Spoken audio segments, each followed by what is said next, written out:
Recording start ಆಗಿದೆ ನೋಡಿ.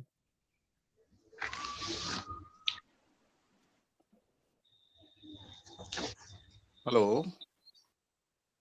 Hello, ನಮಸ್ಕಾರ ಸರ್. ಕೇಳ್ತಾ ಗೀತಾ ಡಿಕೆ ಮೇಡಮ್ ಸ್ಟಾರ್ಟ್. ಹಾ ಕೇಳಿಸ್ತೈತ್ರಿ sir. Okay madam, okay. Geetha DK madam start ಮಾಡ್ರಿ. ಸರಿ. ಶ್ರೀ ಗುರು ಬಸವಲಿಂಗಾಯ ನಮಃ. ಉಪಸ್ಥಿತರಿರುವ ಎಲ್ಲ ಶರಣ ಬಂಧುಗಳಿಗೆ ಭಕ್ತಿಪೂರ್ವಕ ಶರಣಾರ್ಥಿಗಳು. ವಚನ ಅಧ್ಯಯನ ವೇದಿಕೆಯ ಗೂಗಲ್ ಮೀಟ್ ಶರಣ ಚಿಂತನ ಮಾಲಿಕೆ 284ರ ಕಾರ್ಯಕ್ರಮಕ್ಕೆ ಸರ್ವರಿಗೂ ಆತ್ಮೀಯವಾದ ಸ್ವಾಗತ ಸುಸ್ವಾಗತ. ಈ ಕಾರ್ಯಕ್ರಮಕ್ಕೆ ಕಳೆದ 5 ವರ್ಷಗಳಿಂದ ನಿರಂತರವಾಗಿ ಯಶಸ್ವಿಯಾಗಿ ಅರ್ಥಪೂರ್ಣವಾಗಿ ಈ ವೇದಿಕೆಯಿಂದ ಬಸವಾದಿ ಶರಣರು, ದಾರ್ಶನಿಕರು ಹಾಗೂ ನಾಡಿಗೆ ತಮ್ಮ ಜೀವನವನ್ನ ಮುಡುಪಾಕಿಟ್ಟಂತಹ ಮಹನೀಯರು, ಸಾಹಿತಿಗಳು, ಹೀಗೆ ಅನೇಕ ಸಾಧಕರ ಜೀವನ ಮಹತ್ವವನ್ನು ಕುರಿತು ಉಪನ್ಯಾಸ ನೀಡುತ್ತಾ ಬಂದಿರುವುದು ಈ ವೇದಿಕೆಯ ವೈಶಿಷ್ಟ್ಯವಾಗಿದೆ. ಬಸವ ಅಂತಾರಾಷ್ಟ್ರೀಯ ತಿಳುವಳಿಕೆ ಮತ್ತು ಪುಣೆಯ ವಚನ ಅಧ್ಯಯನ ವೇದಿಕೆ ಮತ್ತು ಅಕ್ಕನ ಅರಿವು ಬಳಗದ ಸಂಯುಕ್ತಾಶ್ರಯದಲ್ಲಿ ಡಾಕ್ಟರ್ ವೀಣಾ ಎಲಿಗಾರ್ ಮುಖ್ಯಸ್ಥರು ಶ್ರೀ ಮೃತ್ಯುಂಜಯ ಕಲಾ ಹಾಗೂ ವಾಣಿಜ್ಯ ಮಹಾವಿದ್ಯಾಲಯ ಧಾರವಾಡ ಇವರ ತಂದೆ ಲಿಂಗೈಕ್ಯ ಹನುಮಂತಪ್ಪ ಹೂಗಾರ್ ಮತ್ತು ತಾಯಿ ಲಿಂಗೈಕ್ಯ ಶಾಂತಮ್ಮ ಹೂಗಾರ್ ಇವರ ಸ್ಮರಣಾರ್ಥ ದತ್ತಿ ಉಪನ್ಯಾಸವಾಗಿ ವಚನ ಸಾಹಿತ್ಯದ ವಿವಿಧ ಆಯಾಮಗಳು ಅವಲೋಕನ ಈ ವಿಷಯ ಕುರಿತು ಸಾಮೂಹಿಕ ಚಿಂತನ ಮತ್ತು ಸಂವಾದ ಕಾರ್ಯಕ್ರಮ ಆಯೋಜಿಸಲಾಗಿದೆ. ಈ ಒಂದು ಕಾರ್ಯಕ್ರಮದಲ್ಲಿ ಅನುಭವ ನೀಡಲು ಡಾಕ್ಟರ್ ಸೋಮನಾಥ್ ಯಾಳ್ವಾರ್ ಸರ್ ಅವರು ವಿಶ್ರಾಂತ ಅಧ್ಯಾಪಕರು. ಇವರಿಗೆ ವೇದಿಕೆಯ ಪರವಾಗಿ ಹಾರ್ದಿಕ ಸ್ವಾಗತವನ್ನು. ಇಂದಿನ ಚಿಂತನ ಮಾಲಿಕೆಯ ದತ್ತಿ ದಾಸೋಹಿಗಳಾದ ಡಾಕ್ಟರ್ ವೀಣಾ ಎಲಿಗಾರ್ ಮೇಡಮ್ ಇವರಿಗೂ ಸಹಿತ ವೇದಿಕೆಯ ಪರವಾಗಿ ಹಾರ್ದಿಕ ಸ್ವಾಗತ.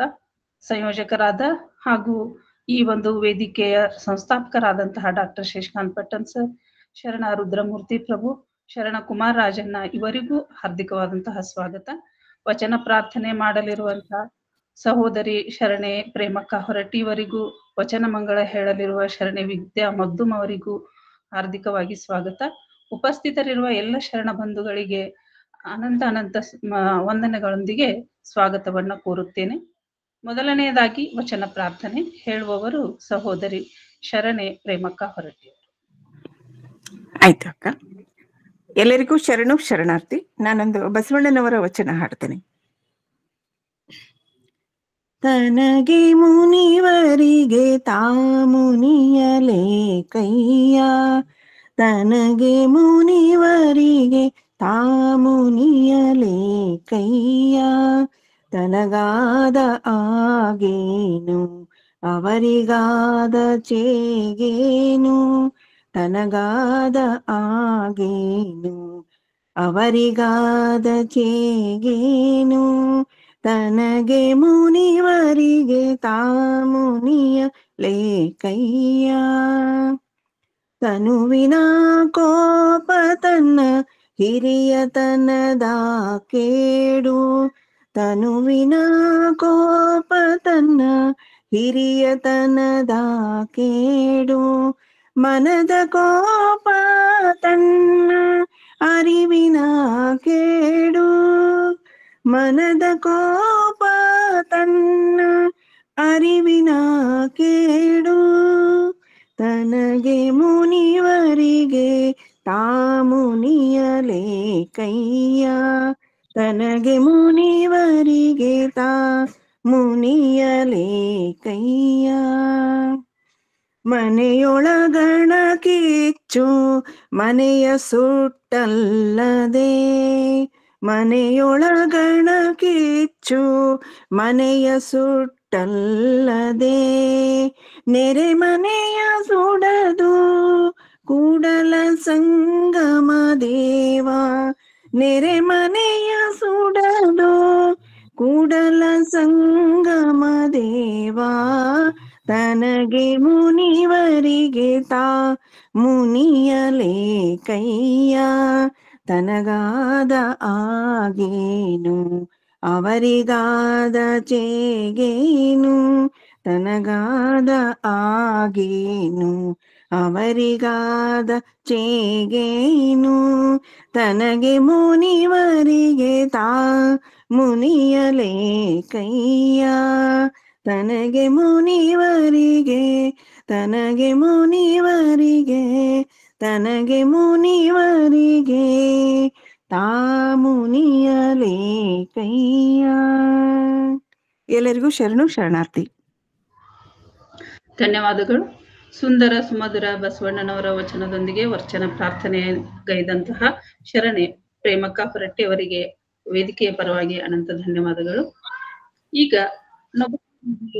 ಸಂಪನ್ಮೂಲ ಡಾಕ್ಟರ್ ಸೋಮನಾಥ್ ಯಾಳ್ವಾರ್ ಸರ್ ಅವರ ಪರಿಚಯವನ್ನ ನೋಡೋಣ. ಡಾಕ್ಟರ್ ಸೋಮನಾಥ್ ಸಿದ್ದಪ್ಪ ಯಾಳ್ವಾರ್ ಮೂಲತಃ ವಿಜಾಪುರ ಜಿಲ್ಲೆಯ ಆಲ್ಮಟ್ಟಿಯವರು. ಇವರ ತಂದೆ ಸಿದ್ದಪ್ಪ, ತಾಯಿ ಶಿವನಂದಮ್ಮ.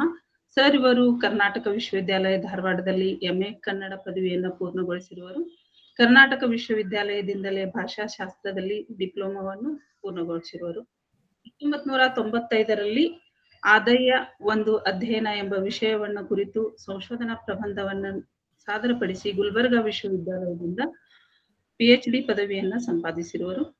ಬೀದರ್ ಜಿಲ್ಲೆಯ ಹುಮ್ನಾಬಾದ್ನ ಶ್ರೀ ವೀರಭದ್ರೇಶ್ವರ ಶಿಕ್ಷಣ ಸಂಸ್ಥೆಯ ಮಹಾವಿದ್ಯಾಲಯದಲ್ಲಿ 1979ರಿಂದ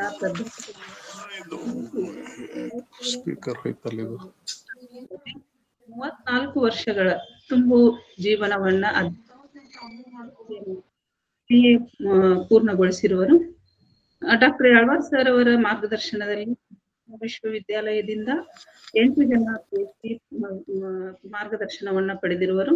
ಕನ್ನಡ ವಿಶ್ವವಿದ್ಯಾಲಯ ಹಂಪಿಯಿಂದ ಒಬ್ಬ ವಿದ್ಯಾರ್ಥಿ 7 ಜನ MPhil ಪದವಿಯನ್ನ ಸಹಿತ ಪಡೆದಿರುವರು ಸರ್ ಅವರ ಮಾರ್ಗದರ್ಶನದಲ್ಲಿ. ಡಾಕ್ಟರ್ ಯಾಳ್ವಾರ್ ಸರ್ ಅವರು ಅವರ ಒಂದು ಸೃಜನಶೀಲ ಸಾಹಿತ್ಯ ಕೃಷಿಯನ್ನ ನಾವು ನೋಡುವುದಾದರೆ ವಿಮರ್ಶಾ ಸಾಹಿತ್ಯದಲ್ಲಿ ಹುಮ್ನಾಬಾದ್ ತಾಲೂಕು ದರ್ಶನ, ಹರಿಚಂದ್ರ ಮತ್ತು ಮೌಲ್ಯಗಳು, ಗಿರಿಜಾ ಕಲ್ಯಾಣ, ಸುಳ್ನುಡಿ ಸಿಂಚನ, ಕನ್ನಡ ಸಾಹಿತ್ಯ ಮತ್ತು ಸಂಸ್ಕೃತಿ ಚಿಂತನೆ ಹೀಗೆ ಸುಮಾರು 14 ಕೃತಿಗಳನ್ನು ಪ್ರಕಟಿಸಿರುವರು. ಸಂಶೋಧನಾ ಸಾಹಿತ್ಯದಲ್ಲಿ ಪುಲಿಗೆರೆಯ ಆದಾಯ, ಬೀದರ್ ಜಿಲ್ಲೆಯ ಶರಣ ಸ್ಮಾರಕಗಳು, ವಚನ ಸಾಹಿತ್ಯ ಸಾಮರಸ್ಯದ ನೆಲೆಗಳು, ಶರಣರು ಮತ್ತು ಸೂಫಿ ಸಂತರು ಹೀಗೆ ಸುಮಾರು 10 ಕೃತಿಗಳು ಪ್ರಕಟವಾಗಿವೆ. ಜನಪದ ಸಾಹಿತ್ಯದಲ್ಲಿ ವೈದ್ಯ ಜಾನಪದ, ಜನಪದರು ಕಂಡ ಶರಣರು ಮುಂತಾದ 6 ಕೃತಿಗಳು, ಕಾವ್ಯ ಹಾಗೂ ಆಧುನಿಕ ವಚನಗಳು, ಉರಿಲಿಂಗ ಪೆದ್ದಿ, ಕುಂಬಾರ ಗುಂಡಯ್ಯ, ಶಿವಯೋಗಿ ಸಿದ್ದರಾಮ ಹೀಗೆ ಹಲವು 18 ಜೀವನ ಚರಿತ್ರೆ ಪ್ರಕಟವಾಗಿವೆ. 16 ಸಂಪಾದನೆ ಕೃತಿಗಳು, ಬಸವ ಬಳ್ಳಿ, ಭಾಷಾಭಿಮಾನ ಮತ್ತು ಶರಣ ಚಿಂತನೆ, ಸಾಹಿತ್ಯಿಕ ಸಾಂಸ್ಕೃತಿಕ ಉಪನ್ಯಾಸವನ್ನ ಮತ್ತು ಸಂಪಾದನೆ ಕೃತಿಗಳನ್ನ ಪ್ರಕಟಗೊಳಿಸಿರುವರು.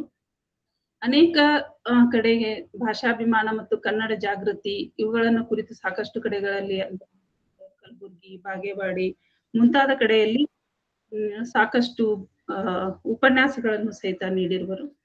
ಡಾಕ್ಟರ್ ಯಾಳ್ವಾರ್ ಸರ್ ಅವರ ಕ್ರಿಯಾಶೀಲ ಚಟುವಟಿಕೆಯನ್ನ ಗುರುತಿಸಿ ಅವರನ್ನ ಅರಿಸಿಕೊಂಡು ಬಂದಂತಹ ಪ್ರಶಸ್ತಿ ಸನ್ಮಾನಗಳು ಸಹಿತ ಸಾಕಷ್ಟಿವೆ. ಅದರಲ್ಲಿ ಬೀದರ್ ಜಿಲ್ಲೆಯ ರಾಜ್ಯೋತ್ಸವ ಪ್ರಶಸ್ತಿ, ಶಿಕ್ಷಕ ರತ್ನ ಪ್ರಶಸ್ತಿ, ಕನ್ನಡ ಸಾಹಿತ್ಯ ಪ್ರಶಸ್ತಿಗಳು ಮುಖ್ಯವಾಗಿವೆ. 4ನೇ ಕನ್ನಡ ಸಾಹಿತ್ಯ ಸಮ್ಮೇಳನ ಬಸವಣ್ಣ ಬಾಗೇವಾಡಿಯಲ್ಲಿ ನಡೆದಿರುವಂತಹ ಈ ಒಂದು ಕಾರ್ಯಕ್ರಮದ ಸಮ್ಮೇಳನದ ಅಧ್ಯಕ್ಷತೆಯನ್ನ, ಬೀದರ್ ಜಿಲ್ಲೆ 5ನೇ ಶರಣ ಸಾಹಿತ್ಯ ಸಮ್ಮೇಳನದ ಸರ್ವಾಧ್ಯಕ್ಷತೆ ಹೀಗೆ ಸಾಕಷ್ಟು ಕಾರ್ಯಕ್ರಮಗಳು ಸಹಿತ ಅವರ ಅಧ್ಯಕ್ಷತೆಯಲ್ಲಿ ಪೂರ್ಣಗೊಂಡಿವೆ. ಡಾಕ್ಟರ್ ಯಾಳ್ವಾರ್ ಸರ್ ಅವರ ಜೀವನ ಸಾಹಿತ್ಯ ಕುರಿತು ಸಾಹಿತ್ಯವನ್ನ ಕುರಿತಾಗಿಯೂ ಸಹಿತ ಅಧ್ಯಯನ ಮಾಡಿರುವುದು ಇಲ್ಲಿ ವೈಶಿಷ್ಟ್ಯಪೂರ್ಣವಾಗಿದೆ. ಪ್ರಾಧ್ಯಾಪಕ ಸುನೀಲ್ ಬಿರಾದಾರ್ ಇವರು ಯಾಳ್ವಾರ್ ಬದುಕು ಬರಹ ಅನ್ನುವಂತಹ ವಿಷಯವನ್ನ ತೆಗೆದುಕೊಂಡು ಹಂಪಿ ಕನ್ನಡ ವಿಶ್ವವಿದ್ಯಾಲಯದಿಂದ MPhil ಪದವಿಯನ್ನ ಪಡೆದಿದ್ದಾರೆ. ಅದೇ ಒಂದು ಪದವಿಯ ವಿಷಯವನ್ನ ತೆಗೆದುಕೊಂಡು ನಮ್ಮ ಪ್ರಾಧ್ಯಾಪಕ ಅನ್ನುವಂತಹ ಪುಸ್ತಕ ಬಿಡುಗಡೆಯನ್ನು ಸಹಿತ ಅವರು ಪ್ರಕಟಿಸಿದ್ದಾರೆ. ಪ್ರಾಧ್ಯಾಪಕ ದತ್ತಾತ್ರೇಯ ಹಡ್ಪದ್ ಇವರು ಸೋಮನಾಥ್ ಯಾಳ್ವಾರ್ ಜೀವನ ಮತ್ತು ಕೃತಿಗಳು ಅನ್ನುವಂತಹ ವಿಷಯದ ಮೇಲೆ ಮಹಾಪ್ರಬಂಧವನ್ನ ಗುಲ್ಬರ್ಗಾ ವಿಶ್ವವಿದ್ಯಾಲಯಕ್ಕೆ ಸಾದರಪಡಿಸಿ PhD ಪದವಿಯನ್ನು ಪಡೆದಿದ್ದಾರೆ. ಇದನ್ನು ಗಡಿನಾಡ ಸಂಸ್ಕೃತಿ ಚಿಂತಕರು ಅನ್ನುವಂತಹ ಹೆಸರಿನಲ್ಲಿ ಪುಸ್ತಕ ಪ್ರಕಟಿಸಿದ್ದಾರೆ. ಹೀಗೆ ಡಾಕ್ಟರ್ ಸೋಮನಾಥ್ ಯಾಳ್ವಾರ್ ಸರ್ ಅವರು ಅದ್ಭುತ ವ್ಯಕ್ತಿತ್ವದವರು. ಅವರ ವಿದ್ವತ್ ಪಾಂಡಿತ್ಯ ಅನ್ನುವಂತಹದ್ದು ನಾವು ಒಂದು ತಾಸಿನಲ್ಲಿ ಹೇಳಲಾರ್ದಂತಹ ಒಂದು ವ್ಯಕ್ತಿತ್ವ ಅನ್ನುವಂಥದ್ದು ಇವ್ರದ್ದು ಐತಿ. ಮಾಡಿದ ಸಾಧನೆ ಸರ್ ಅವ್ರದ್ದಾಗಿರ್ಬೋದು. ಅಂತಹ ಒಂದು ವಿದ್ವತ್ಪೂರ್ಣವಾದಂತಹ ವ್ಯಕ್ತಿಗಳು ಉಪನ್ಯಾಸ ನೀಡ್ತಾ ಇರುವಂತಹದ್ದು ಈ ವೇದಿಕೆಗೆ ತುಂಬಾ ಹೆಮ್ಮೆಯ ವಿಷಯ. ಅದಕ್ಕಾಗಿ ಇನ್ನೂ ಸಾಕಷ್ಟು ಹೇಳುವುದಿದ್ರು ಅವರ ಸಂಕ್ಷಿಪ್ತವಾದ ಪರಿಚಯದ ಮೂಲಕ ಅವರ ಒಂದು ಉಪನ್ಯಾಸವನ್ನ ಕೇಳಿ ನಾವು ಅವರ ಒಂದು ವಿದ್ವತ್ತನ್ನು ಅನುಭವಿಸೋಣ ಅಂತ ಹೇಳ್ತಾ, ಸರ್ ಅವರಿಗೆ ಈ ಒಂದು ಕಾರ್ಯಕ್ರಮಕ್ಕೆ ಭಕ್ತಿಪೂರ್ವಕ ಸ್ವಾಗತವನ್ನ ಕೋರ್ತಾ ಅವರಿಗೆ ಸುಸ್ವಾಗತವನ್ನು ಹೇಳ್ತೇನೆ. ಈಗ ದತ್ತಿ ದಾಸೋಹಿಗಳ ಪರಿಚಯ. ಡಾಕ್ಟರ್ ಶ್ರೀಮತಿ ವೀಣಾ ಎಲಿಗಾರ್ ಮೇಡಮ್ ಇವರು ಕನ್ನಡ ವಿಭಾಗದ ಮುಖ್ಯಸ್ಥರಾಗಿ ಧಾರವಾಡದ KLE ಸಂಸ್ಥೆಯ ಶ್ರೀ ಮೃತ್ಯುಂಜಯ ಕಲಾ ಹಾಗೂ ವಾಣಿಜ್ಯ ಮಹಾವಿದ್ಯಾಲಯದಲ್ಲಿ ಸೇವೆ ಸಲ್ಲಿಸುತ್ತಿರುವರು. ಇವರು ಬೆಳಗಾವಿ ಜಿಲ್ಲೆಯ ರೆಡ್ಡೆಹಟ್ಟಿಯಲ್ಲಿ ಜನಿಸಿದರು. ತಂದೆ ಹನುಮಂತಪ್ಪ ಹುಗಾರ್, ತಾಯಿ ಶಾಂತಮ್ಮ ಹುಗಾರ್. ಡಾಕ್ಟರ್ ವೀಣಾ ಎಲಿಗಾರ್ BA ಪದವಿಯನ್ನು ಗದಗ್ನ JT ಕಾಲೇಜಿನಲ್ಲಿ ಪೂರ್ಣಗೊಳಿಸಿರುವರು ಹಾಗೂ MA ಪದವಿಯನ್ನ ಕರ್ನಾಟಕ ವಿಶ್ವವಿದ್ಯಾಲಯ ಕನ್ನಡ ಅಧ್ಯಯನ ಪೀಠ ಧಾರವಾಡದಲ್ಲಿ, ಡಿಪ್ಲೊಮಾ ಇನ್ ಬಸವ ಪದವಿಯನ್ನು ಸಹಿತ ಕರ್ನಾಟಕ ವಿಶ್ವವಿದ್ಯಾಲಯ ಬಸವ ಅಧ್ಯಯನ ಪೀಠದಲ್ಲಿ ಪ್ರಥಮ ಶ್ರೇಣಿಯಲ್ಲಿ ಎಲ್ಲಾ ಒಂದು ಪದವಿಗಳನ್ನು ಸಹಿತ ಪ್ರಥಮ ಶ್ರೇಣಿಯಲ್ಲಿ ಸಂಪಾದಿಸಿರುವರು. 2004ರಲ್ಲಿ ಅರಟಾಳ್ ರುದ್ರಗೌಡರು ಸಮಾಜ ಶೈಕ್ಷಣಿಕ ಎನ್ನುವ ವಿಷಯದಲ್ಲಿ ಮಹಾಪ್ರಬಂಧವನ್ನ PhD ಪದವಿಯನ್ನ ಕರ್ನಾಟಕ ವಿಶ್ವವಿದ್ಯಾಲಯ ಧಾರವಾಡದಿಂದ ಪಡೆದಿರುವರು. ಕನ್ನಡ ಪ್ರಾಧ್ಯಾಪಕರಾಗಿ 32 ವರ್ಷಗಳ ಸೇವೆಯನ್ನ ಸಲ್ಲಿಸುತ್ತಾ ಇರುವರು. ಡಾಕ್ಟರ್ ವೀಣಾ ಎಲಿಗಾರ್ ಮೇಡಮ್ ಅವರು PhD ಪದವಿಗಾಗಿ ಕನ್ನಡ ಮಾರ್ಗದರ್ಶಕರಾಗಿ ಕನ್ನಡ ವಿಶ್ವವಿದ್ಯಾಲಯ ಹಂಪಿ ಲಿಂಗಾಯತ ಅಧ್ಯಯನ ಸಂಸ್ಥೆಯ ಸಂಶೋಧನಾ ಕೇಂದ್ರ ತೋಂಟದಾರ್ಯ ಮಠ ಗದಗದಿಂದ ಮಾರ್ಗದರ್ಶಕರಾಗಿ ಕಾರ್ಯನಿರ್ವಹಿಸ್ತಾ ಇದ್ದಾರೆ. 5 ವಿದ್ಯಾರ್ಥಿಗಳು ಇವರ ಮಾರ್ಗದರ್ಶನವನ್ನ ಪಡೆದಿರುವಂತವರಾಗಿದ್ದಾರೆ. ಕರ್ನಾಟಕ ಜಾನಪದ ಮಹಾವಿದ್ಯಾಲಯ ಕೋಟ್ಗೋಡಿ ಸ್ನಾತಕೋತ್ತರ ಸರ್ಟಿಫಿಕೇಟ್ ಶಿಕ್ಷಣ, ಜನಪದ ಗೀತ ಕಾರ್ಯಕಾರಿ ಮಂಡಳಿಯ BOS ಆಗಿಯೂ ಕಾರ್ಯನಿರ್ವಹಿಸ್ತಾ ಇದ್ದಾರೆ. ರಾಷ್ಟ್ರೀಯ ಅಂತಾರಾಷ್ಟ್ರೀಯ ಮಟ್ಟದ ವಿಚಾರ ಸಂಕಿರಣದಲ್ಲಿ ಸಂಪನ್ನ ಸಾಕಷ್ಟು ಸಂಶೋಧನಾ ಪ್ರಬಂಧಗಳನ್ನ ಮಂಡಿಸಿರುವರು. ಸಂಘಟಕರಾಗಿ 13ನೇ ಸಮ್ಮೇಳನ ರಾಷ್ಟ್ರೀಯ ಅಂತಾರಾಷ್ಟ್ರೀಯ ಮಟ್ಟದ ವಿಚಾರ ಸಂಕಿರಣ ಸಂಯೋಜಕರಾಗಿಯೂ ಕಾರ್ಯವನ್ನ ನಿರ್ವಹಿಸಿರುವರು. ಅನುಭವ, ನಿಷ್ಪತ್ತಿ ಮುಂತಾದ ಸಂಪಾದನಾ ಕೃತಿಗಳು ಪ್ರಕಟವಾಗಿವೆ. ಕನ್ನಡ ಸಾಹಿತ್ಯ ಶೋಧ, ಕಾವ್ಯದೀಪ, ಅನುಭವ ಶರಣರು ಮತ್ತು ಜಾಗತಿಕ ದಾರ್ಶನಿಕರು ಎನ್ನುವಂತಹದ್ದು ಇವರ ಮುಖ್ಯ ಸಂಪಾದಕತ್ವದಲ್ಲಿ ಕೃತಿಗಳಾಗಿ ಪ್ರಕಟವಾಗಿವೆ. ಡಾಕ್ಟರ್ ವೀಣಾ ಎಲಿಗಾರ್ ಮೇಡಮ್ ಇವರು ಅಖಿಲ ಭಾರತ ಶರಣ ಪರಿಷತ್ ಬೆಂಗಳೂರು, ಕನ್ನಡ ಸಾಹಿತ್ಯ ಪರಿಷತ್ ಬೆಂಗಳೂರು, ಧಾರವಾಡ ಕನ್ನಡ ಲೇಖಕಿಯರ ಸಂಘ ಧಾರವಾಡ, ಅಕ್ಕನ ಅರಿವು ವಚನ ಅಧ್ಯಯನ ವೇದಿಕೆ ಸಂಶೋಧನಾ ಕೇಂದ್ರ ಈ ನಮ್ಮ ವೇದಿಕೆಯ ಅಜೀವ ಸದಸ್ಯತ್ವ ಹೊಂದಿ ತಮ್ಮ ಕಾರ್ಯವನ್ನು ಸಹಿತ ನಿರ್ವಹಿಸ್ತಾ ಇದ್ದಾರೆ. ಮೇಡಮ್ ಅವರು ಅವರ ಅಗಾಧ ಕಾರ್ಯಚಟುವಟಿಕೆಗಳನ್ನ ಗುರುತಿಸಿ ಅವರಿಗೆ ಭೂಷಣವಾಗಿ ಅನೇಕ ಪ್ರಶಸ್ತಿಗಳು ಸಂದಿವೆ. ಸಂಸ್ಕೃತಿ ಸೌಗಂಧ, ಶಿಕ್ಷಣ ಪ್ರೇಮಿ, ಸಾಹಿತ್ಯ ರತ್ನ, ಸಾಹಿತ್ಯ ದೀಪ 2018, ಶ್ರೀ ಗುರು ಸೇವಾ ರತ್ನ ಪ್ರಶಸ್ತಿ 2018, ಹೀಗೆ ಅವರನ್ನು ಸಾಕಷ್ಟು ಬಂದಿವೆ. ಡಾಕ್ಟರ್ ವೀಣಾ ಎಲಿಗಾರ್ ಮೇಡಮ್ ಅವರು ಇಂದು ತಮ್ಮ ತಂದೆ ಲಿಂಗೈಕ್ಯ ಹನುಮಂತಪ್ಪ ಹುಗಾರ್ ಮತ್ತು ತಾಯಿ ಶಾಂತಮ್ಮ ಹುಗಾರ್ ಇವರ ಸ್ಮರಣಾರ್ಥ ದತ್ತಿ ದಾಸೋಹಿಗಳಾಗಿ ಇಟ್ಟುಕೊಂಡಿದ್ದಾರೆ. ಅವರಿಗೆ ಕುಟುಂಬದವರಿಗೆ ಅನಂತ ಭಕ್ತಿ ಪೂರ್ವಕ ಶರಣಾರ್ಥಿಗಳೊಂದಿಗೆ ಸ್ವಾಗತವನ್ನು ಸಹಿತ ಕೋರುತ್ತೇನೆ. ಈ ವೇದಿಕೆಯ ಪರವಾಗಿ ಎಲ್ಲರಿಗೂ ಉಪಸ್ಥಿತರಿರುವ ಸರ್ವರಿಗೂ ಸ್ವಾಗತವನ್ನ ಕೋರ್ತಾ ಈಗ ಅನುಭವವನ್ನು ಪ್ರಾರಂಭಿಸೋಣ.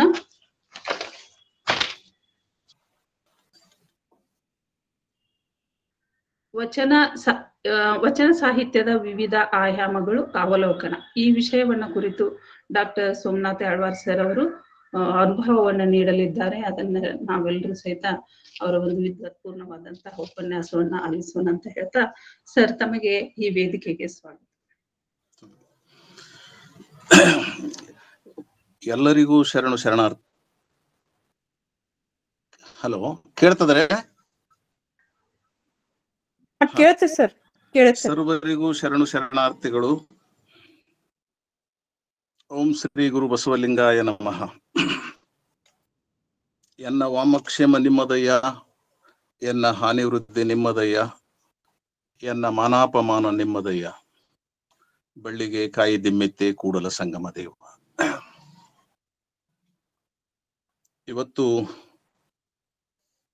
ವಚನ ಸಾಹಿತ್ಯದ ವಿವಿಧ ಆಯಾಮಗಳ ಅವಲೋಕನವನ್ನು ಕುರಿತು ಚಿಂತಿಸುವುದಕ್ಕಿಂತ ಮೊದಲು ಒಂದೆರಡು ಮಾತು.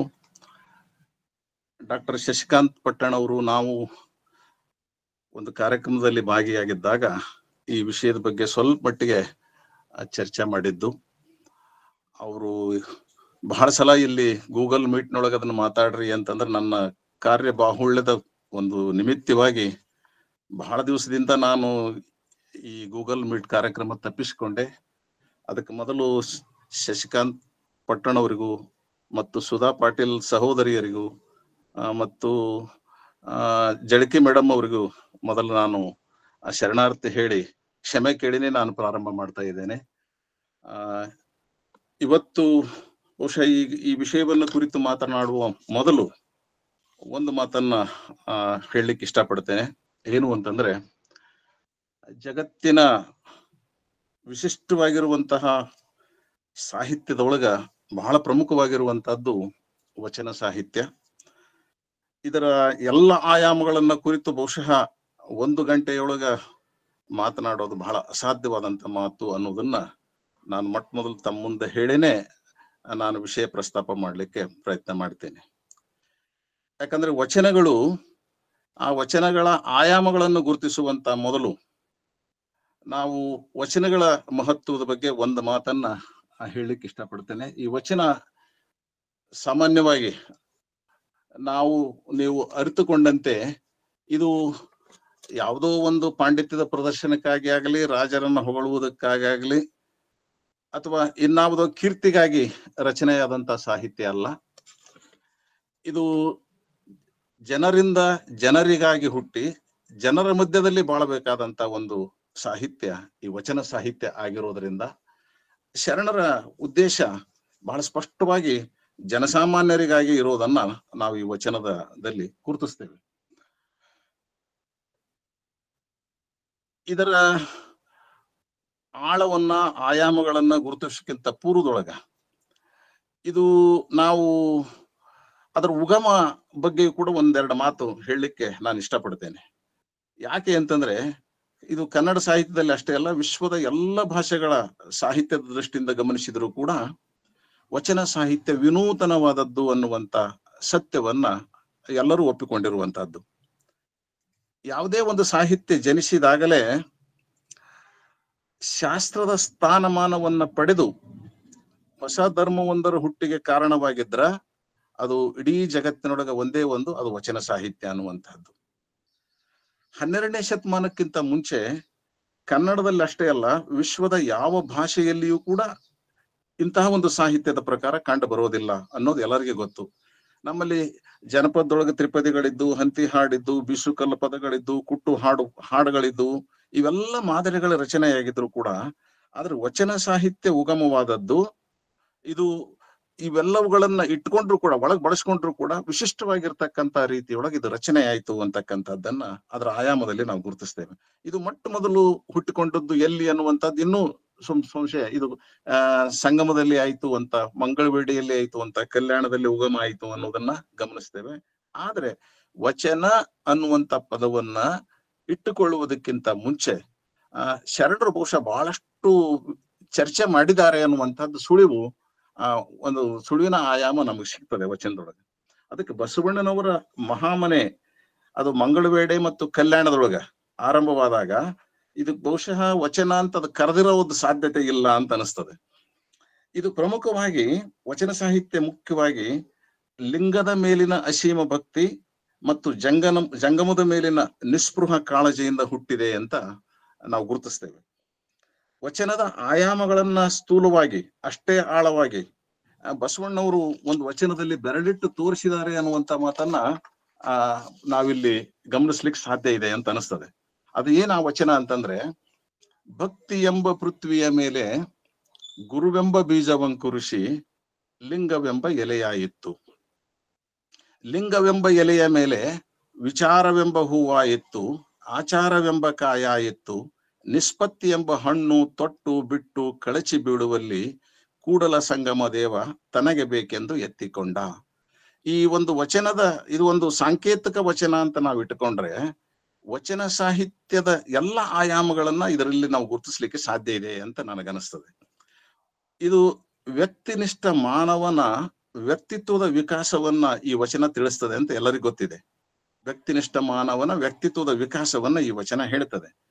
ವಚನ ಸಾಹಿತ್ಯ ಕೂಡ ವ್ಯಕ್ತಿಯ ವಿಕಾಸತೆಗಳನ್ನ ಗಮನಿಸ್ತಾ ಅಂತ್ಯದವರೆಗೂ ಸಾಮರಸ್ಯದ ಲಿಂಗಾಂಗ ಸಾಮರಸ್ಯದವರೆಗೂ ಒಯ್ಯತಕ್ಕಂಥದ್ದನ್ನ ನಾವಿಲ್ಲಿ ಗುರುತಿಸ್ಲಿಕ್ಕೆ ಸಾಧ್ಯತೆ ಇದೆ. ಈ ವಚನ ಸಾಮೂಹಿಕವಾಗಿ ಸಮಷ್ಟಿ ಮನಸ್ಸನ್ನ ಜಾಗೃತಗೊಳಿಸಿ ಕಾರ್ಯೋನ್ಮುಖವಾಗಿ ಪ್ರೇರೇಪಿಸುವಂತೆ ವಚನ ಸಾಹಿತ್ಯದ ವಿಕಾಸದ ಆಯಾಮಗಳನ್ನ, ಅದರ ಹರವುಗಳನ್ನ, ಅದರ ನಿಯಮಗಳನ್ನು ಕೂಡ ಸೂಚಿಸ್ತದೇನೋ ಅನ್ನೋದನ್ನ ನಾವು ವಿದ್ವಾಂಸರು ಅರ್ಥ ಮಾಡಿಕೋಬೇಕು. ಯಾಕೆಂದ್ರೆ ಇಲ್ಲಿ ಭಕ್ತಿ ಅನ್ನೋದು ಪೃಥ್ವಿ ತತ್ವ, ಜೀವದುತ್ಪತ್ತಿ ಲಯಕ್ಕೆ ಕಾರಣವಾಗಿರುವಂತಹದ್ದು. ಆ ಭಕ್ತಿ ತತ್ವವನ್ನೇ ಬಸವಣ್ಣನವರು ಇಲ್ಲಿ ಮೊದಲು ಹೇಳುವಂತ ಮಾತು. ಬಹುಶಃ ವಚನ ಸಾಹಿತ್ಯದ ಆಯಾಮಗಳಲ್ಲಿ ಭಕ್ತಿ ಬಹಳ ಮುಖ್ಯವಾಗಿರುವಂತಹದ್ದು. ಈ ಭಕ್ತಿ ತತ್ವ ಪೃಥ್ವಿ ತತ್ವದ ಮೇಲೆ ನಿಂತಿರುವಂತಹದ್ದು. ಅದು ನಿರ್ಮೋಹ ಪ್ರೀತಿ ಅಂತ ನಾವು ಹೇಳ್ತೇವೆ. ಅದು ನಿರ್ಮೋಹ ಪ್ರೀತಿಯ ಸಂಕೇತ ಭಕ್ತಿ. ಭಕ್ತಿ ಅನ್ನೋದು ಕೇವಲ ಭಗವದ್ ಪ್ರೀತಿಯಲ್ಲ, ಅದು ಜೀವನ ಪ್ರೀತಿಯೂ ಹೌದು. ಆದ್ರೆ ಜೀವನದೊಳಗ ಅದು ನಿರ್ಮೋಹ ಪ್ರೀತಿ ಅನ್ನೋದನ್ನ ಬಸವಣ್ಣವರು ಬಳಸ್ಕೊಂತಾರೆ ಬಹಳ ಕಡೆಗೆ. ಅದಕ್ಕಾಗಿನೇ ಈ ಭಕ್ತಿಯನ್ನ ಸದ್ಭಕ್ತಿಯನ್ನಾಗಿ ಮಾಡಿದವರು ಬಸವಣ್ಣವರು ಅಂತ ಅಲ್ಲಮ ಪ್ರಭುದೇವರು ಬಹಳ ಚೆನ್ನಾಗಿ ಹೇಳ್ತಾರೆ. ಇದೊಂದು ಅದ್ಭುತವಾದಂತ ಒಂದು ಆಯಾಮವನ್ನ ನಾನು ಕಲ್ಪಿಸಿಕೊಡ್ತದೆ. ಇದು ಏನ್ ಹೇಳ್ತದೆ ಅಂತಂದ್ರೆ, ಬಸವಣ್ಣನವರ ಕಾಲಕ್ಕಿಂತ ಮುಂಚೆ, ಶರಣರ ಕಾಲಕ್ಕಿಂತ ಮುಂಚೆ ಭಕ್ತಿ ಅನ್ನುವಂತ ಪದ ಇತ್ತು. ಆದ್ರೆ ಅದು ಬೇರೆ ಅರ್ಥಗಳಿಗೆ ಸೀಮಿತವಾಗಿತ್ತು. ಅದನ್ನ ಸದ್ಭಕ್ತಿಯನ್ನಾಗಿ ರೂಪಿಸಿದವರು ವಚನಕಾರರು ಅನ್ನುವುದನ್ನ ನಾವು ಗಮನಿಸ್ತೇವೆ. ಅದು ವಿಶೇಷವಾಗಿ ಬಸವಣ್ಣವರು ಅನ್ನೋದನ್ನ ಅಲ್ಲಮ ಪ್ರಭು ತಮ್ಮದೊಂದು ವಚನದಲ್ಲಿ ಬಹಳ ಅದ್ಭುತವಾಗಿ ಹೇಳ್ತಾರೆ. ಆ ವಚನ ಯಾವುದು ಅಂತಂದ್ರೆ, ಅದ್ವೈತವನೋದಿ ಅಹಂಕಾರಿಯಾದೆನಯ್ಯ, ಬ್ರಹ್ಮವನೋದಿ ಭ್ರಮಿತನಾದೆನಯ್ಯ, ಶೂನ್ಯವನೋದಿ ಸುಖ ದುಃಖಕ್ಕೆ ಗುರಿಯಾದೆನಯ್ಯ, ಗುಹೇಶ್ವರ ನಿಮ್ಮ ಶರಣ ಬಸವಣ್ಣನಿಂದಾನು ಸದ್ಭಕ್ತನಾದೆನಯ್ಯ, ಸದ್ಭಕ್ತನಾದೆನಯ್ಯ ಅಂತ ಕರೀತಾರೆ. ಅಂದ್ರೆ ಪ್ರಭುದೇವರು ಹೇಳುವಂತ ಈ ಮಾತಿನಲ್ಲಿ ಸ್ಪಷ್ಟವಾಗಿ ಗಮನಿಸೋದೇನು ಅಂತಂದ್ರೆ, ವಚನ ಸಾಹಿತ್ಯಕ್ಕಿಂತ ಹುಟ್ಟಿಕೊಂಡಿರತಕ್ಕಂತ ಅದ್ವೈತ, ದ್ವೈತ ಸಿದ್ಧಾಂತಗಳು ಮತ್ತು ಶೂನ್ಯ ಸಿದ್ಧಾಂತ, ಬುದ್ಧನ ಶೂನ್ಯ ಸಿದ್ಧಾಂತ, ಇದನ್ನ ನಾವು ಇಟ್ಕೊಂಡ್ರೆ ಈ ದ್ವೈತ ಸಿದ್ಧಾಂತ ಭಕ್ತಿಯೊಳಗ ಅಹಂಕಾರತೆಯನ್ನ ಉಂಟು ಮಾಡ್ತಿತ್ತಂತೆ. ಆಮೇಲೆ ದ್ವೈತ ಸಿದ್ಧಾಂತ ಭಕ್ತಿಯಲ್ಲಿ ಭ್ರಮಿತರನ್ನಾಗಿ ಮಾಡ್ತಿತ್ತಂತೆ. ಶೂನ್ಯ ಸಿದ್ಧಾಂತ ಮನುಷ್ಯನನ್ನ ಸುಖ ದುಃಖಗಳ ಮಧ್ಯದೊಳಗೆ ಓಲಾಡಿಸ್ತಿತ್ತಂತೆ. ಇವನ್ನೆಲ್ಲವುಗಳನ್ನ ನಾನು ಮೀರಿ ಬಸವಣ್ಣನಿಂದ ಸದ್ಭಕ್ತನಾದೆ ಅನ್ನುವಂತ ಮಾತನ್ನ ಅಲ್ಲಮ ಪ್ರಭು ಹೇಳುವಾಗ, ಈ ಸದ್ಭಕ್ತಿಯ ಆಯಾಮ ವಚನ ಸಾಹಿತ್ಯದೊಳಗೆ ನಮಗೆ ಅದ್ಭುತವಾಗಿ ಸಿಗೋದನ್ನ ಇಲ್ಲಿ ಗಮನಿಸಬಹುದು.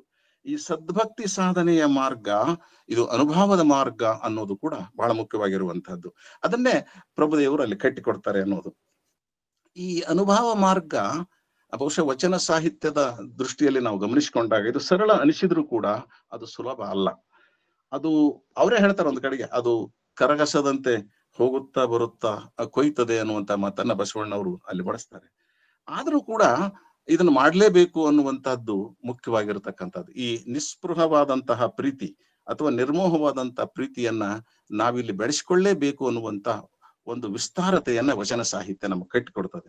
ಅದಕ್ಕಾಗಿ ನಾವು ಬಸವಣ್ಣವರು ಮತ್ತೆ ಮತ್ತೆ ಬಳಸ್ತಾರೆ, ಮತ್ತೆ ಮತ್ತೆ ಹೇಳ್ತಾರೆ, ಭಕ್ತಿ ಪ್ರಿಯ ಕೂಡಲ ಸಂಗಮ ದೇವ, ಭಕ್ತಿ ಲಂಪಟ ಕೂಡಲ ಸಂಗಮ ದೇವ, ಭಕ್ತಿ ಕಂಪಿತ ಕೂಡಲ ಸಂಗಮ ದೇವ ಅನ್ನುವಂಥ ಮಾತುಗಳನ್ನ ಬಳಸ್ತಾರೆ.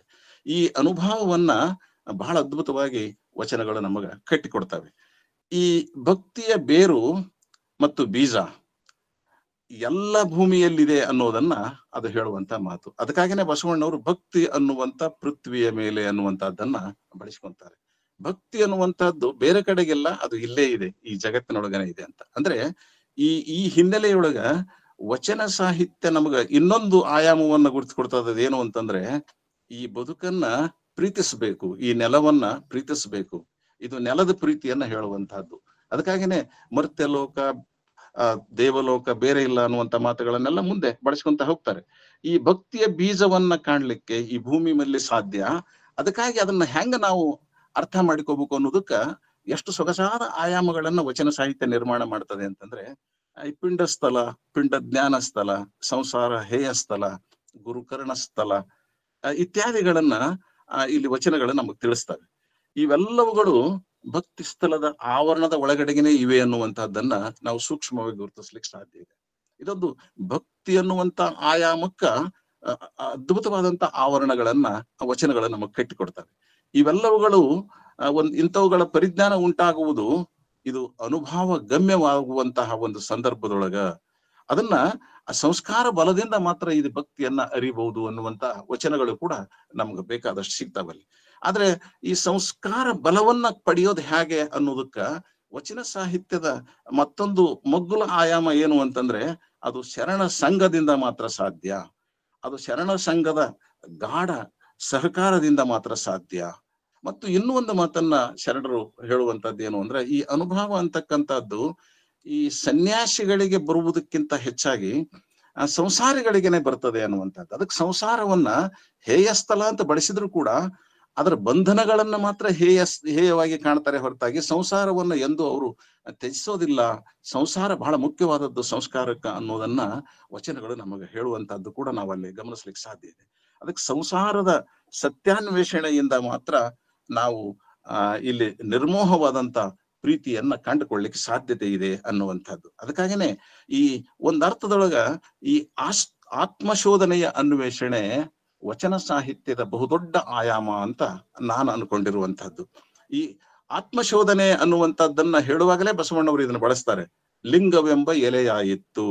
ಲಿಂಗ ಅನ್ನುವಂಥದ್ದು ಇಲ್ಲಿ ಭಕ್ತಿ ಅನ್ನುವಂಥದ್ದನ್ನ ನಾವು ಗಮನಿಸಿಕೊಂಡ್ರೆ ಅದು ಒಂದರ್ಥದೊಳಗೆ ನಿರ್ಮೋಹ ಪ್ರೀತಿ ಅಂತ ನಾವು ಶಬ್ದ ಇಟ್ಟುಕೊಂಡ್ರೆ ಲಿಂಗ ಅನ್ನುವಂಥದ್ದು ಅದೊಂದು ತತ್ವ. ಈ ತತ್ವಂ ಅನ್ನುವಂಥ ಪದದ ಅರ್ಥ ಕೂಡ ನಾವು ಸ್ವಲ್ಪ ವಿಶೇಷವಾಗಿ ಗಮನಿಸ್ಬೇಕು ಅಂತ ನನಗನ್ನಿಸ್ತದೆ. ತತ್ ಅಂದ್ರೆ ನೀನು, ತ್ವಂ ಅಂತಂದ್ರೆ ತತ್ ಅದು, ತ್ವಂ ನೀನು, ಅದು ನೀನೇ ಅಂತ, ಬೇರೆ ಅಲ್ಲ.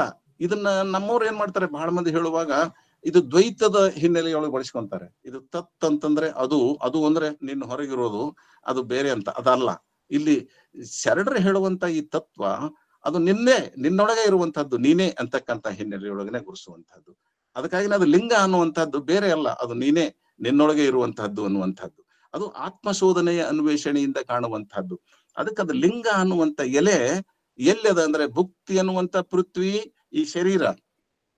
ಲಿಂಗ ಅನ್ನುವಂತ ಎಲೆ ನಿನ್ನ ಅಂತರಂಗದಲ್ಲಿ ಇರುವಂತಹದ್ದು, ಅದು ತತ್ವ. ಮತ್ತು ವಿಚಾರವೆಂಬ ಹೂವು ಅಲ್ಲೇ ಅರಳುವಂತಹದ್ದು, ನಿನ್ನ ಅಂತರಂಗದೊಳಗನೆ ಅರಳಿ ತೋಳುವಂತಹದ್ದು. ಇದೊಂದು ಬಹಳ ವಿಶಿಷ್ಟವಾದಂತ ಪರಿಕಲ್ಪನೆ ಅನ್ನೋದನ್ನ ನಾವು ಈ ವಚನದ ಹಿನ್ನೆಲೆಯಲ್ಲಿ ಗುರುತಿಸ್ಕೊಳ್ಳಿಕ್ಕೆ ಎಂತಹ ಒಂದು ಸೊಗಸಾದ ಆಯಾಮಗಳನ್ನ ನಮ್ಮ ಶರಣರು ಕೊಟ್ಟರು ಅನ್ನೋದನ್ನ ನಾವಿಲ್ಲಿ ನೋಡ್ಬೇಕು.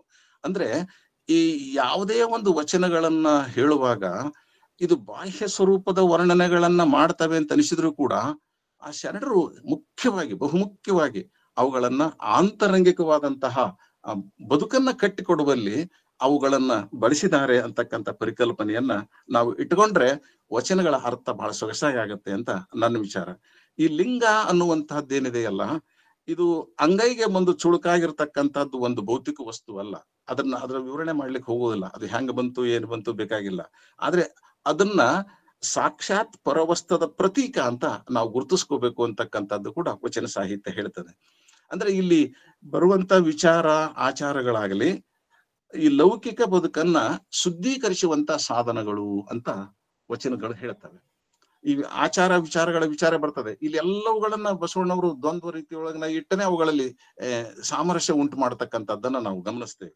ಅದಕ್ಕೆ ಆಚಾರ ವಿಚಾರಗಳು ಲೌಕಿಕ ಬದುಕನ್ನ ಶುದ್ಧೀಕರಿಸುವಂತ ಸಾಧನಗಳಾದ್ರೂ ಕೂಡ ಲೌಕಿಕ ಬದುಕಿಗೆ ನವೀನವಾದಂತ ಆವಿಷ್ಕಾರ ಕೊಡ್ತಕ್ಕಂಥದ್ದು ಮತ್ತು ಮಾನವನ ವ್ಯಕ್ತಿತ್ವಕ್ಕೆ ವಿಶಿಷ್ಟತೆಯನ್ನು ತಂದು ಕೊಡ್ತಕ್ಕಂಥ ಒಂದು ವೈಚಾರಿಕತೆಯನ್ನ ವಚನ ಸಾಹಿತ್ಯದಲ್ಲಿ ನಾವು ಗುರುತಿಸಬಹುದು. ಈ ಅರ್ಥದೊಳಗ ವಚನ ಸಾಹಿತ್ಯ ಇದು ಶರಣ ಸಂಸ್ಕೃತಿಯ ಸಹಸೃಷ್ಟಿ ಅಂತ ನಾವು ಒಪ್ಕೊಂಡ್ರು ಕೂಡ ಮಾನವ ಬದುಕಿನ ಎಲ್ಲ ಆಯಾಮಗಳಿಗೆ ನವಚೈತನ್ಯ ನೀಡುವಂತಹ ವಿವಿಧ ಆಯಾಮಗಳಲ್ಲಿ ಮೂಡಿ ನಿಂತಿದೆ ಅನ್ನುವಂಥದ್ದು ಸುಸ್ಪಷ್ಟವಾಗುವಂತ ಒಂದು ವಿಷಯ. ಯಾಕಂದ್ರೆ ಮಾನವ ಬದುಕಿನ ಎಲ್ಲ ಆಯಾಮಗಳನ್ನ ನಾವಲ್ಲಿ ಗುರುತಿಸಲಿಕ್ಕೆ ಸಾಧ್ಯತೆ ಇದೆ ಅಂತ. ಹಾಗಾಗಿ ಈ ವಚನ ಸಾಹಿತ್ಯಕ್ಕೆ ವಚನ ಅನ್ನುವಂತ ಶಬ್ದವನ್ನ, ವಚನ ಅಂತ ಹೆಸರಿಡೋಕ್ಕಿಂತ ಪೂರ್ವದಲ್ಲಿ ಬಸವಣ್ಣನವರು ಮಂಗಳವೇಡಿ ಮಹಾಮನಿಯಲ್ಲಿ ಬಹುಶಃ ಚರ್ಚೆ ಚಿಂತನೆಗಳನ್ನ ಮಾಡಿದಂತೆ ಕಾಣಿಸ್ತದೆ. ಯಾಕಂದ್ರೆ ಇದ್ರ ವಿಸ್ತಾರ ನಾವು ಈಗ ಹೇಳ್ತಿದ್ದೀನಲ್ಲ, ಆಯಾಮಗಳು ಅನ್ನುವಂತ ಪದಕ್ಕ ವಿಸ್ತಾರ ಅನ್ನುವಂತ ಅರ್ಥ ಇದೆ, ಹರವು ಅನ್ನುವಂತ ಅರ್ಥ ಇದೆ, ಸಂಯಮ ಅನ್ನುವಂತ ಅರ್ಥ ಇದೆ, ನಿಯಮನ ಅನ್ನುವಂತ ಅರ್ಥ ಇದೆ, ನಿಯೋಜನೆ ಅನ್ನುವಂತ ಅರ್ಥ ಕೂಡ ನಾವು ಅದಕ್ಕೆ ಅನ್ವಯಿಸಬಹುದು, ಅಥವಾ ನಿರೂಪಿಸಿ ಹೇಳು ಅನ್ನುವಂಥದ್ದು ಕೂಡ ಆಯಾಮ ಅಂತ ಕರಿಬಹುದು. ಈಗ ಆಯಾತ ಅನ್ನುವಂಥ ಪದದಿಂದ ಕೂಡ ಆಯಾಮ ಹುಟ್ಟಿಕೊಂಡಿರ್ತಕ್ಕಂಥ ಸಾಧ್ಯತೆ ಕೂಡ ನಾವು ಅಲ್ಲಗಳಿಲಿಕ್ಕೆ ಆಗೋದಿಲ್ಲ. ಹಾಗಾಗಿ ಇಲ್ಲಿ ಇದರ ವಿಸ್ತಾರ, ವಚನದ ವಿಸ್ತಾರದ ಆರಂಭಿಕತೆಯನ್ನ ನಾವು ಇಲ್ಲಿ ಬಸವಣ್ಣವರು ಚರ್ಚೆ ಮಾಡಿದ್ರೇನೋ ಅಂತ ಅನಿಸ್ತದೆ. ಯಾಕಂದ್ರೆ ಈ ವಚನ ಪದವನ್ನ ಕಂಡಿರುವ ಮೊದಲು ಒಂದು ವಿಶಿಷ್ಟತೆ ಇತ್ತು. ಬಸವಣ್ಣವ್ರ ವಚನ ನಿಮಗೆಲ್ಲ ಗೊತ್ತಿರುವಂತಹದ್ದೇ. ಅಶ್ವಮೇಧ ಯಾಗವಂತಿರಲಿ, ಅಶ್ವಮೇಧ ಯಾಗವಂತಿರಲಿ, ಅಜಪೆ ಉಪದೇಶ ಸಮಾಧಿಯಂತಿರಲಿ ಹೋ, ಗಾಯತ್ರಿಯ ಜಪವಂತಿರಲಿ ಹೋ, ಜನಮೋಹನ ಮಂತ್ರವಂತಿರಲಿ ಹೋ, ಕೂಡಲ ಸಂಗನ ಶರಣರ ನುಡಿಗಡಣ ಎಲ್ಲಕ್ಕಿಂತ ಅಧಿಕ ನೋಡ ಅಂತ ಬಳಸ್ತಾರೆ. ಇದು ಬಸವಣ್ಣನವರು ಆರಂಭಿಕವಾದಂತಹ ಹಂತದಲ್ಲಿ ಬರೆದಂತ ವಚನ ಅನ್ನುವಂಥದ್ದು ಸ್ಪಷ್ಟ ಆಗತ್ತೆ. ಯಾಕಂದ್ರೆ ವಚನದ ಮಹತ್ವವನ್ನ ಹೇಳುವಾಗ ಈಗ ಅಶ್ವಮೇಧ ಯಾಗಗಳಲ್ಲಿ ಅಜಪೆಗಳ ಉಪದೇಶ ಮಾಡುವಲ್ಲಿ, ಸಮಾಧಿಯ ಸ್ಥಿತಿಯನ್ನ ಹೇಳುವಂಥದ್ದಲ್ಲಿ, ಗಾಯತ್ರಿ ಮಂತ್ರ ಜಪಿಸುವಂತಲ್ಲಿ, ಜನಮೋಹನದ ಮಂತ್ರ ಹೇಳ್ತಕ್ಕಂಥಲ್ಲಿ, ಇವುಗಳನ್ನೆಲ್ಲ ಒಂದೊಂದು ಪದಗಳನ್ನ ಬಳಸ್ತಿದ್ರು. ಆದ್ರೆ ಇವೆಲ್ಲವುಗಳಿಗಿಂತ ನಮ್ಮ ಶರಣರ ನುಡಿಗಡಣ ಅಧಿಕ ಶ್ರೇಷ್ಠ ಅಂತಾರೆ. ನುಡಿಗಡಣ ಅನ್ನುವಂಥ ಪದವನ್ನ ಮೊದಲು ಬಳಸಿದ್ರು. ನೀವು ಬಹುಶಃ ಜೇಡರದಾಸಮೇನ ವಚನಗಳಲ್ಲಿಯೂ ಕೂಡ ನಾವು ಇದ್ರ ಸುಳಿವು ಕಾಣ್ತೇವೆ. ಕರಿಯ ನಿತ್ತಡವಲ್ಲೆ ಸಿರಿಯ ನಿತ್ತಡವಲ್ಲೆ ಅಂತ ಹೇಳಿ ಅಲ್ಲಿ ಅವರು ನಿಮ್ಮ ಶರಣರ ಸುಳ್ನುಡಿಯ ಒಂದರಗಳಿಗೆ ಎತ್ತಡೆ ಅನ್ನುವಂಥ ಪದವನ್ನು ಬಳಸ್ತಾರೆ. ಆಮೇಲೆ ಇನ್ನೊಂದು ಕಡೆಗೆ ಕಡೆಗಿಲ್ಲದ ಬಂಡಿಯಲ್ಲಿ ಕೂಡ ಮೃಡ ಶರಣರ ನುಡಿಗಡಣ ಅಂತ ಬಳಸ್ತಾರೆ. ಈ ನುಡಿಗಡಣ ಅಥವಾ ಸುಳ್ನುಡಿ ಅನ್ನುವಂಥದ್ದು ವಚನಕ್ಕಿಂತ ಮೊದಲ ಹಂತದಲ್ಲಿ ಬಳಕೆಯಲ್ಲಿ ಇದ್ದಂತೆ ಕಾಣಿಸ್ತದೆ. ಹಾಗಾಗಿ ಬಸವಣ್ಣನವರು ಆಗಿನ ಕಾಲದಲ್ಲಿ ಬಹುಶಃ ಇದನ್ನ ಚರ್ಚೆ ಮಾಡ್ತಾ ಆ ದೇವನನ್ನ ಒಲಿಸಲು ಇದ್ದ ಮಾರ್ಗವನ್ನ ಹೇಳ್ತಾ, ಎಲ್ಲಕ್ಕಿಂತ ಶ್ರೇಷ್ಠ ಕೂಡಲ ಸಂಗನ ಶರಣರ ನುಡಿಗಡಣ ಅಂದ್ರೆ ವಚನ ಸಾಹಿತ್ಯದ ಮೊದಲ ಹಂತ, ಅದರ ಮಹತ್ವವನ್ನು ತೋರುವಂತ ಇದು ಆಯಾಮ. ಆ ನಂತರದಲ್ಲಿ ಚರ್ಚಿಸಿ ಬಹುಶಃ ಸಾಮೂಹಿಕವಾಗಿ ಶರಣರ ಒಪ್ಪಿಗೆಯ ಮೇರೆಗೆ ವಚನ ಅನ್ನುವಂತ ಪದವನ್ನ ಇಟ್ಕೊಂಡಿರ್ಬೇಕೇನೋ ಅನ್ನುವಂಥದ್ದು ಅಂತ ನಾನು ನಿಮ್ಮ ಸಂಶೋಧನೆಗೆ ಮತ್ತು ನಿಮ್ಮ ವಿಚಾರಕ್ಕೆ ಬಿಟ್ಕೊಡ್ತೇನೆ. ಈಗ ವಚನ ಅಂದ್ರೆ ಕೇವಲ ಮಾತಲ್ಲ, ಅದು ಪ್ರತಿಜ್ಞೆ, ಸಾಕ್ಷೀಕರಿಸಿ ಹೇಳುವಂತಹದ್ದು ಅನ್ನುವಂಥದ್ದು ಎಲ್ಲರಿಗೂ ಗೊತ್ತಿರುವಂತಹದ್ದು. ಇದಕ್ಕ ಅವ್ರು ಕೊಡ್ತಕ್ಕಂಥ ಸಾಕ್ಷಿಗಳ ನೋಡ್ಬೇಕು. ಆಯಾಮಗಳನ್ನು ಗುರುತಿಸುವಾಗ ಎಷ್ಟು ಅದ್ಭುತವಾದಂಥದ್ದು, ಯಾವುದೋ ಹೊರಗಿನ ಸಾಕ್ಷಿ ಕೊಡೋದಿಲ್ಲ ಬಸವಣ್ಣವರು. ಪಾದ ಸಾಕ್ಷಿ, ನಿಮ್ಮ ಶರಣರ ಪಾದ ಸಾಕ್ಷಿ, ಮನಸಾಕ್ಷಿಯನ್ನೇ ಮುಖ್ಯವಾಗಿಟ್ಟುಕೊಂಡು ವಚನ ಹೇಳೋದನ್ನ ನಾವು ನೋಡ್ತೀವಿ. ಇದನ್ನ ನಮ್ಮ ಆದಯ್ಯ ಅನ್ನುವಂಥ ಶರಣ ವಚನಗಳಿಗೆ ಆತ ಶರಣರ ಸ್ವಯಾನುಭವದ ಪರಿ ಅಂತ ಕರೀತಾನೆ. ಅಂದ್ರೆ ವಚನ ನುಡಿಯುವುದು ಅದು ಹೇಗಿರ್ಬೇಕು, ಅದರ ಉದ್ದೇಶ ಹೇಗಿರ್ಬೇಕು ಅನ್ನುವಂತ ಕೂಡ ಚರ್ಚೆ ಮಾಡಿರುವಂತ ಆಯಾಮಗಳನ್ನ ನಾವು ನೋಡ್ಬೋದು.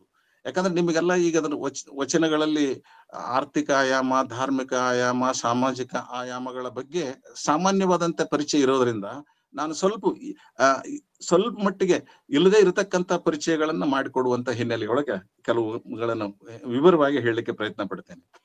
ಇಲ್ಲಿ ವಚನ ಹೇಗಿರ್ಬೇಕು ನೋಡಿ, ಈ ವಚನದ ಆಯಾಮವನ್ನ, ವಿಸ್ತಾರವನ್ನ ಗುರುತಿಸುವತ್ತೊಳಗ ನಮ್ಮ ಶರಣರು ಬಹಳಷ್ಟು ಚರ್ಚೆ ಮಾಡಿದಂತೆ ಕಾಣಿಸ್ತದೆ. ಅದಕ್ಕೆ ಅದು ನುಡಿಯುವುದು ಹೇಗಿರ್ಬೇಕು, ಯಾವ ಉದ್ದೇಶ ಆ ವಚನಗಳಿಗಿರ್ಬೇಕು ಅನ್ನುವಂಥದ್ದು ಕೂಡ ಚಿಂತನೆಯಾಗಿರುವಂತಹದ್ದು ಬಸವಣ್ಣವ್ರ ವಚನದಲ್ಲಿದೆ. ನುಡಿದರೆ ಮುತ್ತಿನ ಹಾರದಂತಿರಬೇಕು, ನಿಮಗೆಲ್ಲ ಗೊತ್ತಿರುವಂತ ವಚನ. ಮಾಣಿಕ್ಯದ ದೀಪ್ತಿ ಅಂತಿರ್ಬೇಕು, ಸ್ಫಟಿಕದ ಸಲಾಕೆ ಅಂತಿರ್ಬೇಕು, ಕೊನೆಗೆ ಲಿಂಗ ಮೆಚ್ಚಿ ಅಹುದಹುದೆನಬೇಕು. ಇಲ್ಲಿ ಲಿಂಗ ಅನ್ನುವಂಥದ್ದನ್ನ ಶರಣರು ಜಾಗತಿಕ, ಪ್ರಪಂಚ, ಜಗತ್ತು ಅನ್ನುವಂತ ಹಿನ್ನೆಲೆಯಲ್ಲಿ ಬಳಸ್ಕೊಂತಾರೆ. ಅಂದ್ರೆ ಮಾತಾಡಿದ್ರ ಜಗತ್ತು ಮೆಚ್ಕೋಬೇಕು ಅಂತ ಮಾತನ್ನ ಆಡ್ಬೇಕು. ಇಷ್ಟು ಹೇಳಿ ಬಿಡುವುದಿಲ್ಲ, ಇದಕ್ಕೆ ವಚನ ಅನ್ನೋದಿಲ್ಲ, ಇದು ಮಾತಾಗತ್ತೆ, ಇದು ನುಡಿ ಆಗತ್ತೆ. ಆದ್ರೆ ವಚನ ಯಾವಾಗ ಆಗತ್ತಂದ್ರೆ ನುಡಿಯೊಳಗಾಗಿ ನಡೆಯದಿದ್ದರೆ ಕೂಡಲ ಸಂಗಮ ದೇವ ಎಂತಲಿವನಯ್ಯ ಅನ್ನುವಲ್ಲಿ. ಅಂದ್ರೆ ನುಡಿದಂಗ ನಡಿಬೇಕು ಅನ್ನತಕ್ಕಂಥದ್ದು, ನುಡಿದಂತೆ ನಡೆದಿರುವಂತಹ ಒಂದು ಹೇಳಿಕೆಗಳೇ ಅಥವಾ ಬರಹಗಳೇ, ರಚನೆಗಳೇ ವಚನಗಳು ಅನ್ನುವಂಥದ್ದನ್ನ ನಾವು ಗಮನಿಸ್ತೇವೆ. ಯಾಕಂದ್ರೆ ಮುತ್ತುಗಳನ್ನ ಪೋಣಿಸಿದಂತೆ ಸುಸಂಬದ್ಧವಾದಂತ ಮಾತಿರ್ಬೇಕು. ಕೆಲವರು ಮುತ್ತಿನ ನಡುವೆ ಕಡಿಮೆ ಬೆಲೆಯ ಕೆಲ ಮಣಿಗಳನ್ನು ಪೋಣಿಸ್ತಾರೆ ಮಾತಿನೊಳಗೆ. ಅದು ಒಂದು ಅರ್ಥದೊಳಗ ಕುಹಕ ಮತ್ತು ಕುತ್ಸಿತ, ಮತ್ಸರ ಅಂತವುಗಳು ಬರಬಾರದು ಅಂತ ಬಹಳ ಸ್ಪಷ್ಟವಾಗಿ ಹೇಳ್ತಾರೆ. ಇಡೀ ನಮ್ಮ ವಚನ ಸಾಹಿತ್ಯವನ್ನು ಓದುವಾಗ ನಮಗ್ ಬಹಳ ಸ್ಪಷ್ಟವಾಗಿ ಗಮನಕ್ಕೆ ಬರ್ತದೆ ಏನು ಅಂತಂದ್ರೆ, ಎಂತಹ ಒಂದು ವಿಸ್ತಾರವನ್ನ ಕೊಡ್ತಾರೆ ನಮ್ಮ ಶರಣರು ಅಂತಂದ್ರೆ, ಅಲ್ಲೆಲ್ಲಿಯೂ ಕೂಡ ಕುಹಕತೆಯಾಗಲಿ, ಮತ್ಸರತೆಯಾಗಲಿ, ಕುತ್ಸಿತ ಭಾವಗಳಾಗಲಿ ತಲೆ ಹಾಕೋದೇ ಇಲ್ಲ ವಚನಗಳಲ್ಲಿ. ಹಾಗಾಗಿ ಇವು ಬೆಲೆ ಕಟ್ಟುವಂತಹ ಮಾತುಗಳಾಗೋದನ್ನ, ಲಿಂಗ ಮೆಚ್ಚಿ ಅಹುದಹುದು ಅನ್ನುವಂತ ಮಾತುಗಳಾಗುವುದನ್ನ ವಚನದ ಹಿನ್ನೆಲೆಯೊಳಗ ಗುರುತಿಸ್ಲಿಕ್ಕೆ ಸಾಧ್ಯತೆ. ಬೇಕಾದ್ರೆ ಈಗ ನಾವು ಮಾತುಗಳನ್ನ ಗಮನಿಸುವಂತ ವೇಳೆಯಲ್ಲಿ ಉಪಯೋಗಕ್ಕೆ ಬಾರದಂತಹ ಮಾತನಾಡಿದವರಲ್ಲ ಶರಣರು. ಅವರು ನುಡಿದರೆ ಮುತ್ತಿನ ಹಾರದಂತಿರಬೇಕು ಅನ್ನುವಂಥದ್ದನ್ನ ಇಟ್ಟುಕೊಂಡು ವಚನದ ಸಾಹಿತ್ಯದ ಮುಖ್ಯ ಉದ್ದೇಶ ಏನು ಅನ್ನುವಂತ ಒಂದು ಆಯಾಮವನ್ನ ಇವರು ಕಟ್ಟಿಕೊಡ್ತಾರೆ. ಇನ್ನು ಸಾಮಾನ್ಯವಾಗಿ ನೀವು ಕೇಳ್ತಾ ಹೋದಾಗ ಆ ವಚನದ ತುಂಬಾ ಅದು ಕೇಳುಗರ ಅಜ್ಞಾನಕ್ಕೆ ಸುಜ್ಞಾನದ ಬೆಳಕನ್ನು ನೀಡಬೇಕು ಅನ್ನುವಂತ ಅರ್ಥ ಕೊಡ್ತದೆ. ಆಮೇಲೆ ಒಳ ಹೊರಗು ಒಂದೇ ಆಗಿರಬೇಕು, ಅಂತರಂಗ ಬಹಿರಂಗದ ಒಂದು ಕ್ರಿಯೆ ಆ ವಚನಗಳಲ್ಲಿ ಅಡಗಿರಬೇಕು ಅನ್ನುವಂತಹದ್ದನ್ನ ಕೊಡ್ತದೆ. ಅಂದ್ರೆ ವಚನಗಳಲ್ಲಿ ಹುಸಿ ಮಾತು, ಹೊಗಳಿಕೆ ಅಥವಾ ತೆಗಳಿಕೆ, ಅರ್ಥವಿಲ್ಲದ ವಿಚಾರಗಳಿಲ್ಲ ಅನ್ನುವಂತಹ ಒಂದು ಪರದೆಯನ್ನ ಗುರುತಿಸಬಹುದು. ಅಂತರಂಗವನ್ನ ಬಿಚ್ಚಿಡುವಂತ ಬಹುದೊಡ್ಡ ಉದ್ದೇಶ ಆಯಾಮ ವಚನಗಳಲ್ಲಿದೆ. ಅದಕ್ಕೆ ಅದರ ರೂಪುರೇಷೆಗಳನ್ನು ಕೂಡ ವಚನಕ್ಕೆ ಬಹಳ ಚೆನ್ನಾಗಿ ಹಾಕಿದ್ದನ್ನ ನಾವು ನೋಡ್ಲಿಕ್ಕೆ ಸಾಧ್ಯತೆ ಇದೆ. ಅವರು ಎಂತಹ ರೂಪುರೇಷೆ ಹಾಕ್ತಾರೆ ಅಂತಂತಂದ್ರೆ, ಮಾತಿನೊಳಗ ಸಾಮಾನ್ಯವಾಗಿ 3 ರೀತಿಯ ಮಾತನಾಡುವವರನ್ನ ನಮ್ಮ ಶರಣರು ಗುರುತಿಸ್ತಾರೆ. ಈಗ ಕೆರೆ ಹಳ್ಳ ಬಾವಿಗಳು ಮೈದಗೆದಡೆ ಗುಳ್ಳೆ, ನಿಮಗೆ ಗೊತ್ತಿರುವಂತ ಒಂದು ವಚನ. ಆಮೇಲೆ ವಾರಿದಿ ಮೈದಗೆದರೆ ಮುತ್ತು ರತ್ನಗಳ ಕಾಣಬಹುದು, ಇದು 2ನೇದು. 3ನೇದೇನು ಅಂದ್ರೆ, ನಮ್ಮ ಕೂಡಲ ಸಂಗನ ಶರಣರು ಮನದೆರೆದು ಮಾತನಾಡಿದರೆ ಲಿಂಗವ ಕಾಣಬಹುದು ಅಂತ. ಅಂದ್ರೆ ಇಲ್ಲಿ ಈ ಮಾತಿನ ಶಕ್ತಿಯನ್ನ ತೀರಾ ಸಾಮಾನ್ಯವಾದಂತಹ ಉದ್ದೇಶದಿಂದ, ಅಂದ್ರೆ ಮನದೆರೆದು ಮಾತನಾಡಿದ್ದು ವಚನ ಅನ್ನುವಂಥದ್ದು ಅಂತಂತಂದ್ರೆ ಹೃದಯ ಬಿಚ್ಚಿ ಮಾತನಾಡುವಂತಹದ್ದು ಅಂತಕ್ಕಂಥದ್ದು. ಅಂದ್ರೆ ಬಸವಣ್ಣನವರು ಇಲ್ಲಿ ಬೇರೆಯವರ ದೌರ್ಬಲ್ಯ ದುರ್ಗುಣಗಳನ್ನ ವರ್ಣನೆ ಮಾಡ್ಲಿಕ್ಕೆ ಅವುಗಳನ್ನ ಬಳಸಿಕೊಳ್ಳಿಲ್ಲ ಅಂತಕ್ಕಂಥದ್ದನ್ನ ನಾವಿಲ್ಲಿ ಗಮನಿಸಬಹುದು. ಬಹುಶಃ ನಾವು ಇವುಗಳಲ್ಲಿ ಒಂದು ಜನಸಾಮಾನ್ಯರು ಇನ್ನೊಬ್ಬರನ್ನ ತೆಗಳಿಕೆ ಮಾತಾಡೋದು, ವಿದ್ವಾಂಸರು ಕವಿಗಳು 2ನೇವರು ಪಂಡಿತನ ಮುತ್ತುಗಳಿರುವಂತವುಗಳು, ಅವೆರಡಕ್ಕಿಂತ ಮಿಗಿಲಾದಂತಹದ್ದು ಇಲ್ಲಿ ಶರಣರು ಪರಿಪಕ್ವವಾದಂತಹ ಹೃದಯದಿಂದ ಮಾತನಾಡಿರುವಂತಹದ್ದು, ಅಂತರಂಗ ಬಹಿರಂಗದ ಸುದ್ದಿಯನ್ನ ಮಾಡಿಕೊಂಡು ಏಕ ರೀತಿಯಿಂದ ನುಡಿದಂತಹದ್ದು. ಇಂತಹ ವಚನಗಳು ಶ್ರೇಷ್ಠ ಉದ್ದೇಶಗಳನ್ನು ಹೊಂದಿವೆ.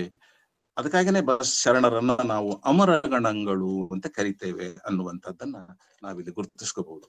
ಬಹುಶಃ ಈ ವಚನ ಸಾಹಿತ್ಯ ಸಾಮಾನ್ಯವಾಗಿ ಕೊಳ್ತಕ್ಕಂಥದ್ದು ಅದರ ಆಯಾಮಗಳನ್ನು ಗುರುತಿಸ್ತಾ ಹೋಗುವಾಗ ಇನ್ನೂ ಬಹಳ ಸ್ಪಷ್ಟವಾಗಿ ಕೆಲವು ಮಾತುಗಳನ್ನ ನಾವು ಅಲ್ಲಿ ನೋಡ್ತೇವೆ. ಈ ಭಾವನೆಗಳನ್ನ ಕಲಾತ್ಮಕಗೊಳಿಸ್ಲಿಕ್ಕೆ ಶರಣರು ವಚನಗಳನ್ನ ಬರೀಲಿಲ್ಲ. ಅವರು ಬದುಕನ್ನ, ಜನಸಾಮಾನ್ಯರ ಬದುಕನ್ನ ಶ್ರೇಷ್ಠ ಮಟ್ಟಕ್ಕೆ ಒಯ್ಲಿಕ್ಕೆ ಆ ವಚನಗಳನ್ನ ಹೇಳಿದ್ದು ಗೊತ್ತಾಗ್ತದೆ.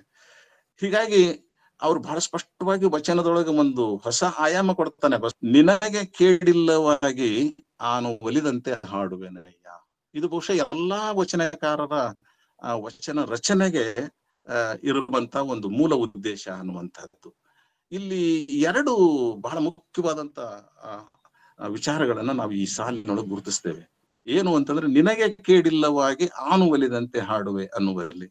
ಈಗ ನಿನಗೆ ಕೇಡಿಲ್ಲವಾಗಿ ಹಾಡುವೆ ಅನ್ನುವಲ್ಲಿ ಈ ಸಾಮಾಜಿಕ ರೆಸ್ಪಾನ್ಸಿಬಿಲಿಟಿ ಕಾಣ್ತದೆ. ನಿನಗೆ ಕೇಡಿಲ್ಲವಾಗಿ ಅಂದ್ರೆ ಸಮಾಜಕ್ಕ ಕೇಡಿಲ್ಲದಂಗ ಅಥವಾ ಬೇರೆಯವರಿಗೆ ಕೇಡಿಲ್ಲದಂಗ ಅದೊಂದು ಜವಾಬ್ದಾರಿ ಒಬ್ಬ ರಚನೆಕಾರನ ಅಥವಾ ಉಪದೇಶ ಮಾಡುವವನ, ಪ್ರವಚನಕಾರನ ಅಥವಾ ಕವಿಗಳ, ವಿದ್ವಾಂಸರ ಶ್ರೇಷ್ಠ ಇವು ಮುಂದಾಳತ್ವವನ್ನು ವಹಿಸಿಕೊಂಡವರ ಜವಾಬ್ದಾರಿ ಏನು ಅಂತಂದ್ರೆ ಸಮಾಜಕ್ಕೆ ಕೇಡಿಲ್ಲವಂತ ರೀತಿಯೊಳಗೆ ಹೇಳುವಂತಹದ್ದು. ಇನ್ನು 2ನೇದು ಆನು ಒಲಿದಂತೆ ಹಾಡುವೇನು ಅನ್ನುವಂತ ಮಾತಿನೊಳಗ ಅಲ್ಲಿ ವೈಯಕ್ತಿಕ ಸ್ವಾತಂತ್ರ್ಯ ಅಂದ್ರೆ ಅದಕ್ಕೆ ನನಗೆ ಸ್ವಾತಂತ್ರ್ಯ ಇದೆ, ಅದಕ್ಕೆ ನನಗೆ ವೈಯಕ್ತಿಕ ಫ್ರೀಡಮ್ ಇದೆ, ನಾನು ಅವುಗಳನ್ನ ಈ 2 ಜವಾಬ್ದಾರಿಯಿಂದ ನಿಭಾಯಿಸ್ತೀನಿ ಅನ್ನುವಂತ ಹಿನ್ನೆಲೆಯೊಳಗ ವಚನ ಸಾಹಿತ್ಯದ ಬಹುದೊಡ್ಡ ಆಯಾಮ ಏನು ಅಂತಂತಂದ್ರೆ ಇಲ್ಲಿ ವ್ಯಕ್ತಿ ಸ್ವಾತಂತ್ರ್ಯವನ್ನ ವಿವರಿಸುವುದರ ಜೊತೆಗೆ ಸಾಮಾಜಿಕ ಜವಾಬ್ದಾರಿಯನ್ನು ಕೂಡ ಹೇಳ್ತಕ್ಕಂಥದ್ದು ಬಹಳ ಮುಖ್ಯವಾದಂತು ಅನ್ನುವಂಥದ್ದನ್ನ ಇಲ್ಲಿ ಗುರುತಿಸ್ಲಿಕ್ಕೆ ಸಾಧ್ಯತೆ ಇದೆ. ಇನ್ನ ವಚನದ ಸಾಮಾನ್ಯವಾದಂತಹ ವಿಷಯಗಳನ್ನ ಗಮನಿಸುವ ಅದರಲ್ಲಿ ನಾವು ಮುಖ್ಯವಾಗಿ ಒಂದು ವ್ಯಕ್ತಿ ಶೋಧದ ಆಯಾಮ ಕಾಣ್ತೇವೆ. ವ್ಯಕ್ತಿ ಶೋಧದ ಆಯಾಮದೊಳಗ ಬಸವಣ್ಣನವರು ಮತ್ತು ಚನ್ನಬಸವಣ್ಣವರು ಅಕ್ಕ ಮಹಾದೇವಿಯ ವಚನಗಳಲ್ಲಿ ಅದನ್ನ ನಾವು ಸ್ಪಷ್ಟವಾಗಿ ಗುರುತಿಸ್ಲಿಕ್ಕೆ ಸಾಧ್ಯ ಇದೆ. ಅಂದ್ರೆ ತನ್ನನ್ನೇ ತಾನು ಶೋಧ ಮಾಡಿಕೊಳ್ಳೋದು, ಲೋಕದ ಡೊಂಕನ್ನ ನಾವು ತಿದ್ದು ಬದಲಾಗಿ ನಮ್ಮ ವಿಷಯಗಳನ್ನ ನಮ್ಮ ಡೊಂಕನ್ನ ನಾವು ತಿದ್ದಿಕೊಡ್ತಕ್ಕಂತ ಹಿನ್ನೆಲೆಯೊಳಗ ಅವ್ರ ವಚನಗಳು ನಮಗ್ ಬೇಕಾದಷ್ಟು ಕೆಲಸ ಮಾಡ್ತವೆ. ನಿಮಗ್ ಬೇಕಾದಷ್ಟು ವಚನಗಳು ಗೊತ್ತಿರುವಂತಹದ್ದು, ಈ ಮನಶುದ್ಧಿಯ ಬಗ್ಗೆ ಆಗಲಿ, ಭಕ್ತಿ ಇಲ್ಲದ ಬಗ್ಗೆ ಆಗಲಿ, ಬಸವಣ್ಣನವರು ತೋಡಿಕೊಡ್ತಕ್ಕಂತ ಈ ವಚನಗಳೆಲ್ಲ ಬಹುಶಃ ಹೊಸ ಆಯಾಮಗಳನ್ನ ನಮಗ್ ಕಟ್ಟಿಕೊಡ್ತವೆ. ಭಕ್ತಿ ಇಲ್ಲದ ಬಡವ ನಾನಯ್ಯ ಅನ್ನುವಂತ ವೇಳೆಯೊಳಗ ಬಹುಶಃ ಅಂದ್ರೆ ಪ್ರೀತಿ ಇಲ್ಲದವನು ನಾನು, ನನಗ ನಿಜವಾದ ಪ್ರೀತಿ ಇಲ್ಲ, ಅದನ್ನ ನಾ ಎಲ್ಲಿ ಕಂಡುಕೊಂಡೆ ಅನ್ನೋದನ್ನ ಬಹಳ ಚೆನ್ನಾಗಿ ಹೇಳ್ತಾರ. ಕಕ್ಕಯ್ಯನ ಮನೆಯಲ್ಲಿ, ದಾಸಯ್ಯನ ಮನೆಯಲ್ಲಿ, ಚೆನ್ನಯ್ಯನ ಮನೆಯಲ್ಲಿ ಬೇಡಿದ್ದೆ, ಅದಕ್ಕೆ ನನ್ನ ಭಕ್ತಿ ಪಾತ್ರ ತುಂಬಿತು ಅಂತಕ್ಕಂಥದ್ದು ಬಹಳ ಉತ್ಸಾಹದಿಂದ ಹೇಳುವಂತ ಮಾತುಗಳನ್ನ, ಅಂದ್ರೆ ಎಲ್ಲರನ್ನ ಒಂದು ಕೂಡಿಸಿಕೊಂಡು ಎಲ್ಲರಲ್ಲಿಯೂ ಪ್ರೀತಿಯನ್ನ ಪಡ್ಕೊಂಡು ತಾನೂ ಕೂಡ ಅವ್ರಿಗೆ ಹಂಚಿ ಹೋಗಿರ್ತಕ್ಕಂಥ ಈ ಪ್ರೀತಿಯ ಆಯಾಮ ಅಲ್ಲಿ ನಾವು ಗುರುತಿಸ್ತೇವೆ. ಇದು ವ್ಯಕ್ತಿ ಶೋಧದ ಮತ್ತು ಮನಸ್ಸಿನ ಬಗ್ಗೆ 108 ಮಾತುಗಳನ್ನ, 108 ವಚನಗಳನ್ನ ಬಸವಣ್ಣವರು ಕೊಡ್ತಾರೆ. ಅಂದ್ರೆ ಅದು ಒಂದ್ ರೀತಿ ಚಂಚಲಮಯವಾದದ್ದು, ಕೋಡಂಗಿಯಂಗಿರುವಂತಹದ್ದು, ಮಂಗನಂಗಿರುವಂತಹದ್ದು, ಅದು ಅಂದಣದ ಮೇಲೆ ಹೋಗ್ತಿದ್ರು ಕೂಡ ಕೆಳಗೆ ಹಾರ್ತದೆ ಹೊಲಸು ಕಂಡಾಗ ಅಂತಕ್ಕಂಥ ಅಂಶಗಳನ್ನ ಹೇಳುವಲ್ಲೆಲ್ಲ ಆ ವ್ಯಕ್ತಿ ಶೋಧವನ್ನು ನಾವು ನೋಡ್ಬೋದು. ಇನ್ನು ಎರಡನೇ ಆಯಾಮ ಅಂದ್ರೆ ಈ ಸಮಾಜ ಶೋಧದ ವಚನಗಳು ಕೂಡ ನಿಮಗೆ ಬೇಕಾದಷ್ಟು ಅಲ್ಲಿ ಸಿಗ್ತವೆ.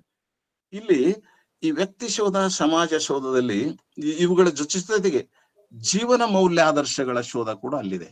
ಈ ಜೀವನ ಮೌಲ್ಯಾದರ್ಶಗಳನ್ನ ನಾವು ನೀತಿ ಆಚಾರಗಳ ಹಿನ್ನೆಲೆಯಲ್ಲಿ ಗುರುತಿಸ್ತೇವೆ. ಇದಕ್ಕಾಗಿ ಆ ಶರಣರು ಬಹಳ ಅದ್ಭುತವಾದಂತಹ ಒಂದು ಸಿದ್ಧಾಂತವನ್ನ ನಮಗ ಕಟ್ಟಿಕೊಡ್ತಾರೆ. ಆ ಸಿದ್ಧಾಂತದೊಳಗ ನೀವು ಗಮನಿಸಬಹುದು, ಈ ಮೌಲ್ಯಾದರ್ಶದ ಈ ವಿಷಯಗಳನ್ನ ಹೇಳ್ತಕ್ಕಂತ ಹಿನ್ನೆಲೆಯೊಳಗ ನಾವು ಅವರು ಧಾರ್ಮಿಕವಾದಂತಹ ಒಂದು ಚೌಕಟ್ಟು ಮತ್ತು ನೈತಿಕವಾದಂತಹ ಒಂದು ಚೌಕಟ್ಟು ಎರಡನ್ನ ಹಾಕಿ ಕೊಡುವಂತಹದ್ದು. ಆಮೇಲೆ ಕೊನೆಯದು ಸೌಂದರ್ಯ ಶೋಧ ಕೂಡ ಇಲ್ಲಿದೆ. ಹೀಗಾಗಿ ಈ 4 ನೆಲೆಗಳಲ್ಲಿ ನಾವು ವಚನಗಳ ಆಯಾಮಗಳನ್ನ ಗುರುತಿಸ್ಲಿಕ್ಕೆ ಪ್ರಯತ್ನ ಪಡುವಂತಹದ್ದನ್ನ ನೋಡ್ತೀರಿ ನೀವು. ಇನ್ನ ವಚನ ಹೆಚ್ಚಾಗಿ ಇದರ ಪ್ರಮುಖವಾದಂತಹ ಉದ್ದೇಶದ ಹಿನ್ನೆಲೆಯೊಳಗೂ ಕೂಡ ವಚನದ ವಿಸ್ತಾರ ಆಗಲಿ ಹರಿವಾಗಲಿ ಕಂಡು ಬರ್ತದೆ. ಏನು ಅಂತಂದ್ರೆ ಸರ್ವೋದಯದ ಆಶಯ ಮತ್ತು ಅನನ್ಯ ಅಭಿವ್ಯಕ್ತಿ ಅವೆರಡೂ ಕೂಡ ವಚನಗಳಲ್ಲಿ ನೀವು ಎಲ್ಲೆಲ್ಲೂ ಕಾಣುವಂತ ಒಂದು ಗುಣ. ಕನ್ನಡ ಸಾಹಿತ್ಯಕ್ಕೆ ಸರಿಸುಮಾರು ಎಷ್ಟು ವರ್ಷಗಳ ಇತಿಹಾಸ ಇದೆ, 2000ಗಿಂತ ಹೆಚ್ಚು ವಿಷಯಗಳ ಇತಿಹಾಸ ಇದ್ರೂ ಕೂಡ ಬಹುಶಃ ಈ ಬಗೆಯ ಅಭಿವ್ಯಕ್ತಿ ಅಂದ್ರೆ ಸರ್ವೋದಯದ ಆಶಯ ಮತ್ತು ಎಲ್ಲರಿಗೆ ಮುಟ್ಟುವಂತ ಅನನ್ಯವಾದ ಅಭಿವ್ಯಕ್ತಿಯನ್ನ ನಾವು ಸಾಹಿತ್ಯದೊಳಗೆ ಕಾಣೋದಿಲ್ಲ, ಬೇರೆ ಸಾಹಿತ್ಯದೊಳಗೆ. ಯಾಕಂದ್ರೆ ಇದನ್ನ ವಚನ ಸಾಹಿತ್ಯ ಅಂತ ಇಟ್ಟು ವಿವಿಧ ಆಯಾಮಗಳನ್ನ ಇಟ್ಟಿರೋದ್ರಿಂದ ಈ ಮಾತನ್ನ ನಾನಿಲ್ಲಿ ಹೇಳಲಿಕ್ಕೆ ಇಷ್ಟಪಡ್ತಾ ಇದ್ದೇನೆ. ಆಮೇಲೆ ಈ ಸರ್ವೋದಯದ ಆಶಯದ ಜೊತೆಗೆ ಅದಕ್ಕೆ ಇನ್ನೊಂದು ಬಹಳ ದೊಡ್ಡದಾದಂತಹ ಅಂತರಂಗದ ಒಂದು ಶೆಲೆ ಇದೆ. ಅದಕ್ಕೆ ಏನು ಅಂತಂತಂದ್ರೆ ಸಮಾನತೆ ಸರ್ವೋದಯದ ನಿಜಾಚರ್ಯಗಳು ವೈಚಾರಿಕ ನೆಲೆಯಲ್ಲಿ ಜಾಗೃತವಾಗಿ ಹರಳುಗಟ್ಟಿದಂತಹದ್ದು ವಚನ ರಚನೆಗಳಲ್ಲಿ ನಾವು ಕಾಣ್ತೇವೆ. ಇದು ಬಹುಶಃ ಈ ಮಾತು, ಈ ಸಮಾನತೆ ಅನ್ನುವಂತಹದ್ದು ಸರ್ವೋದಯಕ್ಕೆ ಕಾರಣ ಅನ್ನುವಂಥದ್ದನ್ನು ಗೊತ್ತಿಟ್ಟುಕೊಂಡು ಸಲುವಾಗಿನೇ ಸಮಗ್ರ ಚಳುವಳಿಗೆ ಈ ವಚನ ಸಾಹಿತ್ಯ ಎಡೆಮಾಡಿ ಕೊಟ್ಟಿತು ಅನ್ನೋದು ಕೂಡ ನಮಗೆಲ್ಲರಿಗೂ ಗೊತ್ತಿರುವಂತಹ ಒಂದು ಸಂಗತಿ. ಅದಕ್ಕಾಗಿ ವಚನಕಾರರು ಈ ಸಾಹಿತ್ಯ ರಚನೆ ಎನ್ನುವ ಸೀಮಿತ ವಲಯದಲ್ಲಿ ವಚನಗಳಿಗೆ ರೂಪ ಕೊಡ್ಲಿಲ್ಲ. ಅಂದ್ರೆ ಸಾಹಿತ್ಯದ ವಲಯ ಇದು ಅನ್ನುವಷ್ಟು ಕಷ್ಟಕನೇ ಸೀಮಿತವಾಗಿ ಅದಕ್ಕೆ ಒಂದು ರೂಪ ಕೊಡ್ಲಿಲ್ಲ. ಅಂದ್ರೆ ಅಲ್ಲಿ ಅಭಿವ್ಯಕ್ತಿಗಿಂತ ಸಾಮಾಜಿಕ ಬದಲಾವಣೆಯ ಕಾಳಜಿ ಬಹಳ ಮುಖ್ಯವಾಗಿತ್ತು ಅನ್ನುವಂಥದ್ದು. ಹಾಗಾಗಿ ಇಲ್ಲಿ ಇಂತಹ ಒಂದು ವಚನ, ಅದಕ್ಕಾಗಿನೇ ಈ ವಚನ ರಚನೆ ಮಾಡಿದವರೆಲ್ಲರೂ ದುಡಿಯುವ ವರ್ಗದಿಂದ ಬಂದವರು ಅನ್ನುವಂಥದ್ದು. ಅಂದ್ರೆ ಇಲ್ಲಿ ವಿವಿಧ ಕಾಯಕ ಜೀವಿಗಳಿಂದ ಇವು ರಚನೆ ಆಗಿರ್ತಕ್ಕಂಥದ್ದು. ಈ ಶ್ರಮ ಸಂಸ್ಕೃತಿ ಏನಿದೆಯಲ್ಲ, ವಚನ ಚಳುವಳಿಯ ಜೀವಾಳ. ಇದನ್ನ ನೀವು ಅನೇಕ ವಚನಗಳಲ್ಲಿ ಮತ್ತು ಎಲ್ಲಾ ತತ್ವಗಳಲ್ಲಿ ಗುರುತಿಸಲಿಕ್ಕೆ ಸಾಧ್ಯ ಇದೆ. ಅಂದ್ರೆ ಈ ಶ್ರಮ ಸಂಸ್ಕೃತಿಯನ್ನ ಬಹುಶಃ ಪಟ್ಟಭದ್ರರು, ಪುರೋಹಿತ ಶಾಹಿಗಳು ಎಂದೂ ಚಳುವಳಿಯ ವಾರಸದಾರರಾಗಲಿಕ್ಕೆ ಸಾಧ್ಯ ಇಲ್ಲ. ಅಲ್ಲಿ ಬದಲಾವಣೆ ಅನ್ನುವಂತಹದ್ದು ಬರೀ ಮಾತಿನ ಅಲ್ಲಿರ್ತದೆ ಹೊರತಾಗಿ ಕ್ರಿಯಾತ್ಮಕವಾಗಿ ಸ್ವರೂಪದಲ್ಲಿ ಅವರಲ್ಲಿ ಇರುವುದಿಲ್ಲ. ಆದ್ರೆ ನಿಜವಾಗಿ ಬದಲಾವಣೆಯನ್ನ ತಂದು ಇದಕ್ಕೊಂದು ನವೀನತೆಯನ್ನು ಉಂಟು ಮಾಡಿದವರೆಲ್ಲರೂ ಇಲ್ಲಿ ಕಾಯಕ ಜೀವಿಗಳು ಅಂತಕ್ಕಂಥದ್ದು ಬಹಳ ಮುಖ್ಯವಾದಂತಹದ್ದು. ಹಾಗಾಗಿ ಇಲ್ಲಿ ಬರೀ ನುಡಿಯ ಭಿನ್ನಾಣದ ರಚನೆಗಳಿಲ್ಲ, ಸಹಜ ನಡೆಯ ಆದರ್ಶ ಕೂಡ ವಚನಗಳಲ್ಲಿ ನಾವು ಕಾಣ್ತೇವೆ. ಅದಕ್ಕಾಗಿನೇ ಈ ಸಹಜ ನುಡಿ ಎಷ್ಟದ ಅಂತಂದ್ರೆ ನುಡಿಗೂ ಮತ್ತು ನಡೆಗೂ ಅಂತರ ಬಂದಾಗ ಅದನ್ನ ಮತ್ತೆ ಮತ್ತೆ ಮತ್ತೆ ಮತ್ತೆ ಆ ವಚನ ಚಳುವಳಿಯ ಆಯಾಮ ನಮಗೆ ಎಚ್ಚರಿಸ್ತದೆ. ಏನು ಅಂತಂದ್ರೆ, ನುಡಿಯಲ್ಲಿ ಎಚ್ಚೆತ್ತು ನಡೆಯಲ್ಲಿ ತಪ್ಪಿದರೆ ಹಿಡಿದಿರ್ಪ ಲಿಂಗ ಘಟಸರ್ಪ ನೋಡ ಅನ್ನುವಂಥದ್ದು. ಇದು ಸುಧಾ ಎಚ್ಚರಿಕೆ ಉಳ್ತಕ್ಕಂಥದ್ದು. ಅಂದ್ರೆ ವ್ಯಕ್ತಿತ್ವದ ವಿಕಸನದ ಜೊತೆಗೆ ಆತ ಸಮಾಜದಲ್ಲಿ ಬಾಳುವಂತಹ ಸಂದರ್ಭಗಳಲ್ಲಿ ಕೂಡ ಇಂತಹ ಒಂದು ನೆಲೆಗಟ್ಟನ್ನ ಅವ್ರು ಹಾಕಿಕೊಟ್ಟದ್ದನ್ನ ನಾವು ಗಮನಿಸ್ತೇವೆ. ಹಾಗಾಗಿ ವಚನ ಸಾಹಿತ್ಯ ಪರಂಪರೆಯೊಳಗ ನಾವು ಆಯಾಮಗಳನ್ನು ಗುರುತಿಸುವಾಗ ಅದಕ್ಕೊಂದು ತನ್ನದೇ ಆದಂತ ಕನ್ನಡ ಕಾವ್ಯ ಪರಂಪರೆಯ ಸರ್ವೋದಯದ ಆಶಯ ಶೈಶಾಭಿವ್ಯಕ್ತಿ ಹಿನ್ನೆಲೆಯೊಳಗ ಈ ವಚನಗಳು ಮೂಡಿ ಬಂದುವು ಅಂತಕ್ಕಂಥದ್ದು ಕೂಡ ಗಮನಿಸ್ತೇವೆ. ಹಾಗಾಗಿ ಇಲ್ಲಿ ವಸ್ತುವಿನ ರೀತಿಯೊಳಗ, ರೂಪದ ರೀತಿಯೊಳಗ, ಅಭಿವ್ಯಕ್ತಿಯ ರೀತಿಯೊಳಗೂ ಕೂಡ ಅನೇಕ ನಾವು ಆಯಾಮಗಳನ್ನ ಅಲ್ಲಿ ಗುರುತಿಸಲಿಕ್ಕೆ ಸಾಧ್ಯ ಇದೆ ಅನ್ನೋದನ್ನ ಕೂಡ ನಾವು ಗಮನಿಸಬೇಕು. ಇನ್ನ ವಚನಗಳ ಹಿನ್ನೆಲೆಯನ್ನ ನಾವು ಗಮನಿಸುವಂತಹ ವೇಳೆಯೊಳಗ ಸಾರ್ವಕಾಲಿಕ ಮಹತ್ವವನ್ನ ಇದು ಸಾರೋದ್ರಿಂದ ಇಲ್ಲಿ ಚಿಂತನೆಯ ಫಲಗಳೇ ವಚನಗಳು ಅಂತಕ್ಕಂಥದ್ದು ಬಹಳ ಸ್ಪಷ್ಟವಾಗಿರುವಂತಹದ್ದು. ಅನುಭವ ಮಂಟಪದ ಕಾಯಕಾನುಭಾವಿಗಳ ವಚನಗಳು ರಚನೆಗೊಂಡಿರೋದ್ರಿಂದ ಈ ವಚನಗಳಲ್ಲಿ ಈ ಸಂವಿಧಾನದ ಸೂತ್ರದ ಮೂಲ ಬೇರುಗಳಿವೆ ಅನ್ನುವಂತ ಆಯಾಮವನ್ನ ನೀವು ಸ್ಪಷ್ಟವಾಗಿ ಗುರುತಿಸ್ತೀರಿ. ಯಾಕಂದ್ರೆ ಇಲ್ಲಿ ಸ್ವಾತಂತ್ರ್ಯ, ಸಮಾನತೆ ಮತ್ತು ಸಾಮಾಜಿಕ ನ್ಯಾಯ ಅಂತಕ್ಕಂಥವುಗಳೇನಿವೆ ಅಲ್ಲ, ಇವು ಮೊಟ್ಟ ಮೊದಲು ಹುಟ್ಟಿಕೊಂಡದ್ದು 12ನೇ ಶತಮಾನದೊಳಗನೆ. ಇವತ್ತು ನಾವು ಸಂವಿಧಾನದೊಳಗೆ ಅವುಗಳ ಬಳಕೆಯಾಗಿರೋದನ್ನ ಕಾಣ್ತೇವೆ. ಇಂಥ ಆಯಾಮ ಕೂಡ 12ನೇ ಶತಮಾನಕ್ಕೆ ಬಂತು. ಬಹುಶಃ ನನಗನ್ನಿಸ್ತದೆ ನಮ್ಮ ಶರಣರು ಅನೇಕ ಇವತ್ತಿನ ಹೊಸ ವಿಚಾರಗಳಿಗೆ, ಹೊಸ ವಿಚಾರದ ಆಯಾಮಗಳ ಒಂದು ವಿಸ್ತೃತತೆಗೆ ವಚನ ಸಾಹಿತ್ಯನೇ ಕಾರಣ ಅನ್ನೋದನ್ನ ನೀವು ಗುರುತಿಸ್ತೀರಿ. ಇವತ್ತು ಸಾಹಿತ್ಯದ ದೃಷ್ಟಿಯಿಂದ ಹೇಳಬೇಕಾದ್ರೆ ನವೋದಯಕ್ಕಾಗ್ಲಿ, ನವ್ಯಕ್ಕಾಗ್ಲಿ, ನವ್ಯೋತ್ತರಕ್ಕಾಗ್ಲಿ, ಬಂಡಾಯಕ್ಕಾಗ್ಲಿ, ದಲಿತಕ್ಕಾಗ್ಲಿ ಮೂಲ ಬೇರುಗಳು ಎಲ್ಲಿ ಸಿಗ್ತವೆ ನಮಗೆ ಅಂತ ನಾವು ಗುರುತನೆ ಮಾಡಿದ್ರೆ ವಚನದೊಳಗನೆ ಅನ್ನುವಂಥದ್ದು ಇದು ಎಲ್ಲರೂ ಒಪ್ಪಿಕೊಳ್ಬೇಕಾಗಿರುವಂತಹ ಒಂದು ಮಾತು. ಹಾಗಾಗಿ ಇದು ಅಷ್ಟೇ ಅಲ್ಲ, ಇವತ್ತು ವಿಶ್ವಸಂಸ್ಥೆ ಹೇಳ್ತಕ್ಕಂತಹ ಮಾನವ ಹಿತ ಕಾಯುವಂತಹ 30ಕ್ಕಿಂತ ಹೆಚ್ಚು ಮಾನವ ಹಕ್ಕುಗಳ ಪ್ರತಿಪಾದನೆ ಕೂಡ ವಚನಗಳಲ್ಲಿ ನಮಗೆ ಕಾಣಲಿಕ್ಕೆ ಸಿಗ್ತದೆ. ಅದು 12ನೇ ಶತಮಾನದಲ್ಲಿ ಅನ್ನುವುದನ್ನ ನಾವು ಗಮನಿಸಬೇಕು. ಯಾಕಂದ್ರೆ ಇವತ್ತು 900 ವರ್ಷಗಳ ನಂತರ ಮಾನವ ಹಕ್ಕುಗಳ ಪ್ರತಿಪಾದನೆಯನ್ನ ವಿಶ್ವಸಂಸ್ಥೆ ಹೇಳ್ತದೆ. ಆದ್ರೆ ಅದಕ್ಕಿಂತ ಮೊದಲು 12ನೇ ಶತಮಾನದೊಳಗನೆ ಬಸವಣ್ಣವರು ಹೇಳಿದ್ರು, ಶರಣರು ಹೇಳಿದ್ರು ಅನ್ನುವಂಥದ್ದು. ಅಷ್ಟೇ ಅಲ್ಲ, ಇಲ್ಲಿ ಇನ್ನೊಂದು ಬಹುದೊಡ್ಡ ಆಯಾಮ ಏನು ವಚನ ಸಾಹಿತ್ಯದ್ದು ಅಂತಂತಂದ್ರೆ, ಇದು ಸಾರ್ಥಕ ಬದುಕಿನ ದಾರಿ ಅವರು ಇಲ್ಲಿ ಕಟ್ಟಿಕೊಡ್ತಾರೆ. ಸಾರ್ಥಕವಾದಂತ ಬದುಕು ಎಲ್ಲಿದೆ ಅಂದ್ರೆ ಅದು ಸ್ವರ್ಗದೊಳಗಿಲ್ಲ ಅಥವಾ ಲೋಕದೊಳಗಿಲ್ಲ, ಅದು ಮರ್ತ್ಯ ಲೋಕದೊಳಗೆ ಇದೆ. ಅದಕ್ಕೆ ಮರ್ತ್ಯ ಲೋಕ ಎಂಬುದು ಇದು ಕರ್ತಾರನ ಕಮ್ಮಟ ಅಂತ ಬಹಳ ಸ್ಪಷ್ಟವಾಗಿ ಹೇಳ್ತಾರೆ ಅವರು. ಇದು ಸಾರ್ಥಕ ಬದುಕಿನ ದಾರಿ, ಸಕಲ ಜೀವಾತ್ಮರಿಗೆ ಲೇಸನ್ನ ಭವಿಸುವಂತ ದಿವ್ಯ ಜ್ಞಾನ ಈ ವಚನಗಳಲ್ಲಿ ನಮಗೆ ಕಾಣಿಸ್ತದೆ. ಅಂದ್ರೆ ಅದಕ್ಕೆ ಬಹಳ ಸ್ಪಷ್ಟವಾಗಿ ಕಣ್ಣಿಗೆ ರಾಚುವಷ್ಟು ಮಟ್ಟು ನಮಗ ಅವರು ಹೇಳೋದು ಮಾತ್ರ ನಾವು ಗಮನಿಸ್ಬೇಕು. ಅದಕ್ಕೆ ವಚನಗಳನ್ನ ನೀವು ಮೊದಲು ನಂಬ್ರಿ ಅಂತಾರೆ ಬಸವಣ್ಣವರು. ವಚನ ಸಾಹಿತ್ಯವನ್ನು ಓದುವಾಗ ಮೊಟ್ಟ ಮೊದಲು ನೀವು ನಂಬಬೇಕಾದದ್ದೇನು ಅಂತಂದ್ರೆ, ಎಷ್ಟು ಅದ್ಭುತವಾದಂತ ವಚನ ಅದು ಕೊಡ್ತಕ್ಕಂತ ಅರ್ಥ ನಾವು ಗಮನಿಸ್ಬೇಕು. ಆದ್ಯರ ವಚನ ಪುರುಷ ಕಂಡಯ್ಯ ಅಂದ್ರೆ ಅಲ್ಲಿ ಪುರುಷ ಅನ್ನುವಂತ ಪದವನ್ನ ಬಳಸಿಕೊಂಡು ಇದು ಬದುಕಿನ ಎಲ್ಲ ಸಮಸ್ಯೆಗಳಿಗೆ, ಬದುಕಿನ ಅಶಾಂತಿಗೆ, ಬದುಕಿನಲ್ಲಿರ್ತಕ್ಕಂಥ ಹೋರಾಟಕ್ಕ, ಬದುಕಿನಲ್ಲಿರುವಂತಹ ಸಮಸ್ಯೆಗಳಿಗೆ ಇದು ಪುರುಷವಾಗಿ ಕಾಣ್ತದೆ ನಿಮಗೆ ಪುರುಷ ಅಂತ. ಅದಕ್ಕೆ ಇದನ್ನ ನೀವು ನಂಬಬೇಕು. ಯಾಕಂದ್ರೆ ಸದಾಶಿವನೆಂಬ ಲಿಂಗವ ನಂಬುವುದು ಇದು ತತ್ವ. ಇದು ಸದಾಶಿವ ಶಬ್ದಕ್ಕ ನೀವು ಅನೇಕ ಅರ್ಥಗಳನ್ನ ಮಾಡ್ಲಿಕ್ಕೆ ಸಾಧ್ಯ ಇದೆ. ಇದು ಸದಾಶಿವ ಅನ್ನುವಂತ ಪದ ಪೌರಾಣಿಕವಾದಂತ ಒಂದು ಪದ ಅಂತ ಕೆಲವರು ಹೇಳ್ತಾರೆ. ಇದು ಹಂಗಲ್ಲ, ಬಸವಣ್ಣವ್ರು ಬಳಸಿದ್ದಕ್ಕ ಆ ಹಿಂದಿನ ಪದಗಳ ಪೂರ್ವಾಶ್ರಯ ಕಳೆದನೆ ಬರೆಸ್ಕೊಂತಾರೆ. ಬಹಳ ಮುಖ್ಯವಾದಂತದ್ದು. ಈಗ ಭಕ್ತಿ ಅನ್ನೋದನ್ನ ಹೇಳಿದ್ನಲ್ಲ, ಸದ್ಭಕ್ತಿ ಮಾಡಿದ್ರು, ಗುರು ಅನ್ನೋದನ್ನ ಅರಿವು ಮಾಡಿದ್ರು, ಲಿಂಗ ಅನ್ನೋದನ್ನ ತತ್ವ ಮಾಡಿದ್ರು, ಜಂಗಮ ಅನ್ನೋದನ್ನ ಸಮಾಜ ಮಾಡಿದ್ರು, ಅನುಭವ ಮಾಡಿದ್ರು. ಅಂದ್ರೆ ಆ ಪದಗಳ ಅರ್ಥದ ಪೂರ್ವಾಶ್ರಯಗಳನ್ನ ಕಡಿದು ಹೊಸದಾಗಿರ್ತಕ್ಕಂಥ ಅರ್ಥಗಳನ್ನ ಜೋಡಿಸಿರುವಂತಹದ್ದು ವಚನ ಸಾಹಿತ್ಯದ ಬಹುದೊಡ್ಡ ಆಯಾಮ ಅದು. ಅದಕ್ಕಾಗಿನೇ ನಮ್ಮಲ್ಲಿ ಅದನ್ನ ಹುಡುಕ್ಬೇಕಾದ್ರೆ ಬೇರೆ ಕಡೆ ಹುಡುಕುವಂತದ್ದಿಲ್ಲ. ಅಲ್ಲಂಪ್ರಭು ಬಹಳ ಸ್ಪಷ್ಟವಾಗಿ ಹೇಳ್ತಾನೆ. ಎಷ್ಟ್ ಚೆನ್ನಾಗಿ ಹೇಳ್ತಾನೆ ಅಂತ, ಆಯುತ್ತು ಬಸವಣ್ಣ ನಿನ್ನಿಂದ ಗುರು ಸ್ವಾಯತ್ತವೆನಗೆ. ಆ ವಚನ ಗಮನಿಸ್ಬೇಕು ನಾವು.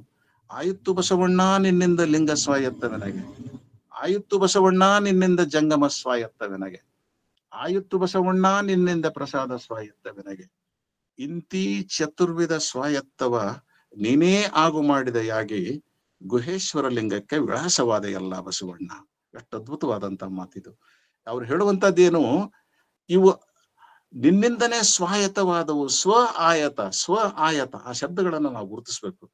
ಬಸವಣ್ಣನವರಿಂದ ಗುರು ಆಯತವಾಯ್ತು, ಬಸವಣ್ಣವರಿಂದ ಲಿಂಗ ಆಯತವಾಯ್ತು, ಬಸವಣ್ಣನಿಂದ ಸ್ವಾಯತವಾಯ್ತು, ಬಸವಣ್ಣನಿಂದ ಜಂಗಮ, ಬಸವಣ್ಣನಿಂದ ಪ್ರಸಾದ. ಏನ್ ಹಿಂಗಂದ್ರ ಅಂತಂದ್ರೆ, ನಾ ಹೇಳಿದ್ನಲ್ಲ ಈಗ, ಬಸವಣ್ಣನವರಿಂದಲೇ ಮನುಷ್ಯನ ಅರಿವು ಸ್ವ ಆಯತವಾಯ್ತು, ತನ್ನ ಸ್ವಂತ ಅವನಿಂದಲೇ ಅದು ಆಯ್ತು. ಇದೇ ಮಾತನ್ನ ಮುಂದೆ ನಮ್ಮಲ್ಲಿ ಚಾಮರಸ ಪ್ರಭುಲಿಂಗಲೇಯರು ಹೇಳ್ತಾರೆ. ಕಾಯದೊಳು ಗುರುಲಿಂಗ ಜಂಗಮದ ಆಯತವನ್ನರಿಯಲಿಕೆ ಅನ್ನುವಂತ ಒಂದು ಪದ್ಯವನ್ನ ನಾವು ಗುರುತಿಸ್ತೇವೆ ನಾವು ನೀವೆಲ್ಲ. ಅಂದ್ರೆ ಇವೆಲ್ಲ ದೇಹದೊಳಗಿವೆ. ಗುರು ದೇಹದೊಳಗೆ, ಗುರುತತ್ವ ದೇಹದೊಳಗಿದೆ, ಲಿಂಗ ತತ್ವ ದೇಹದೊಳಗಿದೆ, ಜಂಗಮ ತತ್ವ ದೇಹದೊಳಗೆ, ಪ್ರಸಾದ ತತ್ವ ದೇಹದೊಳಗೆ.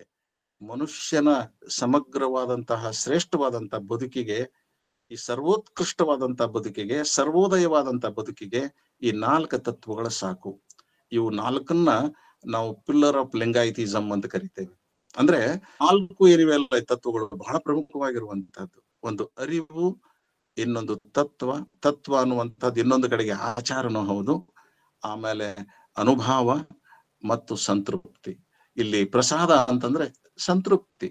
ಈ 4 ತತ್ವಗಳು ನಿನ್ನಿಂದ ನನಗೆ ಸಿಕ್ಕು ಅಂತ ಪ್ರಭುದೇವರು ಬಸವಣ್ಣವ್ರಿಗೆ ಹೇಳಿ ಕೊನೆಗೆ ಹೇಳ್ತಾನೆ, ನೀನು ಗುಹೇಶ್ವರ ಲಿಂಗಕ್ಕೂ ವಿಳಾಸವಾದೆ ಅಲ್ಲ ಅಂತ. ಇಲ್ಲಿವರೆಗೂ ದೇವರಿಗೆ ಅಡ್ರೆಸ್ ಇರ್ಲಿಲ್ಲ, ಆ ದೇವರಿಗೆ ಅಡ್ರೆಸ್ ನೀನೇ ಆದೆಪ್ಪ ಬಸವಣ್ಣ ಅಂತ ಹೇಳುವಂತ ಮಾತನ್ನ ಗಮನಿಸಿಕೊಂಡ್ರೆ ಎಂತಹ ಅದ್ಭುತವಾದ ಚಿಂತನೆ, ಎಂತಹ ಆಯಾಮಗಳನ್ನ ನಾವಿಲ್ಲಿ ಗುರುತಿಸ್ಲಿಕ್ಕೆ ಸಾಧ್ಯ ಅನ್ನುವಂಥದ್ದು. ಅದಕ್ಕೆ ಈ ಸದಾಶಿವ ಅನ್ನುವಂತ ಲಿಂಗವನ್ನು ನಂಬಬೇಕು. ನಾವು ನಂಬಿದವಾಗ ವಿಜಯಿಗಳಾಗ್ತೇವೆ, ನಾವು ನಿಜವಾಗಿಯೂ ಜೀವನದಲ್ಲಿ ವಿಜಯಿಗಳಾಗ್ತೇವೆ ಅಂತ ಹೇಳಿ ಅದರಕ್ಕ ಕಹಿ ಅದು ಉದರಕ್ಕ ಸಿಹಿ ಅನ್ನುವಂತ ಮಾತುಗಳನ್ನು ಕೂಡ ಬಳಸೋದನ್ನ ನಾವಲ್ಲಿ ಗಮನಿಸ್ಬೇಕು. ಆಮೇಲೆ ಹೆಚ್ಚು ಕಡಿಮೆ ಕೇವಲ ನಂಬಿಕೆ ಇಲ್ಲದೆ ಹೋದ್ರ ನಾವು ಶ್ವಾನ ಹೋದಂತೆ ಆಗ್ತದೆ ಅನ್ನುವಂಥದ್ದು ಕೆಲವು ವಚನಗಳಲ್ಲಿ ಬರ್ತದೆ. ಈ ಜಗತ್ತು ಸಂಸಾರ ನಿಂತಿರುವಂತಂದು ನಂಬಿಕೆಯ ಮೇಲೆ ಅನ್ನೋದನ್ನ ನಾವು ಗಮನಿಸ್ಕೋಬೇಕು. ಒಬ್ಬ ಸೂಫಿ ಕವಿ ಬಹಳ ಚಂದ ಹೇಳ್ತಾನ, ಅಂದ್ರೆ ನಾವು ನಂಬಿಕೆ ಒಳಗೆ ನಡಿಬೇಕಾದಾಗ ಕಾಲು ಸೋತ್ರ ನಾನು ತಲೆಯಿಂದ ನಡಿತೀನಿ ಅನ್ನುವಂತ ಮಾತನ್ನ ಹೇಳುವುದನ್ನು ಕೂಡ ನಾವಿಲ್ಲಿ ಗಮನಿಸ್ಬೇಕು. ಅದಕ್ಕೆ ಇದಕ್ಕೆಲ್ಲ ಮುಖ್ಯವಾಗಿ ಇರುವಂತಹದ್ದೇನು ಅಂತಂದ್ರೆ ನೋಡಿ, ಮತ್ತೊಂದು ಆಯಾಮ ಕೊಡ್ತಾರೆ. ಇದನ್ನೆಲ್ಲ ನಾವು ಸಾಧಿಸ್ಕೋಬೇಕಾದ್ರೆ, ನಡಿಬೇಕಾದ್ರೆ ದೇಹ ಬಹಳ ಮುಖ್ಯ ಅನ್ನುವಂಥದ್ದು. ನಿಮಗೆಲ್ಲ ಗೊತ್ತದೆ, ವಚನ ಸಾಹಿತ್ಯಕ್ಕಿಂತ ಹಿಂದಿನ ಕಾಲದೊಳಗ ದೇಹವನ್ನ ದಂಡಿಸ್ತಿದ್ರು. ನಮ್ಮಲ್ಲಿ ಹಿಂದೆ ಬಂದಂತ ಜೈನ ಸಾಹಿತ್ಯ, ಬೌದ್ಧ ಸಾಹಿತ್ಯ ಒಳಗೆ ಕಠಿಣ ವೃತ್ತಗಳನ್ನ ಮಾಡ್ತಿದ್ರು. ಮತ್ತ ಅನೇಕ ಶೈವ ಪಂಗಡಗಳಲ್ಲಿ ಕೂಡ ಈ ದೇಹವನ್ನ ನಿಕೃಷ್ಟವಾಗಿ ಕಾಣ್ತಾ ಇದ್ರು. ಆದ್ರೆ ಶರಣರು ಅದಕ್ಕೆ ಉತ್ಕೃಷ್ಟವಾಗಿರತಕ್ಕಂತ ಒಂದು ಆಯಾಮವನ್ನು ಕೊಟ್ರು. ದೇಹ ಏನು ಇದು ಸಾಮಾನ್ಯವಾದಂತಲ್ಲ ಅಲ್ಲ, ಇದ್ರ ಮೂಲಕನೇ ನಾನು ಏನೆಲ್ಲ ಸಾಧಿಸಬಹುದು. ಅದಕ್ಕೆ ಈ ದೇಹದ ಬಗ್ಗೆ ಇರತಕ್ಕಂತ ಹುಸಿ ಕಲ್ಪನೆಗಳನ್ನ ಹೊಡೆದು ಹಾಕಿದ್ದಲ್ಲದೇನೆ ಆ ದೇಹವನ್ನ ಅಂಗವನ್ನಾಗಿ ಮಾಡಿದ್ರು. ಅದಕ್ಕೆ ಲಿಂಗವನ್ನ ಜೋಡಿಸಿ ಅದರಲ್ಲಿರ್ತಕ್ಕಂತಹ ದೇಹದೊಳಗಿರ್ತಕ್ಕಂಥ ಜೀವವನ್ನ ಶಿವನಾಗಿ ಮಾರ್ಪಡಿಸಿದಂತ ಒಂದು ದೊಡ್ಡ ಕಾರ್ಯ, ಒಂದು ದೊಡ್ಡ ಆಯಾಮ ಯಾವುದು ಅಂದ್ರೆ ವಚನ ಸಾಹಿತ್ಯದ್ದು.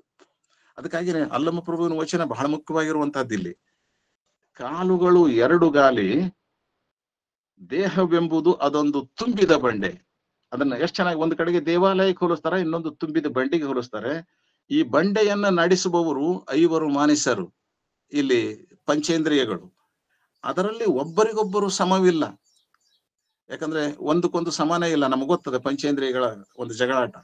ಅದಕ್ಕೆ ಈ ಪಂಚೇಂದ್ರಿಯ ಮರ್ಮಗಳನ್ನ ಅರಿತು ಬಂಡಿಯನ್ನ ನಡೆಸಬೇಕು, ಇಲ್ಲದಿದ್ದರೆ ಅದರ ಅಚ್ಚು ಮುರಿಯುತ್ತದೆ.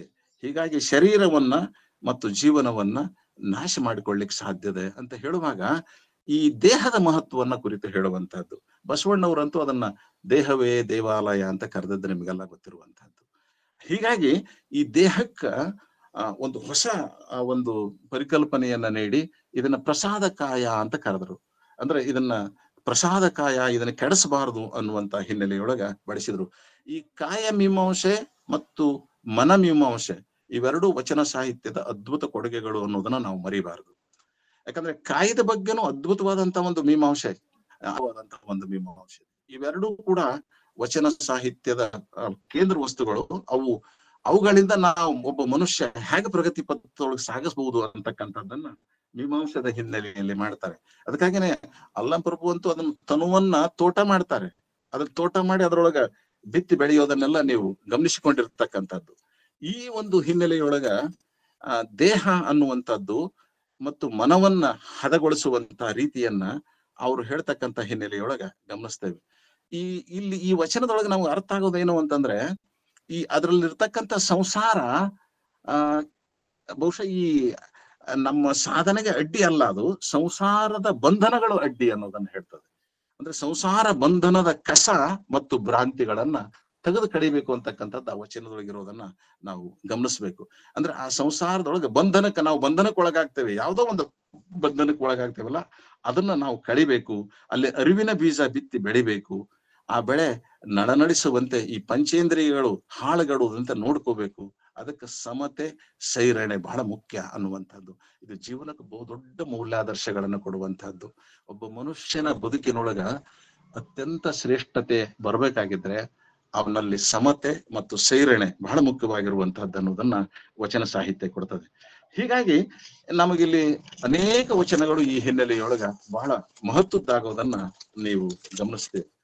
ಇನ್ನ ಈ ಮನಸಂಬಂಧಿಗೆ ಸಂಬಂಧಿಸಿದಂತಹ ಒಂದೆರಡು ವಿಷಯಗಳನ್ನ ನಾನು ಹೇಳಲಿಕ್ಕೆ ಇಷ್ಟಪಡ್ತೀನಿ. ಏನು ಅಂತಂದ್ರೆ, ನಿಮಗೆಲ್ಲ ಗೊತ್ತಿರುವಂತದ್ದು ಅಕ್ಕ ಮಾದೇವಿ ಬಹಳ ಕಡೆಗೆ ಆ ಮಾತನ್ನ ಬಳಸ್ತಾರೆ. ಲೋಕದ ಚೇಷ್ಟೆಗೆ ರವಿ ಬೀಜವಾದಂತೆ ಕರಣಂಗಳ ಚೇಷ್ಟೆಗೆ ಮನವೇ ಬೀಜ ಅನ್ನುವಂಥದ್ದು. ಯಾಕಂದ್ರೆ ಇದು ಒಂದೇ ಮನಸ್ಸು ಸರಿಯಾಗಿ ತರಬೇತಿ ನೀಡಬೇಕು ಅನ್ನುವಂತ ಒಂದು ವಿಚಾರ ಇಲ್ಲಿದೆ. ಆಮೇಲೆ ವೇದಶಾಸ್ತ್ರ ಪುರಾಣಗಳೆಲ್ಲವೂ ಇವು ಕೊಟ್ಟಣದ ಕುಟ್ಟಿದ ತೌಡು ಅನ್ನುವಂತ ಆಲೋಚನೆಗಳು ಕೂಡ ನೀವು ಮತ್ತೊಂದು ಆಯಾಮಗಳಲ್ಲಿ ಬರ್ತವೆ. ಅಂದ್ರೆ ಎಲ್ಲಾ ಜ್ಞಾನಗಳಲ್ಲಿ ಜ್ಞಾನ ಮುಖ್ಯ ಅನ್ನೋದು ಕೂಡ ವಚನ ವಾಂಗ್ಮಯ ನಮಗೆ ಕಟ್ಟಿಕೊಡ್ತದೆ. ಒಬ್ಬ ಮನುಷ್ಯನ ಬದುಕಿಗೆ ಉಪಯೋಗವಾಗಿರ್ತಕ್ಕಂಥದ್ದು, ಮನುಷ್ಯನ ಬದುಕಿನ ಸದಾಶಯವನ್ನು ಬೆಳೆಸ್ತಕ್ಕಂಥದ್ದು ಜ್ಞಾನ ಯಾವುದು ಮುಖ್ಯ ಅನ್ನೋದು. ಬಹುಶಃ ಇಲ್ಲಿ ನಾವೆಲ್ಲ ಇವತ್ತು ಅನೇಕ ಜ್ಞಾನಗಳನ್ನ ನೋಡ್ತೇವೆ. ಈಗ ವೇದದ ಜ್ಞಾನ ಇದೆ, ಪುರಾಣ ಜ್ಞಾನ ಇದೆ, ಉಪನಿಷತ್ತಿನ ಜ್ಞಾನ ಇದೆ, ಅದ್ರ ಜೊತೆಗೆ ಶಾಸ್ತ್ರದ ಜ್ಞಾನ ಇದೆ. ಬಸವಣ್ಣವರಂತೂ ಬಹಳ ಅದ್ಭುತವಾಗಿ ಕುಕ್ಕಟ ಜ್ಞಾನ, ಗಜ ಜ್ಞಾನ ಮತ್ತು ಇವುಗಳನ್ನೆಲ್ಲ ಹೇಳ್ತಾರೆ ಅವರು. ಶ್ವಾನ ಜ್ಞಾನ ಅದನ್ನ ಹೇಳಿ ಈ ಜ್ಞಾನತ್ರಯಗಳು ಏನಾದವು ಅಂತ ಕೇಳಿ ನಿಮ್ಮನ್ನರಿಯದ ಜ್ಞಾನ ಅಜ್ಞಾನ ಅಂತ ಬರೀತಾರೆ. ಅಂದ್ರೆ ನಮ್ಮನ್ನ ನಾವು ಅರಿತುಕೊಳ್ಳುವಂತ ಜ್ಞಾನ ಬಹಳ ಮುಖ್ಯವಾದಂತಹದ್ದು. ಅದಕ್ಕೆ ನಮ್ಮನ್ನ ನಾವು ಅರಿತುಕೊಳ್ಳುವಂತ ಜ್ಞಾನ ಬಹುಶಃ ಬೇರೆ ಕಡೆಗಿಲ್ಲ, ಅದು ವಚನಗಳಲ್ಲಿದೆ ಅನ್ನುವಂತ ಒಂದು ಆಯಾಮವನ್ನ ನಾವು ಸ್ಪಷ್ಟವಾಗಿ ಗುರುತಿಸಬೇಕು. ನಮ್ಮನ್ನ ನಾವು ಅರಿಯುವಂತಹದ್ದು, ಬಹುಶಃ ನಮ್ಮನ್ನ ನಾವು ಅರಿಯೋದು ಹೇಗೆ ಅನ್ನುವಂತ ಪ್ರಶ್ನೆ ಬಂದಾಗ ಬಹುಶಃ ಅದಕ್ಕೆ ಕೊಟ್ಟಿರ್ತಕ್ಕಂಥ ಒಂದು ದೊಡ್ಡ ಸಾಧನ ಯಾವುದು ಅಂದ್ರೆ ಇಷ್ಟಲಿಂಗದ ಮೂಲಕ ನಮ್ಮನ್ನ ನಾವು ಅರಿಬಹುದು ಅನ್ನುವಂಥದ್ದು ವಚನಗಳು ಹೇಳ್ತಕ್ಕಂಥದ್ದು. ಗುರುವಾಗ್ತದೆ, ಆಚಾರ ಶಿಷ್ಯ ಆಗ್ತದೆ, ನಮ್ಮ ಜ್ಞಾನ ಲಿಂಗ ಆಗ್ತದೆ, ಅದರ ಪರಿಣಾಮನೇ ತಪ ಆಗ್ತದೆ, ಸಮತೆ ಅನ್ನುವಂಥದ್ದು ಯೋಗ ಆಗ್ತದೆ ಅನ್ನೋದನ್ನ ಹಾವಿನಾಳಕಲ್ಲಯ್ಯನವರು ಹೇಳ್ತಾರೆ. ಈ ಹಿನ್ನೆಲೆಯೊಳಗ ಇಷ್ಟಲಿಂಗ ಬಹಳ ಮುಖ್ಯವಾಗಿರುವಂತಹದ್ದು. ಆದ್ರೆ ಇಷ್ಟಲಿಂಗ ಅನ್ನುವಂಥದ್ದು ವಚನ ಕೊಡ್ತಕ್ಕಂತ ಇನ್ನೂ ವೈಚಾರಿಕತೆಗಳನ್ನ ನಾವು ಗಮನಿಸ್ತಾ ಹೋದಾಗ ಲಿಂಗ ಅನ್ನುವಂಥದ್ದನ್ನ ಕೇವಲ ಪೂಜಿಸಿದ್ರೆ ಫಲ ಇಲ್ಲ ಅಂತಕ್ಕಂಥದ್ದು ಬಹಳ ಮುಖ್ಯವಾದಂತ ಒಂದು ಆಯಾಮಗಳಿವೆ. ಲಿಂಗವನ್ನು ಪೂಜಿಸಿ ಫಲ ಏನು ಕೇಳ್ತಾರ. ಅದಕ್ಕೆ ಸಮರತಿ, ಸಮಕಳೆ, ಸಮ ಸುಖವನ್ನ ಅರಿಯದನಕ್ಕ. ಅಂದ್ರೆ ಇಲ್ಲಿ ಲಿಂಗ ಪೂಜಕರಾದಂಥವ್ರು ಅಂದ್ರೆ ವಚನಗಳನ್ನ ಓದಿಕೊಳ್ತಕ್ಕಂತ ಹಿನ್ನೆಲೆಯೊಳಗೆ ಲಿಂಗ ಪೂಜೆ ಬಹಳ ಮಹತ್ವದ್ದು. ಇಷ್ಟಲಿಂಗ ಪೂಜೆ ಅನ್ನುವಂಥದ್ದು ಗುರುತಿಸುವಂತ ಒಂದು ಆಯಾಮ. ಆದ್ರೆ ಬರೇ ಲಿಂಗವನ್ನ, ಆ ಲಿಂಗ ಪೂಜೆಯ ಜೊತೆಗೆ ನಾವೇನ್ ಮಾಡ್ಬೇಕು ಅನ್ನುವಂಥದ್ದನ್ನು ಕೂಡ ಬಹಳ ಅದ್ಭುತವಾಗಿ ಕಟ್ಟಿಕೊಡ್ತದೆ. ಅಂದ್ರೆ ಇಲ್ಲಿ ಜೊತೆಯಾಗಿ ಸಮಾಜದಲ್ಲಿ ಬದುಕುತ್ತಿರುವಾಗ ಅದು ಸಮರತೆ, ಅದು ಲಿಂಗ ಸಮಾನತೆ ಬೇಕು ಅಂತದೆ. ಅಂದ್ರೆ ಇಲ್ಲಿ ಸಮರತಿ ಅಂದ್ರೆ ಲಿಂಗ ಸಮಾನತೆ, ಜೊತೆಯಾಗಿ ಸಮಾಜದಲ್ಲಿ ಬದುಕುವುದನ್ನ ಲಿಂಗ ಪೂಜೆ ಜೊತೆಗೆ ನಾವು ಕಲಿಬೇಕು ಅನ್ನುವಂಥದ್ದು ಒಂದು. ಇನ್ನು ಎರಡನೇದೊಂದು ಸಮಕಳೆ, ಅಂದ್ರೆ ಸರ್ವ ವರ್ಣ ಸಮಾನತೆ, ಅದು ಸಮಕಳೆ. ಎಲ್ಲಾ ವರ್ಣದವರನ್ನ ನಾವು ಜೊತೆಯಾಗಿ ಇಟ್ಕೊಂಡಿರ್ಬೇಕು, ಅಲ್ಲಿ ಭೇದ ಭಾವಗಳನ್ನ ಉಂಟು ಮಾಡಬಾರ್ದು ಅನ್ನುವಂಥದ್ದು. ಇನ್ನು ಸರ್ವ ಸುಖ ಸಮಸುಖ, ಅದು ವರ್ಗ ಸುಖ, ಮೇಲು ಕೀಳು, ಬಡವ ಬಲ್ಲಿದ, ಹೆಣ್ಣು ಗಂಡು, ಈ ವರ್ಗಗಳನ್ನ ಮೀರ್ಬೇಕು ಲಿಂಗ ಪೂಜೆ ಮಾಡಿಕೊಳ್ಳುವಂಥವ್ರು ಅಂತ. ಅಂದ್ರೆ ಇಂಥವುಗಳನ್ನ ನಾವು ತಂದುಕೊಳ್ಳದಿದ್ರ, ಇಂಥವುಗಳನ್ನ ನಾವು ಜೀವನದೊಳಗ ಅಳವಡಿಸಿಕೊಡದಿದ್ರ ಲಿಂಗ ಪೂಜೆ ಮಾಡಿ ಏನು ಫಲ ಅಂತಕ್ಕಂಥದ್ದನ್ನ ಇದು ಕಟ್ಟಿಕೊಡ್ಬೇಕು. ಅದಕ್ಕೆ ಅವ್ರು ಎಷ್ಟು ಚೆನ್ನಾಗಿ ಮುಂದೆ ಬಳಸ್ತಾರೆ ಬಸವಣ್ಣವ್ರು, ಅಂದ್ರೆ ಕೂಡಲ ಸಂಗಮ ದೇವರ ಪೂಜಿಸಿ ನದಿಯೊಳಗೆ ನದಿ ಬೆರೆಸಿದಂತ ಆಗದ ನಕ್ಕರ ಅಂತ. ನದಿಯೊಳಗೆ ನದಿ ಬೆರೆಸೋದು ಅಂದ್ರೆ ನೀರಿನೊಳಗೆ ನೀರು ಬೆರೆತ್ರ ಅದು ಆ ನೀರು ಬೇರೆ ಈ ನೀರು ಬೇರೆ, ಅದು ಕೆಂಪು ಹಳದಿ ಅನ್ನುವಂಥದ್ದು ಹೇಗೆ ಎಲ್ಲವನ್ನು ಕಳ್ಕೊಳ್ತದೆಯೋ, ಲಿಂಗ ಪೂಜೆ ಮಾಡ್ಕೊಂತವ್ರು ಸಮಾಜದೊಳಗೆ ಇರಬೇಕಾದಂತ ಒಂದು ಹೊಸ ದೃಷ್ಟಿಯನ್ನ, ಬಹಳ ಅದ್ಭುತವಾದಂತ ಆಯಾಮವನ್ನ ಇಲ್ಲಿ ಕಟ್ಟಿಕೊಡೋದನ್ನ ನೋಡ್ಬೋದು.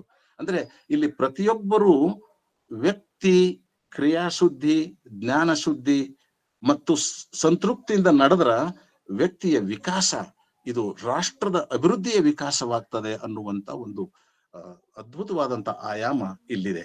ಅಂದ್ರೆ ಈ ವಚನ ಸರಳವಾಗಿ ಬರೇ ಒಂದು ಧರ್ಮದ ತತ್ವಗಳನ್ನ, ಒಂದು ಧರ್ಮಕ್ಕೆ ಸೀಮಿತವಾಗಿರುವಂತದನ್ನ, ಲಿಂಗ ಪೂಜೆಗೆ ಸಂಬಂಧಿಸಿದದನ್ನ ಮಾತ್ರ ಹೇಳೋದಿಲ್ಲ, ಅದ್ರ ಜೊತೆಗೆ ವ್ಯಕ್ತಿಯ ಭಕ್ತಿಯನ್ನು ಹೇಳ್ತದೆ, ವ್ಯಕ್ತಿಯ ಶಕ್ತಿಯನ್ನು ಹೇಳ್ತದೆ, ಅವನ ಕ್ರಿಯಾ ಶುದ್ಧಿಯನ್ನು ಹೇಳ್ತದೆ, ಅವನು ಇರಬೇಕಾದಂತ ಜ್ಞಾನ ಶುದ್ಧಿಯನ್ನು ಹೇಳ್ತದೆ, ಮತ್ತು ಅವನು ಸಂತೃಪ್ತವಾದಂತ ಬದುಕನ್ನು ಹೇಳ್ತದೆ.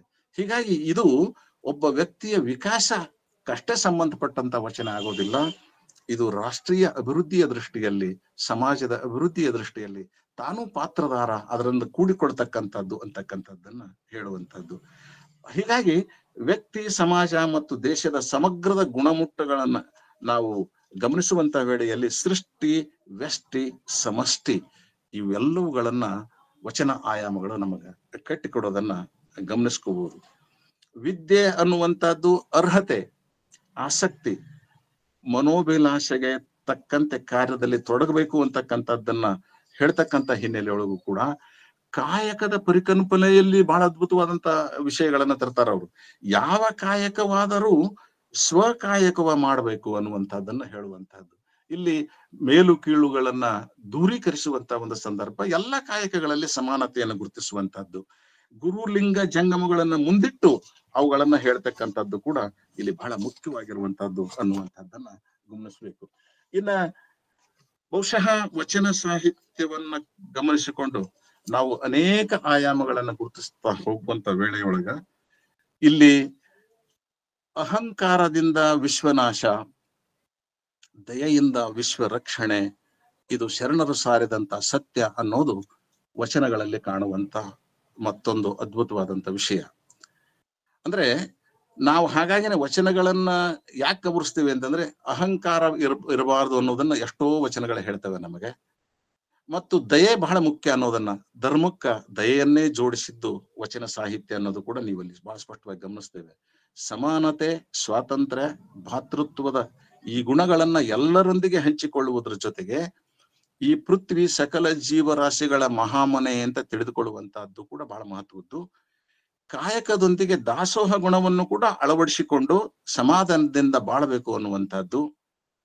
ಆಮೇಲೆ ಇದ್ರ ಜೊತೆಗೆ ವಿಶ್ವವನ್ನೇ ಇರುವಂತಹದ್ದು, ಅದಕ್ಕ ಜಂಗಮಲಿಂಗ ಅಂತ ಕರೆದಿರುವಂತಹದ್ದು.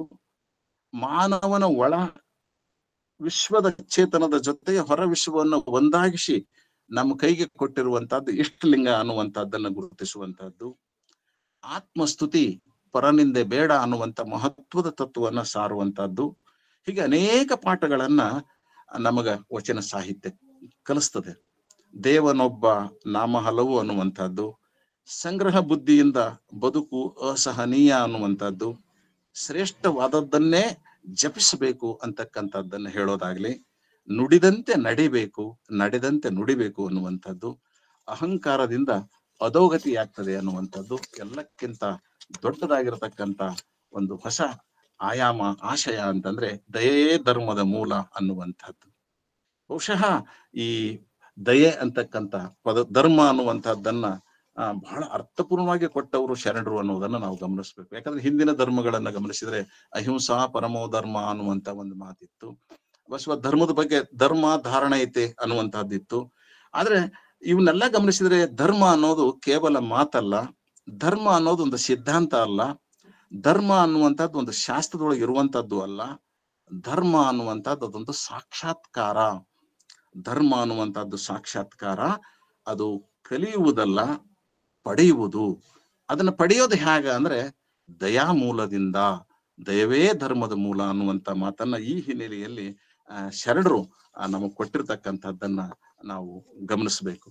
ಆಮೇಲೆ ಇದಕ್ಕಿಂತ ಮುಖ್ಯವಾದಂತಹದ್ದು ಏನು ಅಂದ್ರೆ ವಚನ ಸಾಹಿತ್ಯದೊಳಗ ಈ ಸಮಕಾಲೀನ ಬದುಕಿಗೆ ಸಂಬಂಧಪಟ್ಟಿರ್ತಕ್ಕಂತಹ ಅನೇಕ ಮೌಲ್ಯಗಳನ್ನ, ಅನೇಕ ಆಶಯಗಳನ್ನ, ಆಯಾಮಗಳನ್ನ ನಾವಿಲ್ಲಿ ಕಾಣ್ತೇವೆ. ಬಹುಶಃ ಆ ವಚನದ ಸರ್ವಾಭಿವೃದ್ಧಿಯೇ ವಚನ ಸಾಹಿತ್ಯದ ಪರಮ ಗುರಿ ಅನ್ನುವಂತ ರೀತಿಯೊಳಗ ನಾವಿಲ್ಲಿ ಇವುಗಳನ್ನ ಗುರುತಿಸ್ಲಿಕ್ಕೆ ಸಾಧ್ಯ ಇದೆ. ಹಾಗಾಗಿ ಶರಣ ಸಾಹಿತ್ಯ ಬಹುಶಃ ಸದಾ ಮಾನವ ಪ್ರೀತಿಯನ್ನೇ ಹೇಳ್ತದೆ ಅನ್ನುವಂಥದ್ದು ಬಹಳ ಮುಖ್ಯವಾದಂತ ಒಂದು ಆಶಯ ಅನ್ನುವಂಥದ್ದನ್ನ ಇಟ್ಟುಕೊಂಡು ಎಂಥ ಸಂದರ್ಭ ಬಂದರೂ ಕೂಡ ಮನುಷ್ಯನ ಬಗೆಗಿನ ಪ್ರೀತಿಯನ್ನ ವಚನ ಸಾಹಿತ್ಯ ಕಳ್ಕೊಳ್ಳೋದಿಲ್ಲ. ಹಾಗಾಗಿ ಶರಣ ಸಾಹಿತ್ಯಕ್ಕೆ ಮಾನವ ಹೃದಯದ ಭಾಷೆ ಗೊತ್ತಿದೆ ಅನ್ನೋದನ್ನ ನಾವಿಲ್ಲಿ ಗಮನಿಸ್ಕೋಬೇಕು. ಹಾಗಾಗಿ ಇವತ್ತು 900 ವರ್ಷಗಳಿಂದ ಇಲ್ಲಿವರೆಗೂ ಅದು ಉಳ್ಕೊಂಡು ಬಂದಿದೆ. ಮತ್ತು ವಚನಗಳು ಮುಖ್ಯವಾಗಿ ನಮ್ಗೆ ಕೊಡುವಂತ ಒಂದು ಮಹತ್ವದ ಆಯಾಮ ಏನು ಅಂತಂತಂದ್ರೆ ಬದುಕನ್ನ ನಾವು ಗಾಢವಾಗಿ ಪ್ರೀತಿಸಬೇಕು. ಈ ಬದುಕಿನೊಳಗನೆ ಅಂದ್ರೆ ಇದು ಮರ್ತ್ಯ ಲೋಕದೊಳಗನೆ ಎಲ್ಲ ಇದೆ. ಈ ಮರ್ತ್ಯ ಲೋಕದೊಳಗೆ ಸಲ್ಲುವವರು ಎಲ್ಲಾ ಕಡೆಗೆ ಸಲ್ತೇವೆ ಅಂತಕೊಂಡು ನಾವು ನೋಡಿದ್ರೆ ಬಹುಶಃ ಸಾಕಾಗ್ತದೆ. ನಾನು ಮೊದಲೇ ಹೇಳಿದೆ, ಯಾಕಂದ್ರೆ ಈ ವಚನಗಳು, ವಚನ ಸಾಹಿತ್ಯದ ವ್ಯಾಪ್ತಿ ಬಹು ದೊಡ್ಡದು, ಬಹಳ ವಿಸ್ತಾರವಾಗಿರ್ತಕ್ಕಂಥದ್ದು. ಬಹುಶಃ ಇದನ್ನ ಕುರಿತು ನಾವು ಎಷ್ಟು ಮಾತುಗಳನ್ನ ಹೇಳಿದ್ರು ಕೂಡ ಕಡಿಮೆ ಆಗ್ತದೆ. ಹಾಗಾಗಿ ಇಲ್ಲಿ ಹೊಸ ಹೊಸ ಅನೇಕ ವಿಷಯಗಳನ್ನ ಸಂಶೋಧಿಸಲಿಕ್ಕೆ ಸಾಧ್ಯತೆ ಇದೆ. ನಮ್ಮ ಪಂಚೇಂದ್ರಿಯಗಳಿಗೆ, ಅರಿಷಡ್ವರ್ಗಗಳಿಗೆ ಅನೇಕ ರೀತಿಯ ಹೊಸತನವನ್ನ ಈ ವಚನ ಸಾಹಿತ್ಯ ನಮ್ಗೆ ಕೊಡ್ತದೆ ಅನ್ನುವಂತ ಮಾತನ್ನ ಹೇಳ್ತಾ, ಇವತ್ತು ಮನುಷ್ಯನ ಬದುಕಿನ ಬಹುದೊಡ್ಡ ಸವಾಲು ಅಂತಂತಂದ್ರೆ ಮನುಷ್ಯತ್ವವನ್ನು ಉಳಿಸಿಕೊಂಡು ಮನುಷ್ಯರಾಗೋದು ಇವತ್ತು ನಮಗೆ. ಬಹುಶಃ ಈ ಹಾದಿಯೊಳಗ ನಾವು ನಮ್ಮ ಸಮುದಾಯಗಳ ಯಾವುದೂ ನಡೀತಾ ಇಲ್ಲ. ಮನುಷ್ಯನ ಮನುಷ್ಯತ್ವವನ್ನು ಉಳಿಸಿಕೊಂಡು ಮನುಷ್ಯರಾಗುವಂತ ಹಾದಿಯೊಳಗ ಇವತ್ತು ನಾವ್ಯಾರು ನಡೀತಾ ಇಲ್ಲ, ನಮ್ಮ ಸಮುದಾಯನೂ ನಡೀತಾ ಇಲ್ಲ. ಮುಖ್ಯವಾಗಿ ಶರಣರು ತಾನೂ ಆ ಹಾದಿಯಲ್ಲಿ ನಡೆದು ಮುಂದಿನವರು ನಡಿಬೇಕು ಅನ್ನುವಂತ ಮಹತ್ವದ ಆಶಯಗಳನ್ನು ಇಟ್ಟುಕೊಂಡು ಅವರು ಇಲ್ಲಿ ಬಾಳಿದ್ರು. ಆ ಹಿನ್ನೆಲೆಯೊಳಗ ನಾವು ನೀವು ವಚನ ಸಾಹಿತ್ಯಗಳನ್ನ ಓದಿಕೊಂಡು ನಡಿಬೇಕು. ಅವು ಬಹುಶಃ ಜೀವನದ ಹೊಸ ಭಾಷೆಯಂತೆ ನಮಗೆ ಎಂದೆಂದೂ ವಚನಗಳ ಕಾಣ್ತವೆ. ಇಂಥ ಆಯಾಮಗಳನ್ನ ನಾವು ವಚನಗಳಲ್ಲಿ ಗುರುತಿಸ್ಕೋಬೇಕು ಅನ್ನುವಂತ ಮಾತನ್ನ ಹೇಳ್ತಾ, ಯಾಕಂದ್ರೆ ವಚನಗಳಲ್ಲಿ ನಿಮಗ ಧರ್ಮ ಇದೆ, ನೀತಿ ಇದೆ, ತತ್ವ ಇದೆ, ಸಿದ್ಧಾಂತ ಇದೆ, ಆಧ್ಯಾತ್ಮ ಇದೆ. ಅನುಭಾವಿಗಳಿಗೆ ಅಷ್ಟೇ ಸೀಮಿತವಾಗದ ಇವತ್ತಿನ ಆಲೋಚನೆಗಳಿಗೆ, ಹಲವು ಸಮಸ್ಯೆಗಳಿಗೆ, ಸವಾಲುಗಳಿಗೆ ಉಪಯುಕ್ತವಾಗಿ ನಿಲ್ಲುವಂತ ಅನೇಕ ಆಯಾಮಗಳನ್ನ ನಾವು ಗುರುತಿಸ್ಲಿಕ್ಕೆ ಸಾಧ್ಯ ಇದೆ. ಅದು ಬದುಕು ಬರಹಗಳಲ್ಲಿ ಶರಣರವುಗಳನ್ನು ಅನುಭವಿಸಿದ್ರು. ಇಂಥ ವಿಚಾರಗಳನ್ನ ಸಂಕ್ಷಿಪ್ತವಾಗಿ ಅವಲೋಕನ ಮಾಡ್ಲಿಕ್ಕೆ ಇವತ್ತು ನನಗೆ ಆಸ್ಪದ ಮಾಡಿಕೊಟ್ಟಿರ್ತಕ್ಕಂತಹ ಈ ಗೂಗಲ್ ಮೀಟ್ ನಮ್ಮ ಶಶಿಕಾಂತ್ ಪಟ್ಟಣವರಿಗೂ ಮತ್ತು ಇದಕ್ಕೆ ಭಾಗವಹಿಸಿದಂತ ಅನೇಕ ವಿದ್ವಾಂಸರು, ಸಂಶೋಧಕರು, ಸಾಧಕರು, ಲಿಂಗ ಸಾಧಕರು ಕೂಡ ಅಲ್ಲಿ ಇರಬಹುದು, ಅವರೆಲ್ಲರಿಗೂ ನಾನು ಅನಂತ ಶರಣುಗಳನ್ನು ಹೇಳ್ತಾ ನಾನು ಇವತ್ತಿನ ವಿಚಾರಗಳನ್ನು ಮುಗಿಸ್ತೇನೆ. ಎಲ್ಲರಿಗೂ ಶರಣು.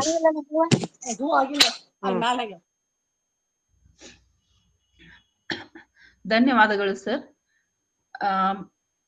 ವಚನ ಸಾಹಿತ್ಯದ ವಿವಿಧ ಆಯಾಮಗಳು ಅನ್ನುವಂತಹ ವಿಷಯದ ಮೇಲೆ ಮಾನವ ಬದುಕಿಗೆ ಎಲ್ಲಾ ಆಯಾಮಗಳನ್ನ ನಾವು ಗುರುತಿಸ್ಲಿಕ್ಕೆ ವಚನ ಸಾಹಿತ್ಯದಲ್ಲಿ ಸಾಕಷ್ಟು ಸಾಧ್ಯತೆಗಳಿದೆ. ಆಮೇಲೆ ಅದರಲ್ಲಿ ಏನೇನ್ ಐತಿ ಅನ್ನುವಂತಹದ್ದು ನಡೆ ನುಡಿಯೊಂದಾದಂತಹ ನುಡಿಗಡನ, ಅಂತರಂಗ ಬಹಿರಂಗ ಶುದ್ಧಿ, ಶ್ರೇಷ್ಠ ಬದುಕಿನ ಆಯಾಮಗಳಿದಾವೆ ಅನ್ನುವಂತಹದ್ದು ಎಲ್ಲಾ ವಿಚಾರಗಳನ್ನ ಸಹಿತ ನಿರರ್ಗಳವಾಗಿ 1 ತಾಸಿನ ತನಕ ತಮ್ಮ ಒಂದು ವಿಚಾರಗಳನ್ನ ಹೇಳಿದ್ರಿ ಸರ್. ಅದ್ಭುತವಾದಂತಹ ಉಪನ್ಯಾಸ ತಮ್ದಾಗಿತ್ತು. ಎಲ್ಲರೂ ಸಹಿತ ಇಲ್ಲಿ ಕನಿಷ್ಠ ಒಂದು 65ರಿಂದ 70 ಜನ ಏನಂದ್ರೆ ಈ ಒಂದು ಗೂಗಲ್ ಮೀಟ್ ನಲ್ಲಿ ಇವತ್ತು ತಮ್ಮ ಉಪನ್ಯಾಸವನ್ನ ಆಲಿಸಿದ್ರು. ಎಲ್ಲರೂ ಸಹಿತ ಬಹಳಷ್ಟು ಅದ್ಭುತವಾದಂತಹ ವಿಚಾರಗಳನ್ನ ಹೇಳಿರುವಂತಹ ಒಂದು ಉಪನ್ಯಾಸ ಆಗೈತಿ ಅನ್ನುವಂತಹ ವಿಚಾರಗಳನ್ನು ಸಹಿತ ವ್ಯಕ್ತಪಡಿಸಿದ್ದಾರೆ. ಅದಕ್ಕಾಗಿ ತಮಗೆ ಅನಂತ ಧನ್ಯವಾದಗಳು ಸರ್. ಈಗ ಪಟ್ಟಣ್ ಸರ್ ಮಾತಾಡ್ತಾರೆ. ಈ ಒಂದು ವೇದಿಕೆಯ ರೂವಾರಿಗಳಾದಂತಹ ಡಾಕ್ಟರ್ ಪಟ್ಟಣ್ ಸರ್ ಅವರು ಸಹಿತ ಈ ಒಂದು ಉಪನ್ಯಾಸವನ್ನ ಕುರಿತಾಗಿ ತಮ್ಮ ಒಂದು 4 ಮಾತುಗಳನ್ನು ಹೇಳಿದರು. ಓಂ ಶ್ರೀ ಗುರು ಬಸವಲಿಂಗಯ್ಯನ ಡಾಕ್ಟರ್ ಸೋಮನಾಥ್ ಯಾಳವಾರ್ ಅವರ ಉಪನ್ಯಾಸ ಹಂಗಿತ್ತಂದ್ರೆ ಇವತ್ತು ನಮ್ಮನ್ನ ಇನ್ನೊಂದು ವಚನ ಲೋಕಕ್ಕೆ ಕರ್ಕೊಂಡು ಹೋದ್ರು, ಅಥವಾ ನಿಜವಾಗಿ ವಚನ ಸಾಹಿತ್ಯದ ಬಹುತ್ವದ ಪರಿಚಯವನ್ನ ವಿವಿಧ ಆಯಾಮಗಳನ್ನ ಪರಿಚಯ ಮಾಡ್ತಕ್ಕಂಥ ಕೆಲಸ. ಬಹಳಷ್ಟು ಎಳೆಯಾಗಿ ವಿಷಯಗಳನ್ನ ಪ್ರತಿಪಾದನೆ ಮಾಡಿದರು. ಹಲವಾರು ಸಲ ನಮಗೆ ಸಂದಿಗ್ಧ ಪರಿಸ್ಥಿತಿಗಳಿಗೆ ಒಳಗಾದಾಗ ಸಂಸಾರವನ್ನು ಹೆಂಗೆ ಅವ್ರು ಹೇಯಸ್ಥಲ ಅಂತಾರ ಅಂದಾಗ ಸಂಸಾರದ ಬಂಧನಗಳಿಗೆ ಅವ್ರು ಹೇಯಸ್ಥಲ ಅಂತ ಕರೆದ್ರು. ಶರಣರು ಎಲ್ಲೂ ಕೂಡ ಸಿಕ್ಕೊಂಡಿಲ್ಲ. ಅದನ್ನು ಬಹಳ ಚೆನ್ನಾಗಿ ಬಹುಶಃ ಯಾವ ವಿದ್ವಾಂಸರು ಸ್ವಾಮಿಗಳು ಹೇಯಸ್ಥಲ ನನಗೆ ಬಹಳ ಸಲ ಸಿಟ್ಟು ಬರ್ತಿತ್ತು, ಸಂಸಾರ ಹೆಂಗೆ ಹೇಯಸ್ಥಲ ಆಗತ್ತೆ, ಶರಣರು ಹೆಂಗೆ ಒಪ್ಕೊಂಡ್ರ ಅಂತಕ್ಕಂಥ. ಸಂಸಾರದೊಳಗಿರ್ತಕ್ಕಂಥ ಆಶೆ ಆಮಿಷಗಳು, ಬಯಕೆಗಳು ಅಥವಾ ಇವೆಲ್ಲವುಗಳು ಬಂಧಕಗಳಾಗಿ ಅವು ಹೇಯಸ್ಥಲ ಅದು ಅಂತಕ್ಕಂಥದ್ದನ್ನ ಹೇಳಿದ್ರು. Sir, you are done a wonderful job. ನಮಗೆ ಸೋಮನಾಥ್ ಯಾಳವಾರ್ ಸರ್ಗೆ ಕಳೆದ 15 ವರ್ಷಗಳಿಂದ ಸಂಬಂಧ. ಬಹಳಷ್ಟು ಆತ್ಮೀಯರು. ವಚನ ಸಾಹಿತ್ಯವನ್ನ ಅದರ ಆಶಯಕ್ಕೆ ಅನುಗುಣವಾಗಿ ಅವರು ನಮಗೆ ಇವತ್ತಿನ ಉಪನ್ಯಾಸವನ್ನು ಪ್ರದಾನ ಮಾಡಿದ್ದಾರೆ. ನಮಗೆ ಬಹುಶಃ ಇಂಥ ಉಪನ್ಯಾಸಗಳು ಇನ್ನೊಮ್ಮೆ 2-3 ಸಲ ಅಥವಾ ತಿಂಗಳಿಗೊಮ್ಮೆ ಅವರು ಹೇಳಿದ್ರೆ ಒಂದು ಸೈದ್ಧಾಂತಿಕ ಸ್ಪಷ್ಟತೆ ನಮ್ಮೆಲ್ಲರಿಗೂ ಮೂಡ್ತದ ಅಂತ ಹೇಳ್ತಾ ಮತ್ತೊಮ್ಮೆ ಅವರಿಗೆ ಧನ್ಯವಾದಗಳು ಹೇಳ್ತೇನೆ. ಮತ್ತು ಇವತ್ತಿನ ಉಪನ್ಯಾಸದ ದತ್ತಿದಾನಿಗಳ ದಾಸೋಹಿಗಳಾದಂಥ ಡಾಕ್ಟರ್ ವೀಣಾ ಎಲಿಗಾರ್ ಮೇಡಮ್ ಅವರು ತಮ್ಮ ತಂದೆ ತಾಯಿಗಳ ಹೆಸರಲ್ಲಿ ಇಟ್ಟಿದ್ದಾರೆ. ಅವ್ರಿಗೂ ಕೂಡ ಅನಂತ ಧನ್ಯವಾದಗಳು. ಎಲ್ಲ ಸಂಘಟಕರಿಗೆ ನನ್ನ ಶರಣಾರ್ಥಿ ಹೇಳಿ ನನ್ನ ಮಾತಿಗೆ ವಿರಾಮ ಹೇಳ್ತೇನೆ. ಧನ್ಯವಾದಗಳು ಸರ್. ಅದನ್ನ ಡಾಕ್ಟರ್ ಶಶಿಕಾಂತ್ ಪಟ್ಟಣ್ ಸರ್ ಅವರು ಪ್ರವಾಸದಲ್ಲಿರೋದ್ರಿಂದ ತಮ್ಮ ಒಂದು 4 ವೇದಿಕೆಗೆ ಶೋಭೆ ತಂದಿದ್ದಕ್ಕಾಗಿ ಡಾಕ್ಟರ್ ಯಾಳವಾರ್ ಸರ್ ಅವರ ಒಂದು ಹೇಳೋದಕ್ಕೆ ಬಹಳಷ್ಟು ಒಂದು ಏನಂದ್ರೆ ಉತ್ಸುಕತೆ, ಉತ್ಸಾಹ ಎಲ್ಲವೂ ಇತ್ತು. ಯಾಕಂದ್ರೆ ಸರ್ ಗೀತಾ ಡಿಗ್ಗೆ ಅಂತ ಹೇಳಿ ನೀವು ಅಕ್ಕಲ್ಕೋಟದಲ್ಲಿ ಕೇಳಿರ್ಬೋದು, ಭೇಟಿಯಾಗಿದ್ವಿ ನಾವು, ತಮ್ಮ ಉಪನ್ಯಾಸವನ್ನ ಕೇಳಿದ್ವಿ. ಅವಾಗ್ಲಿಂದ ಸಹಿತ ಸರ್ ತಮ್ಮ ಉಪನ್ಯಾಸದ ಪರಿಚಯ ನಮ್ಗೆ ಐತಿ. ಅದಕ್ಕಾಗಿ ನಾವು ಇಲ್ಲಿ ಕೊಟ್ಟಂತಹ ಇಂದಿನ ಉಪನ್ಯಾಸ ಬಹಳಷ್ಟು ಅರ್ಥಪೂರ್ಣವಾದಂತಹ ಒಂದು ಉಪನ್ಯಾಸ ಆಗಿತ್ತು ಅಂತ ಹೇಳೋದಕ್ಕೆ ಇಷ್ಟಪಡ್ತೀನಿ. ಈಗ ದತ್ತಿ ದಾಸೋಹಿಗಳಾದಂತಹ ಡಾಕ್ಟರ್ ವೀಣಾ ಎಲಿಗಾರ್ ಮೇಡಮ್ ತಾವು ಸನ್ಮಾನಿತ. ಸರ್ವರಿಗೂ ಶರಣಾರ್ಥಿಗಳು. ಕೇಳಿಸ್ತದೆ ಎಲ್ರಿಗೂ ಮೇಡಮ್? ಕೇಳಿಸ್ತೈತ್ರಿ. ಇಲ್ಲಿವರೆಗೂ ಡಾಕ್ಟರ್ ಸೋಮನಾಥ್ ಯಾಳವಾರ್ ಸರ್ ಅವರು ವಚನದ ಆಯಾಮಗಳನ್ನು ಕುರಿತು ಬಹಳಷ್ಟು ವಿಷಯಗಳನ್ನ ಬಹಳ ಅದ್ಭುತವಾಗಿ ಮಾತನಾಡಿದ್ರು. ನಿಜವಾಗ್ಲೂ ಬಹಳಷ್ಟು ದಿನಗಳ ಮೇಲೆ ಒಂದು ಒಳ್ಳೆಯ ಚಿಂತನ ಪೂರ್ಣವಾದಂತ ಉಪನ್ಯಾಸವನ್ನ ಕೇಳಿದಂತ ಆನಂದ ನನಗಾಯ್ತು. ಯಾಕಂದ್ರೆ ವಚನ ಸಾಹಿತ್ಯದ ಪಟ್ಟಣ್ ಸರ್ ಹೇಳದ ಹಾಗೆ ಯಾವ್ಯಾವ್ದೋ ದಿಕ್ಕಿನಲ್ಲಿ ನಾವು ಅದನ್ನ ಅರ್ಥೈಸಿಕೊಳ್ತಾ ಇರ್ತೀವಿ. ಆದ್ರ ವಚನ ಸಾಹಿತ್ಯದ ಅದು ಭಕ್ತಿ ಮೂಲವಾದದ್ದು ಅನ್ನೋದರ ಜೊತೆಗೆ ಪ್ರಾರಂಭಿಸಿದಂತ ಯಾಳವಾರ್ ಸರ್ ಅವರು ಅದು ಪೃಥ್ವಿ ತತ್ವವನ್ನು ಕುರಿತು, ಶರಣರ ಬದುಕಿನ ನೆಲದ ಪ್ರೀತಿಯನ್ನ, ಅವರ ಸಾಕ್ಷಿ ಪ್ರಜ್ಞೆಯ ನುಡಿಗಡಣಗಳನ್ನ ಬಹಳ ಅದ್ಭುತವಾಗಿ, ಸರಳವಾಗಿ, ಎಳೆಯಾಗಿ ಅವರು ಹೇಳ್ತಾ ಹೋದ್ರು. ವಚನ ಸಾಹಿತ್ಯ, ವಚನ ಸಂಸ್ಕೃತಿ, ಶರಣ ಸಂಸ್ಕೃತಿ, ಅದು ಶಮ ಸಂಸ್ಕೃತಿ ಅನ್ನೋದನ್ನು ಕೂಡ ಸರ್ ಪುರೋಹಿತ ಶಾಹಿಗಳ ಹಾಗೆ ಸುಮ್ಮನೆ ಹೊತ್ತುಗೊಳೆಯುವ ಸಂಸ್ಕೃತಿ ಅಲ್ಲ. ಆ ಸಂಸ್ಕೃತಿ ಹಿನ್ನೆಲೆಯಲ್ಲಿ ವಚನ ಸಾಹಿತ್ಯ ಮಾನವ ಹಕ್ಕುಗಳನ್ನ, ದುಡಿಯಲಾರದವನಿಗೆ ತಿನ್ನುವ ಹಕ್ಕಿಲ್ಲ ಅನ್ನುವಂತ ಪ್ರತಿಪಾದನೆಯನ್ನ ಮಾಡಿದಂತ ಶರಣ ಸಾಹಿತ್ಯ ಬಹಳಷ್ಟು ವಿಷಯಗಳನ್ನ, ಮತ್ತು ಅವರು ಹೇಳಿದ ವಿಷಯಗಳಲ್ಲಿ ನನಗೂ ಬಹಳ ಮೆಚ್ಚುಗೆ ಆದದ್ದು ಈ ಭಕ್ತಿ ಆಗ್ಲಿ, ಅರಿವು ಆಗ್ಲಿ, ಜಂಗಮವಾಗ್ಲಿ, ಪ್ರಸಾದವಾಗ್ಲಿ, ಈ ಪದಗಳ ಪೂರ್ವಾರ್ಥದ ಮಾಲಿನ್ಯತೆಯನ್ನ ಕಳೆದು ಹೊಸ ಆಯಾಮಗಳನ್ನ ಸರ್ ಇವತ್ತು ಸ್ಪಷ್ಟಪಡಿಸಿದ್ರು. ನಿಜವಾಗ್ಲೂ ಇದು ಹೊಸ ಚಿಂತನೆ ಅಂತ ನಾನು ಹೇಳ್ತೇನೆ. ಈ ಎಲ್ಲ ಪದಗಳು ಮೊದಲು ಇದ್ವಲ್ಲ ಅಂತ ಎಲ್ಲರೂ ಅದನ್ನ ವಾದ ಮಾಡ್ತಾರೆ.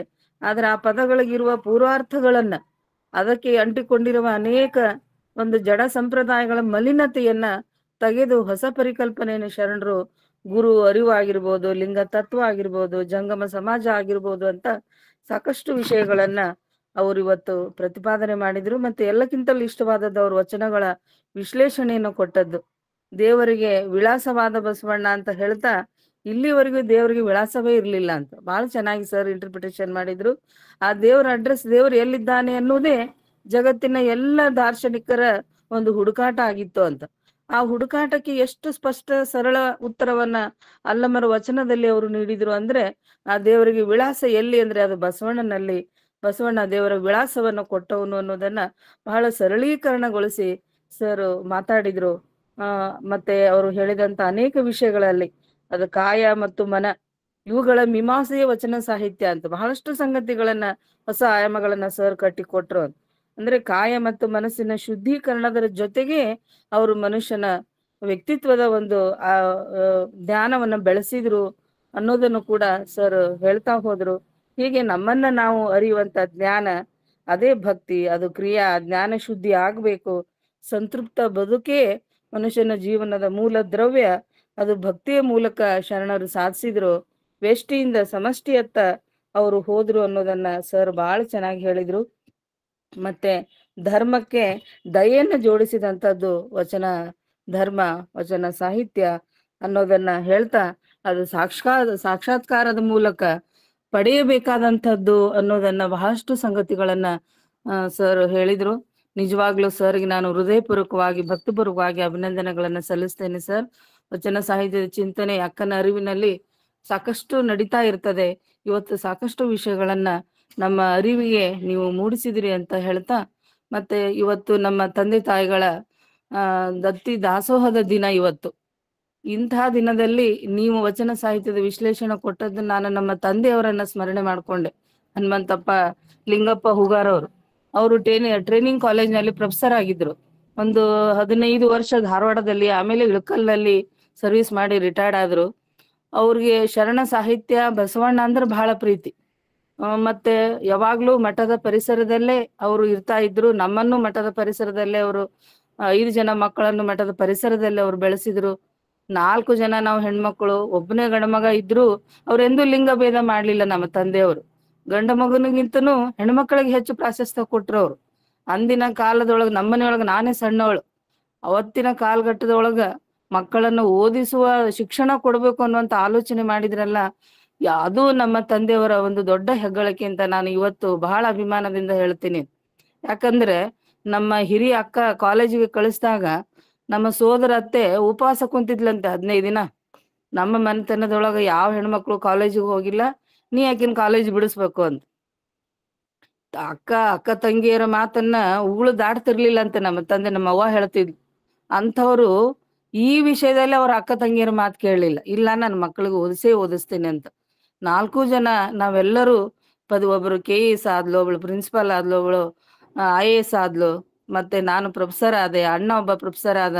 ಇದೆಲ್ಲ ನಮ್ಮ ತಂದೆ ತಾಯಿಯರ ಒಂದು ಶಿಕ್ಷಣ ಪ್ರೀತಿ, ಬಸವ ಪ್ರೀತಿಯ ಒಂದು ಪರಿಣಾಮ, ಪ್ರಸಾದ ಅಂತ ನಾನು ಅನ್ಕೊಂತೇನೆ. ಮತ್ತೆ ನಮ್ಮ ತಾಯಿ ಕೂಡ ಅಷ್ಟೇ. ನಮ್ಮ ತಾಯಿ ಬಹಳ ದೊಡ್ಡ ಮನೆತನದವಳು. ಬೆಳಗಾವಿ ಜಿಲ್ಲೆಯ ಅತನಿ ರಡ್ಡಿನ ದೊಡ್ಡ ಮನೆತನದಲ್ಲಿ ಹುಟ್ಟಿ ಬೆಳೆದ್ರು. ನಮ್ಮ ತಂದೆಯವರಿಗೆ ನೌಕರಿ ಒಂದ್ಬಿಟ್ಟು ಏನೂ ಇರ್ಲಿಲ್ಲ. ನಮ್ಮ ಅಜ್ಜಿ, ನಮ್ಮ ಆಯಿ, ನಮ್ಮ ಅವನ ನಮ್ಮ ತಂದೆಯವ್ರಿಗೆ ಮದ್ವಿ ಫಿಕ್ಸ್ ಮಾಡಿದಾಗ ಹತ್ಕೊಂತ ಕುಂತಿದ್ಲಂತ. ಹೊಲ ಮನಿ ಏನೂ ಇರ್ಲಾರ್ದಂತ ಅವಂಗ ನನ್ನ ಮಗಳು ನೀ ಕೊಟ್ಟೆಲ್ಲ ಅಂತಂದು ನಮ್ಮ ಸೋದರ ಮಾವ ಹೇಳ್ತಿದ್ರಂತೆ. ನಮ್ಮ ಸೋದರ ಮಾವ ಡೆಪ್ಯೂಟಿ ಕಲೆಕ್ಟರ್ ಇದ್ರು ಬೆಳಗಾವ್ದು, PA ಪೂಜಾರಿ ಅಂತ ಹೇಳಿ. ಅವ್ರು ಹೇಳ್ತಿದ್ರಂತೆ, ಅವ್ರ ನಸೀಬದಾಗ ಇದ್ರ ಹುಡುಗ ಚಲೋ ಅದಾನ, ಗುಣ ಸ್ವಭಾವ, ಬಡತನದಾಗ ಬೆಳೆದಾನ, ತಂದೆ ತಾಯಿ ಇಲ್ಲದ ಒಬ್ಬನ ಕಷ್ಟಪಟ್ಟು ಮಠದೊಳಗ ದಾಸೋಹ ಮಾಡಿ ಬೆಳೆದಂತ ಹುಡುಗ ಶಾಣೆ ಅದಾನ, ಅವನು ಮಾಡಿದ್ರ ಬೇಕಾದ ಮನಸ್ಸು ಮಾಡಿದ್ರ ಆಸ್ತಿ ಮಾಡ್ತಾನಂತ ಅವ್ರು ಹೇಳಿದ್ರಂತ. ಆ ಹಿನ್ನೆಲೆ ಒಳಗ ನಮ್ಮ ತಂದೆಯವರು ನೌಕರಿಯನ್ನ ಮಾಡ್ತಾ ಅವ್ರು ಅನೇಕ ಮುಂದೆ ಆಸ್ತಿ ಮಾಡ್ಕೊಂಡ್ರು ಅನ್ನೋದು ಅದು ಎರಡನೇ ವಿಚಾರ. ಆದ್ರೆ ಆಸ್ತಿಗಿಂತಲೂ ಮಕ್ಕಳಿಗೆ ಅವ್ರು ಏನು ವಿದ್ಯೆ ಕೊಟ್ರಲ್ಲ, ಅದು ದೊಡ್ಡ ಆಸ್ತಿ ಅಂತ ನಾನು ಅನ್ಕೊಂತೇನೆ. ಆ ಹಿನ್ನೆಲೆ ಒಳಗ ಇವತ್ತು ನಮ್ಮ ತಾಯಿ ಕೂಡ ಅಷ್ಟೇ, ಅವಳನ್ನು ನಾವು ಸ್ಮರಿಸ್ಬೇಕು. ದೊಡ್ಡ ಮನೆತನದ ಹೆಣ್ಮಗಳಾಗಿ ನಮ್ಮ ತಂದೆಯವರ ಕೈ ಒಳಗ ಆಕಿ ಮನೆಯೊಳಗ ಸೋದರತ್ತೆ ಮಕ್ಕಳು ಎಲ್ಲರನ್ನ ಸಾಕಿ ಸಲುವಿದ್ಲು. ಮುಂಜಾನೆ 5ಕ್ಕೆ ಎದ್ದು ಬುಟ್ಟಿಗಟ್ಲೆ ರೊಟ್ಟಿ ಬಡಿತಿದ್ಲು ನಮ್ಮವ್ವ. ಅಂತ ಶ್ರೀಮಂತ ಮನೆದೊಳಗೆ ಹುಟ್ಟಿ ಬಂದ್ರು. ಇವೆಲ್ಲ ನಮಗ್ ನೆನಪಾಗ್ತಾವು.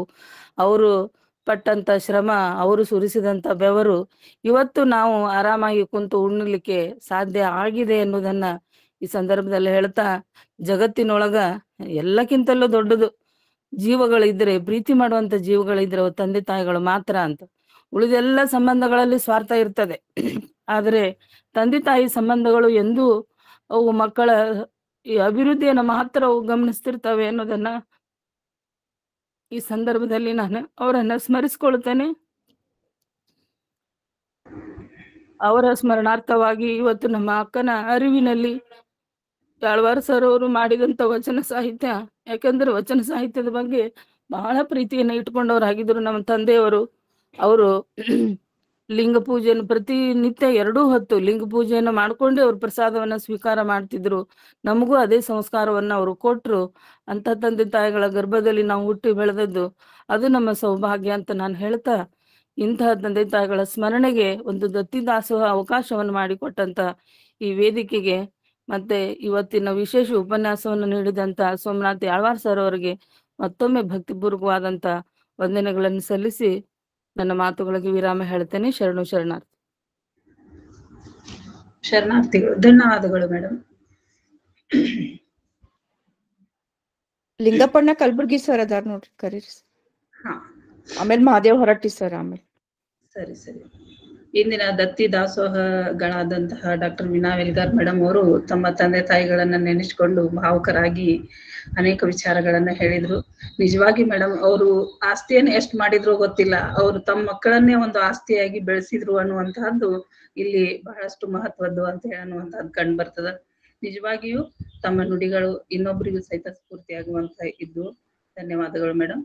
ಈಗ ಡಾಕ್ಟರ್ ಲಿಂಗಪ್ಪಣ್ಣ ಕಲ್ಬುರ್ಗಿ ಸರ್ ಮಾತಾಡ್ತೀರಾ ಸರ್? ತಮ್ಮ ಅನುಭವ, ತಮ್ಮ ವಿಚಾರಗಳನ್ನ ಹಂಚಿಕೊಡ್ರಿ. ಎಲ್ಲರಿಗೂ ಶರಣಾರ್ಥಿಗಳು. ಇವತ್ತಿನ ಉಪನ್ಯಾಸ ಡಾಕ್ಟರ್ ಯಾಳೂರ್ ಅವರು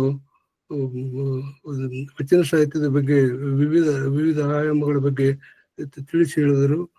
ಅದರಿಂದ ನಾವು ಬಹಳಷ್ಟು ಹೆಚ್ಚಿಗೆ ತಿಳ್ಕೊಳ್ಳಿಕ್ಕೆ ಅನುಕೂಲವಾಯಿತು.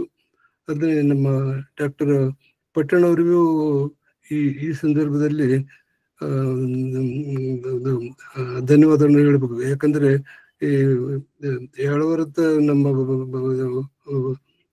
ಉಪನ್ಯಾಸ ಮಾಡಿದ ಪ್ರೊಫೆಸರ್ಗೆ ಈ ವಿಷಯದ ಬಗ್ಗೆ ಮಾತನಾಡಲು ಹಚ್ಚಿದ್ದಕ್ಕೆ ನಮಗೆಲ್ಲರಿಗೂ ಅದರಿಂದ ಸಾಕಷ್ಟು ಹೆಚ್ಚಿನ ಮಾಹಿತಿ ಸಿಕ್ತು. ಅದಕ್ಕೆ ನಾನು ಧನ್ಯವಾದಗಳು ಹೇಳ್ತೀನಿ.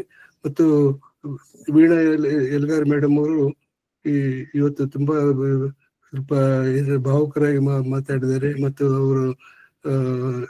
ಅವರ ತಂದೆಯ ಬಗ್ಗೆ, ಅವರ ಕುಟುಂಬದ ಬಗ್ಗೆ ನಮಗೆ ಪರಿಚಯ ಆಗಿದೆ. ಬಹಳಷ್ಟು ನಮಗೆ ಅಭಿಮಾನ ತಂತು. ಸೊ ಅವರಿಗೂ ಧನ್ಯವಾದಗಳು. ಮತ್ತೆ ಈ ಅವಕಾಶ ಕೊಟ್ಟಿದ್ದಕ್ಕೆ ಎಲ್ಲರಿಗೂ ಶರಣಾರ್ಥಿಗಳು. ಧನ್ಯವಾದಗಳು. ಈಗ ಈ ವೇದಿಕೆ ಹಿರಿಯರಾದಂತಹ ಮಹಾದೇವಪ್ಪ ಹೊರಟ್ಟಿ ಸರ್.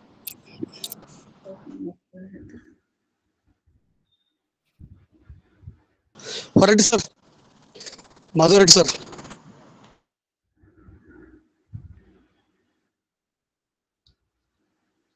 ಲೆಫ್ಟ್ ಆಗ್ಯಾರ ಕಾಣಿಸ್ತೈತ್ರಿ. ಮತ್ತೆ ಯಾರು ಬೇರೆ ಹೇಳಿ? ರತ್ನಕ್ಕ ಕಾದ್ರೋಳಿ ಅವ್ರು ಮಾತಾಡ್ತೀರಿ? ರತ್ನಕ್ಕ. ಶರಣಾರ್ಥಿಗಳು ಅಕ್ಕರೆ, ಸರ್ವರಿಗೂ ಶರಣಾರ್ಥಿಗಳು.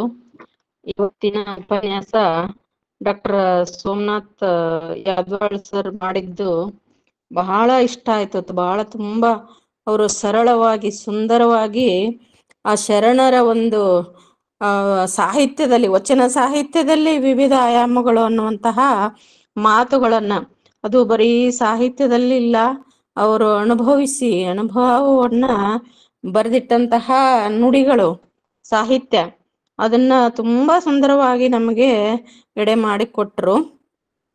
ಅದೇ ರೀತಿಯಾಗಿ ಇವತ್ತು ದತ್ತಿ ಉಪನ್ಯಾಸಕ್ಕೆ ಅನುವು ಮಾಡಿಕೊಟ್ಟಂತಹ ಅವರು ಹನುಮಂತಪ್ಪ ಹೂಗಾರ್, ಅವ್ರ ತಾಯಿ ಶಾಂತಮ್ಮ, ಅವರು ಅಕ್ಕರು ತುಂಬಾ ಭಾವುಕರಾಗಿ, ಅವರ ಒಂದು ಮಾತಲ್ಲೇ ಗೊತ್ತಾಗ್ತಿತ್ತು ಅವರು ಯಾವ ರೀತಿ, ಅವರು ಯಾವ ಹಿನ್ನೆಲೆಯಿಂದ ಬಂದಿದ್ದಾರೆ, ಯಾವ ರೀತಿ ಬದುಕಿದ್ದಾರೆ, ಬಾಳಿದ್ದಾರೆ. ಮುಂದೆ ನೋಡ್ರಿ, ಅಷ್ಟಕ್ಕೆ ಮುಗಿಲಿಲ್ಲ ಅವರು. ಈ ರೀತಿಯಾಗಿ ಸಾಹಿತ್ಯ ಸೇವೆಯಲ್ಲಿ ಈ ಲಿಂಕಿಗೆ ಬಂದು ಒಬ್ಬರ ಹತ್ರ ಶರಣರ ಮಾತುಗಳನ್ನ ಆಡಿಸಿದಾಗ ಅವ್ರು ತಮ್ಮಷ್ಟಕ್ಕೆ ತಾವೇ ಜೀವನ ಮಾಡ್ಲಿಲ್ಲ, ತಮ್ಮ ಜೀವನವನ್ನ ಇನ್ನೊಬ್ಬರಿಗೆ ಮಾದರಿಯಾಗಿ ತೋರಿಸೋದ್ರ ಮುಖಾಂತರ ಈ ರೀತಿಯಾಗಿ ನಮ್ಗೆ ಇವತ್ತು ಅನಿಸ್ತು ನಿಜವಾಗ್ಲು. ಮತ್ತೆ ಶರಣರ ಎಲ್ಲ ಆಯಾಮಗಳನ್ನ ನಮಗೆ ಎಡೆ ಮಾಡಿಕೊಟ್ರು ಸರ್. ಆ ಸಾಹಿತ್ಯದಲ್ಲಿ ಏನೇನಿದೆ ಅನ್ನೋದನ್ನ ಎಲ್ಲದನ್ನು ಹೇಳ್ಕೊಟ್ರು. ಆ ಚತುರ್ವೇದ ಸ್ವಾಯತ್ತದ ಬಗ್ಗೆ ಹೇಳಿದ್ರು, ಅದು ಬಹಳ ಇಷ್ಟ ಆಯ್ತು ನನಗೆ. ಆಯತ ಸ್ವಾಯತ ಸನ್ನಿಹಿತ ದಿಂದ ಮುಖಾಂತರ ಪ್ರಸಾದ ಕಾಯ ಮಾಡ್ಕೋಬೇಕು ಈ ಒಂದು ದೇಹವನ್ನ. ಆ ಚತುರ್ವೇದ ಸ್ವಾಯತ್ತದ ಬಗ್ಗೆ ಶರಣರು ಬಹಳ ಚೆನ್ನಾಗಿ ಹೇಳಿದ್ದಾರೆ. ಮತ್ತೆ ಸ್ಥಳಗಳ ಬಗ್ಗೆ ಹೇಳಿದ್ರು, 101 ಸ್ಥಳಗಳು. ಅದರಲ್ಲಿ ಮುಖ್ಯವಾಗಿ 6 ಸ್ಥಳಗಳನ್ನ ಶರಣರು ಇಟ್ಕೊಂಡು ಭಕ್ತ ಶರಣ ಮಹೇಶ ಪ್ರಸಾದಿ ಪ್ರಾಣಲಿಂಗಿ ಶರಣ ಐಕ್ಯವಂತ ಸಾಧನೆಗಳು, ಆ ಸಾಧನೆಗಳ ಮುಖಾಂತರ ಅವರು ಸಾಧಿಸಿ ನಮಗೆ ತೋರಿಸಿ ಕೊಟ್ರಲ್ಲ, ಅವನ್ನೆಲ್ಲವನ್ನು ಈ ರೀತಿಯಾಗಿ ಪರಿಚಯ ಮಾಡಿಕೊಟ್ಟಂತಹ ಸರ್ಗೆ ಅನಂತ ಧನ್ಯವಾದಗಳನ್ನ ಹೇಳ್ತಾ, ಶರಣಾರ್ಥಿಗಳನ್ನ ಹೇಳ್ತಾ, ಶರಣಾರ್ಥಿಗಳು. ಧನ್ಯವಾದಗಳು ಮೇಡಮ್. ಈಗ Shivalingappa Kalaburagi sir, hand raise ಮಾಡಿದ್ದೀರಾ, ಮಾತಾಡ್ತೀರಾ ಸರ್?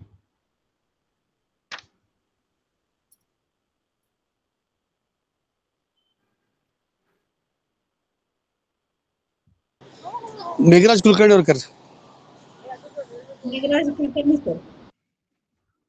ಸಚ್ಚಿದಾನಂದ ಸ್ವರೂಪ ಅಂತ ಶಿವ ಪರಮಾತ್ಮನನ್ನ ಹೃದಯ ಸ್ಮರಿಸುತ್ತಾ ಈ ಒಂದು ಸತ್ಸಂಗದಲ್ಲಿ ಪಾಲ್ಗೊಳ್ಳುತ್ತಾ ತಮ್ಮೆಲ್ಲರಿಗೂ ಶರಣಾರ್ಥಿಗಳನ್ನು ಸಲ್ಲಿಸುತ್ತಾ, ನಾನು ಮೊಟ್ಟಮೊದಲಾಗಿ ಶಶಾಂಕ್ ಪಟಣಕರ್ ಮೊದಲೇ ಮಾತಾಡಿದಾಗೂ ಹೇಳಿದ್ದೆ, ಈಗಲೂ ಅದು ಹೇಳ್ತೀನಿ. ಇವತ್ತೆಲ್ಲ ಒಂದು ವೈಜ್ಞಾನಿಕ ಕ್ರಾಂತಿಯಿಂದ ಆನ್ಲೈನ್ ಆಗಿ ನಾವೆಲ್ಲರೂ ವಿಶ್ವದಲ್ಲಿ ಎಲ್ಲೇ ಇದ್ದರೂ ಒಂದು ಮನೇಲಿದ್ದ ಹಾಗೆ ಒಂದೇ ಒಂದು ಅನುಭವ ಮಂಟಪದಲ್ಲಿ ಕುಂತು ಮಾತಾಡೋ ಅವಕಾಶ ಭಗವಂತ ನಮ್ಗೆ ಕಲ್ಪಿಸ್ಬಿಟ್ಟಿದ್ದಾನೆ. ಇವತ್ತು ಸೋಮನಾಥ್ ಅವರು ಬಹಳ ಮಾರ್ಮಿಕವಾಗಿ ವಚನ ಸಾಹಿತ್ಯದ ವಿವಿಧ ಆಯಾಮಗಳ ಬಗ್ಗೆ ಬಹಳ ಸುಂದರವಾಗಿ ಮಾತಾಡಿದ್ದಾರೆ.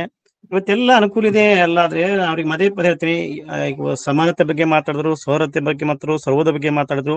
ಆದ್ರೆ ಆ ಶರಣರ ಒಂದು ಕನಸಾದಂತ, ಅವರೊಂದು ಗುರಿ ಆದಂತ ಜಾತಿ ವರ್ಗ ವರ್ಣತ ಕಲ್ಯಾಣ ಸ್ಥಾಪನೆ ಕುರಿತಾಗಿ ನಾವು ಇನ್ನೂ ಅನೇಕ ಯಾಕೆ ಆಗ್ತಾ ಇಲ್ಲ ಆ ಕೆಲಸ, ಇನ್ನೂವರೆಗೂ 9 ವರ್ಷ ಕಳೆದ್ರು ಇನ್ನೂ ಆ ಕೆಲಸ ಯಾಕೆ ಆಗ್ತಾ ಇಲ್ಲ. ಇವತ್ತೆಲ್ಲ ಅನುಕೂಲ ಇದೆ, ಎಲ್ಲಾ ಜ್ಞಾನ ಇದೆ, ಪ್ರಜ್ಞೆ ಇದೆ, ಯೂನಿವರ್ಸಿಟಿ ವಿಶ್ವವಿದ್ಯಾಲಯ ಸ್ವಾತಂತ್ರ್ಯ, ಸಮಾನತೆ, ಹಕ್ಕು, ಈ ಕಾನೂನು, ರೊಕ್ಕ ಎಲ್ಲ ಅನುಕೂಲಗಳಿದ್ರೆ ಇವತ್ತು ಯಾಕೆ ನಮ್ಗೆ ಸಾಧಿಸ್ಲಿಕ್ಕೆ ಆಗ್ತಿಲ್ಲ, ಆ ಗುರಿನ ಯಾಕೆ ತಲುಪಲಿಕ್ಕಾಗಲ್ಲ. ಇನ್ನೊಂದ್ಸಲ ನಾವೆಲ್ಲರೂ ಕೂಡ್ಕೊಂಡು ಚಿಂತನಾಶೀಲರಾಗಿ ಸಂಶೋಧನಾತ್ಮಕವಾಗಿ ನಮ್ಲಿಂದ ಏನೇನ್ ಮಾಡ್ಲಿಕ್ಕೆ ಸಾಧ್ಯತೆ ಇದೆ ಗುರಿ ಮುಟ್ಲಿಕ್ಕೆ ಸ್ಪಂದಿಸ್ಲಿಕ್ಕೆ ಅನ್ನೋ ಒಂದು ಮನೋಧಾರಣತೆ ನಾನು ತಾಳ್ಬೇಕಾಗಿದೆ ಅಂತೇಳಿ ಮೊದಲು ಇದೇ ಹೇಳಿದ್ದ ಮಾತನ್ನ ಇವತ್ತು ಮತ್ತೆ ನಮ್ಗೆ ಯಾವಾಗ ಅನುಕೂಲ ಆಗ್ತಾರೆ ಮತ್ತೆ ಸ್ಮರಣಾರ್ಥ ಅಂತ ಹೇಳ್ಬೋದು, ಮತ್ತೊಂದು ಸ್ಮರಿಸ್ಕೊಡ್ತಾ ಇದೀನಿ ಅಂತ ಹೇಳ್ಬೋದು. ಅದಕ್ಕೆ ನಾವೆಲ್ಲರೂ ಕೂಡ್ಕೊಂಡು ಆ ಶರಣರ ಕನಸನ್ನ ನನಸಲಿಕ್ಕೆ ಪ್ರಯತ್ನ ಪಡೋಣ. ನನಗೆ ಮಾತಾಡ್ಲಿಕ್ಕೆ ಅವಕಾಶ ಕೊಡುತ್ತಾ ಶಶಿಕಾಂತ್ ಪಟ್ಟಣರಿಗೆ ಮತ್ತು ಗೀತಾ ಅವರು ಬಹಳ ಮಾರ್ಮಿಕವಾಗಿ ಇವತ್ತು ಕಾರ್ಯಕ್ರಮ ನಡೆಸ್ಕೊಂಡಿದ್ದಾರೆ. ವೀಣಾರು ಬಹಳ ಭಾವನಾತ್ಮಕವಾಗಿ ಮಾತಾಡಿದ್ದಾರೆ. ಎಲ್ಲರಲ್ಲಿ ಭಾವನಾ ಇದೆ, ಆದ್ರೆ ಗುರಿ ಮುಟ್ಲಿಕ್ಕೆ ಯಾಕೆ ನಾವು ಏನಂತ ಸರ್ವೋದಯ ನಾಡನ್ನು ಕಟ್ಟಲಿಕ್ಕೆ, ಕಲ್ಯಾಣ ರಾಜ್ಯ ಕಟ್ಟಲಿಕ್ಕೆ ಆಗ್ತಾ ಇಲ್ಲ ಅನ್ನೋ ಚಿಂತನೆ ಪದೇ ಪದೇ ಮಾಡ್ಬೇಕಾಗಿ ನನ್ನ ಹೃದಯದಲ್ಲಿ ಮಿಡಿತದ ಭಾವನೆಗಳ ತಮ್ಮಂದೆ ಹಂಚಿಕೊಡ್ತಿದ್ದೀನಿ. ಮಾತಾಡ್ಲಿಕ್ಕೆ ಅವಕಾಶ ಕೊಡೋದಕ್ಕೆ ತಮ್ಮೆಲ್ಲರಿಗೂ ಹೃತ್ಪೂರ್ವಕ ಧನ್ಯವಾದ ಹೇಳ್ತೀನಿ.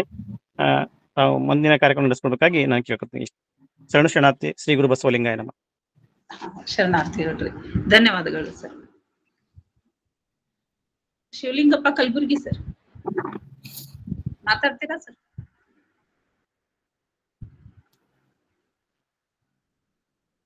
ಮಹಾದೇವಪ್ಪ ಸರ್ ಕರೀರಿ. ಮಹಾದೇವಪ್ಪ ಮಾತಾಡ್ತೀರಂತ ಕೇಳಿ. Mahadevappa Horatti sir. B Mahadevappa sir. Mahadevappa sir.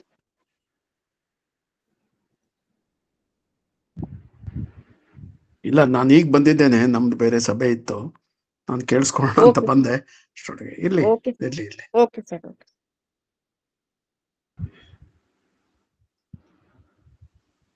ಮತ್ತಾರು ತಮ್ಮ ಅನಿಸಿಕೆಗಳನ್ನು ವ್ಯಕ್ತವಾಗಿದ್ದರೆ ಏನಾದ್ರೂ ಪ್ರಶ್ನೆಗಳನ್ನು ಇದ್ರೆ ನೆಕ್ಸ್ಟ್ ನೋಡ್ರಿ ಮೇಡಮ್. ಹಲೋ ಮೇಡಮ್, ನೀವೇನಾದ್ರೂ ಯಾರಿದ್ದೀರಾ? ಹಲೋ. ಹಾ ಮಾತಾಡ್ರಿ. ಹಾ ಅನ್ಪೂರ್ಣಕ್ಕ ಮಾತಾಡ್ರಿ. ಎಲ್ಲರಿಗೂ ಶರಣಾರ್ಥಿಗಳು. ಇವತ್ತಿನ ಅನುಭವ ಕೇಳಿದಾಗ ನನಗ ಒಂದು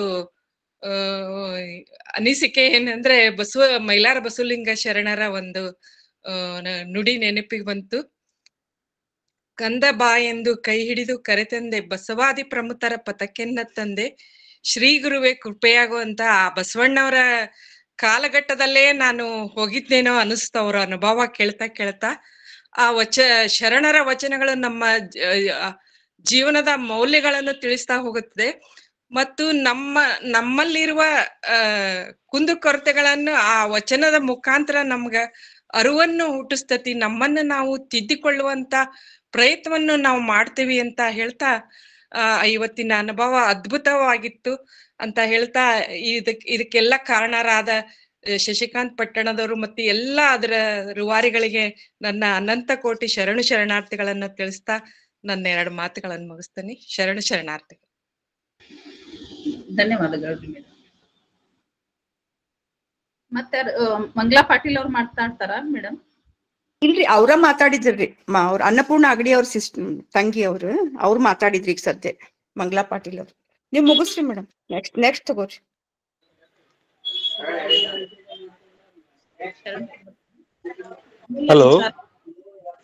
ಹಲೋ ಹಾ ಮಾತಾಡ್ರಿ ಹೊರಟ್ ಸಾಹೇಬ್ರ. ಶಿವಲಿಂಗದಲ್ಲಿ ಹಾ ಮಾತಾಡ್ರಿ ಶಿವಲಿಂಗಪ್ಪ. ಅಕ್ಕನ ಅರಿವು ಎಲ್ಲ ಸದಸ್ಯರಲ್ಲಿ ಕ್ಷಮೆ ಯಾಚಿಸುವೆ. ಸ್ವಲ್ಪ ನಂದು ಮೈಕ್ರೋಫೋನ್ ಸೆಟ್ಟಿಂಗ್ ನಲ್ಲಿ ಸ್ವಲ್ಪ ತೊಂದರೆ ಆಯಿತು. ಈಗ ಶಶಿಕಾಂತ್ ಪಟ್ಟಣಣ್ಣ ಅವರಿಗೂ ಮತ್ತು ಸುಧಾಕ ಅವರಲ್ಲಿ ಒಂದು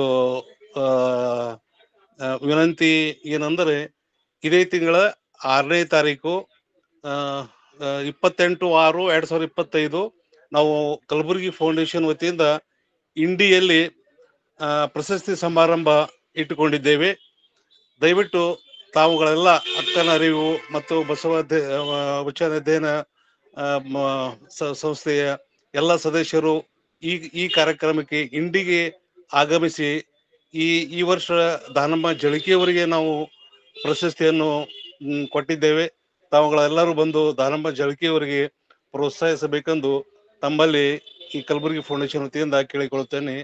ಈ ಮೊದಲು ನಾವು ಸಿಂದಗಿಯಲ್ಲಿ ಪ್ರಥಮ ಪ್ರಶಸ್ತಿಯನ್ನು ಶ್ರೀ ಶಶಿಕಾಂತಣ್ಣ ಪಟ್ಟಣವರಿಗೂ ಮತ್ತು ಸುಜಾತ ಪಾಟೀಲ್ ಅಕ್ಕ ಅವರಿಗೂ ನೀಡಿದ್ದೆವು. ಆ ಸಮಯದಲ್ಲಿ ತಾವು ಕೊಟ್ಟ ತಮ್ಮ ಒಂದು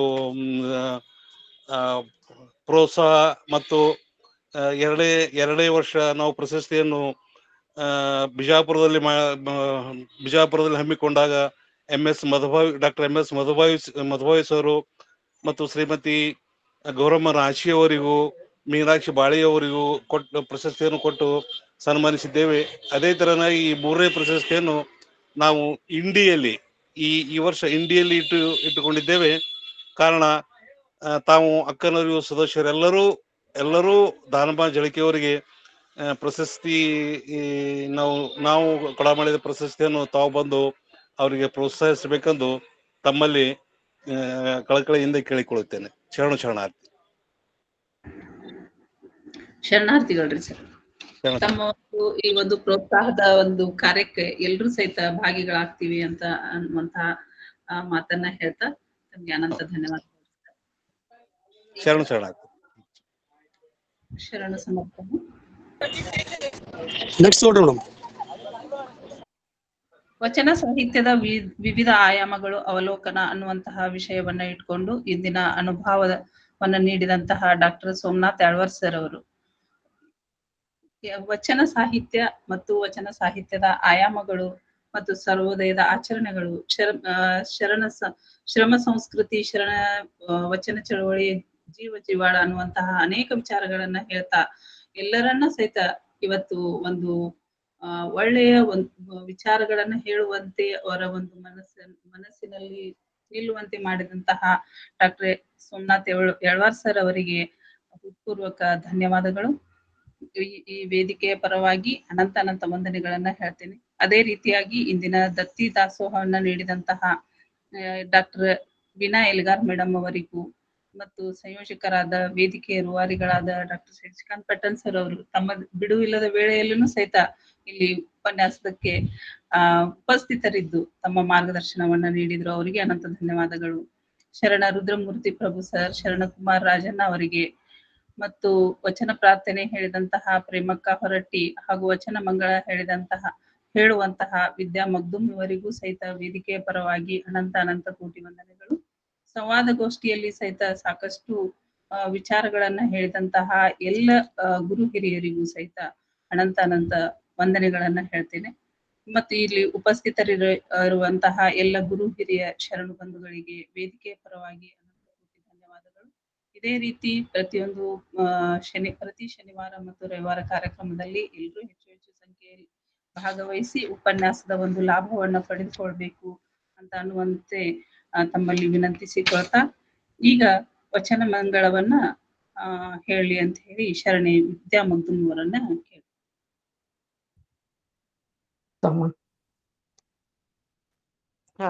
ಶರಣಾರ್ಥಿಗಳು. ಹಾಲ ತೊರೆಗೆ ಬೆಲ್ಲದ ಕೆಸರು, ಹಾಲ ತೊರೆಗೆ ಬೆಲ್ಲದ ಕೆಸರು, ಸಕ್ಕರೆಯ ಮಳಲು, ಸಕ್ಕರೆಯ ಮಳಲು, ತವರಾಜದ ನೊರೆ ತೆರೆಯಂತೆ, ತವರಾಜದ ನೊರೆ ತೆರೆಯಂತೆ, ಆದ್ಯರ ವಚನವಿರಲು, ಆದ್ಯರ ವಚನವಿರಲು,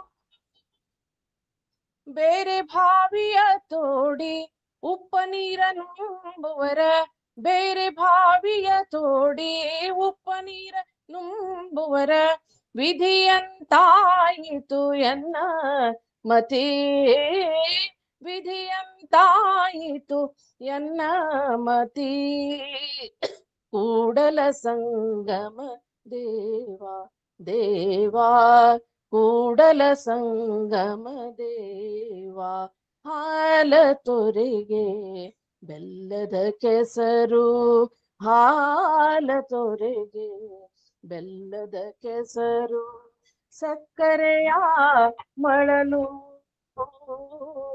ಸಕ್ಕರೆಯ ಮಳಲು, ಸಕ್ಕರೆಯ ಮಳಲು, ಸಕ್ಕರೆಯ ಮಳಲು. ಎಲ್ಲರಿಗೂ ಡಾಕ್ಟರ್ ಸೋಮನಾಥ್ ಯಾಳವಾರ್ ಅವರಿಗೆ ಹಾಗೆ ಮತ್ತೊಮ್ಮೆ ಶರಣಾರ್ಥಿಗಳನ್ನ ಹೇಳ್ತಾ, ಪ್ರತಿ ಶನಿವಾರ ಸಾಯಂಕಾಲ 5 ಗಂಟೆಗೆ ಇದೇ ಲಿಂಕ್ನಿಂದ, ಪ್ರತಿ ರವಿವಾರ 11:25ಕ್ಕೆ ಈ ಗೂಗಲ್ ಮೀಟಲ್ಲಿ ಎಲ್ಲರೂ ಜಾಯ್ನ್ ಆಗಬೇಕು. ವಚನ ಅಧ್ಯಯನ ವೇದಿಕೆ ಯೂಟ್ಯೂಬ್ ಚಾನಲ್ನ ಸಬ್ಸ್ಕ್ರೈಬ್ ಮಾಡಿ ನಮ್ಮ ಕಳೆದ 5 ವರ್ಷಗಳ ನಿರಂತರವಾದಂಥ ಯೂಟ್ಯೂಬ್ ಉಪನ್ಯಾಸಗಳನ್ನು ತಾವು ಕೇಳಬಹುದು. ಎಲ್ಲರಿಗೂ ಶರಣಾರ್ಥಿಗಳು. ಎಲ್ಲರಿಗೂ ಶರಣಾರ್ಥಿಗಳು. ಎಲ್ಲರಿಗೂ ಶರಣಾರ್ಥಿಗಳು. ಎಲ್ಲರಿಗೂ ಶರಣಾರ್ಥಿಗಳು. ಎಲ್ಲರಿಗೂ ಶರಣಾರ್ಥಿಗಳು.